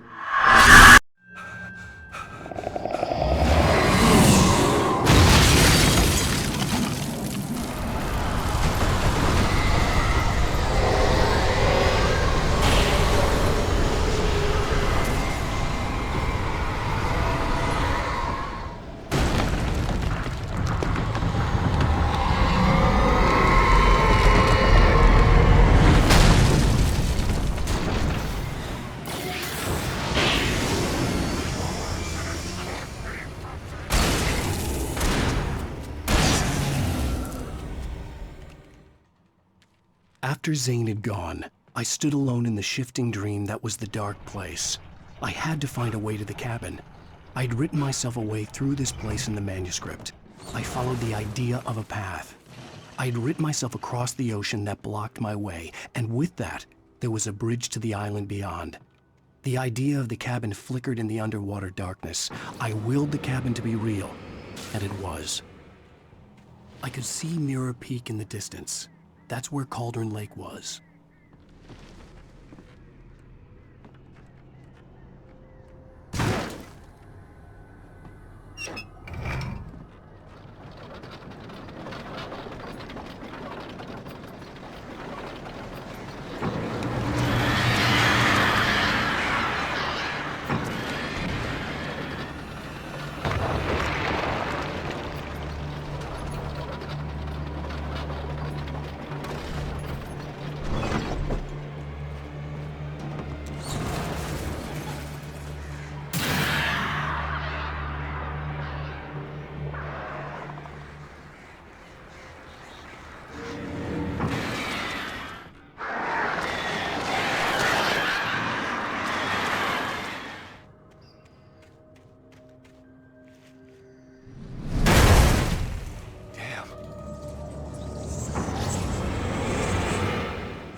I needed to get the generator running.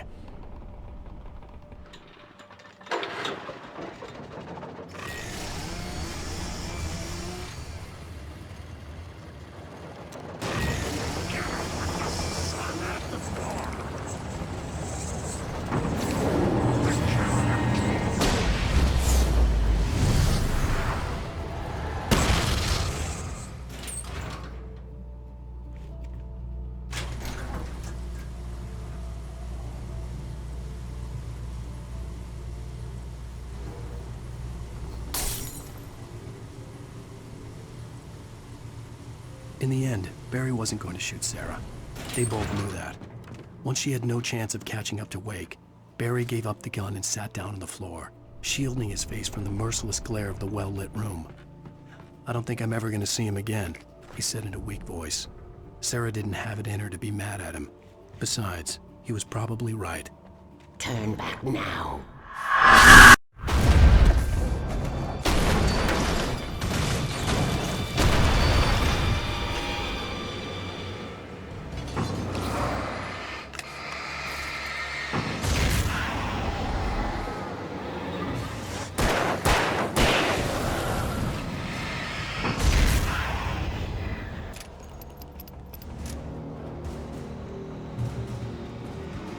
Do as you're told.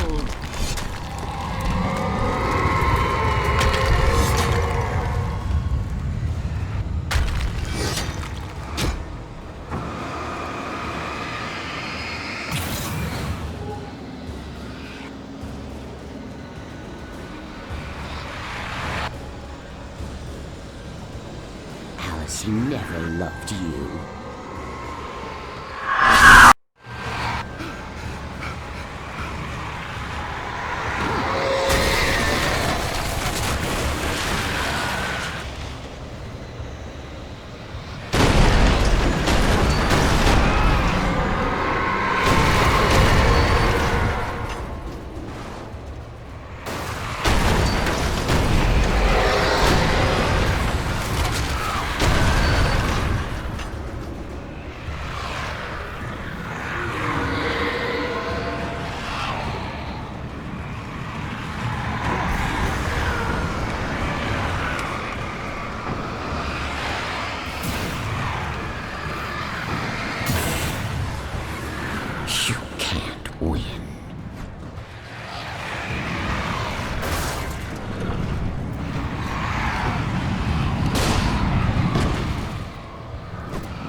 You will fail. It's all in your head.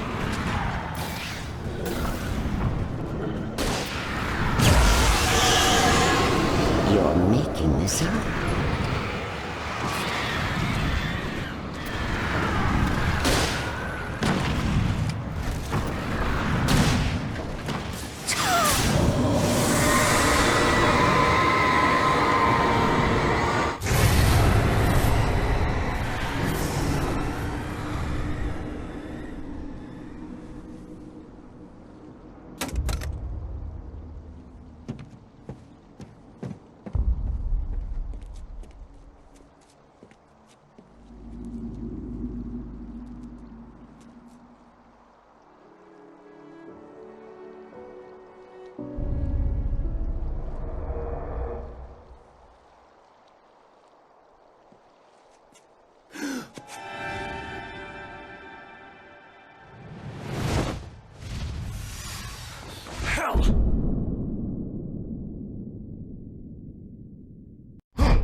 Baby, you were having a bad dream. It was just another nightmare. No. Everything's fine. You're home. It wasn't a dream. Everything's fine. Turn the lights on. Turn the lights on! Shh, baby. The power's out. There's no light. Come back to bed and I'll make you forget all about your fear of the dark. My fear? It's your fear. Why aren't you afraid? You're not Alice. Turn the lights on now. Where's the clicker? What did you do with it? Alan, honey, you're still 1 foot in a dream. You're not making any sense. Come back to bed. Alan, you're scaring me now. Come back to bed. Have you taken your pills? Do you want me to call Dr. Hartman? I read your manuscript. It's brilliant. Departure is your best work yet. You're a genius. I'm so proud of you. Come back to bed. We'll talk more about it in the morning. Come back to bed, Alan. Come back to bed, Tom.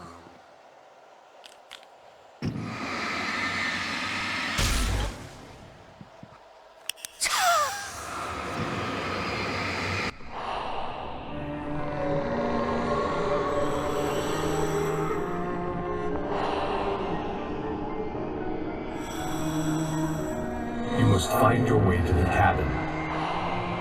It stands in your way. It won't let you pass. It has no heart.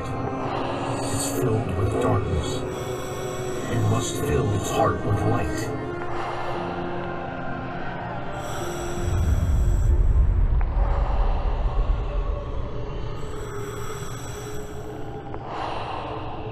Don't mind him. He's Mr. Scott. Your friends will meet him when you're gone.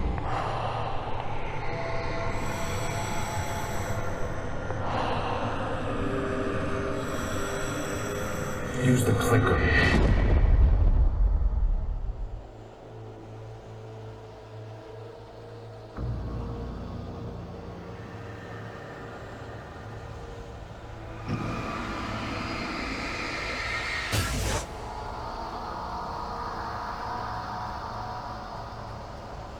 I'm leaving you.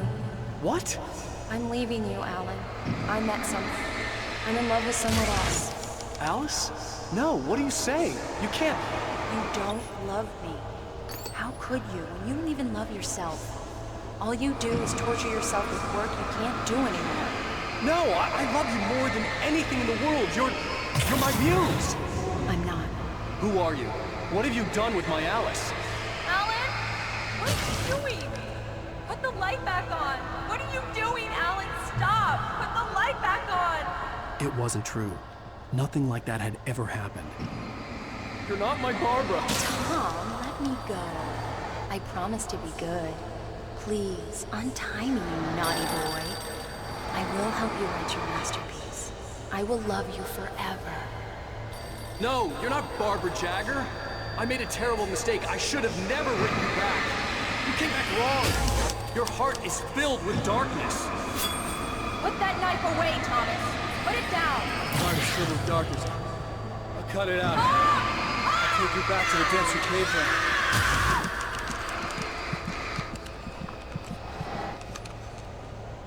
I willed the cabin filled with darkness.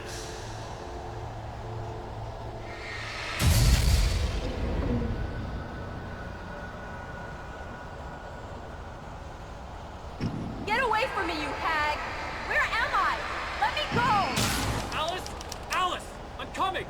Your husband refused to do as he was told. All he had to do was write what I wanted him to write. Now it's too late. It's his fault. You'll...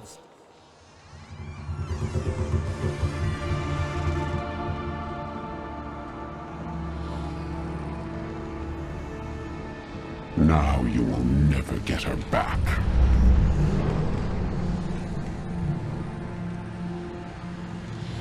I am much older than you. Older than your first work of art. I will find a new face to wear. Someone else to dream me free.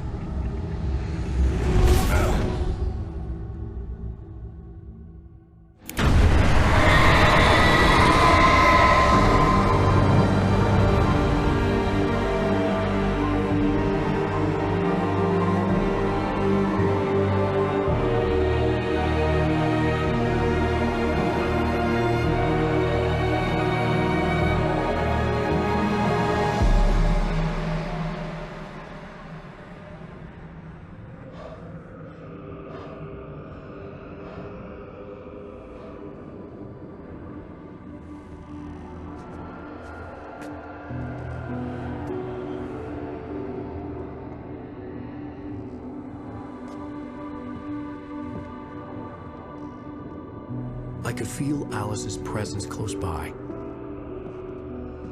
I understood what I had to do now. I knew how to write the ending to Departure. There's light and there's darkness. Cause and effect. There's guilt and there's atonement. But the scales always need to balance. Everything has a price. That's where Zane had gone wrong. There's a long journey through the night back into the light. Alice? Alice?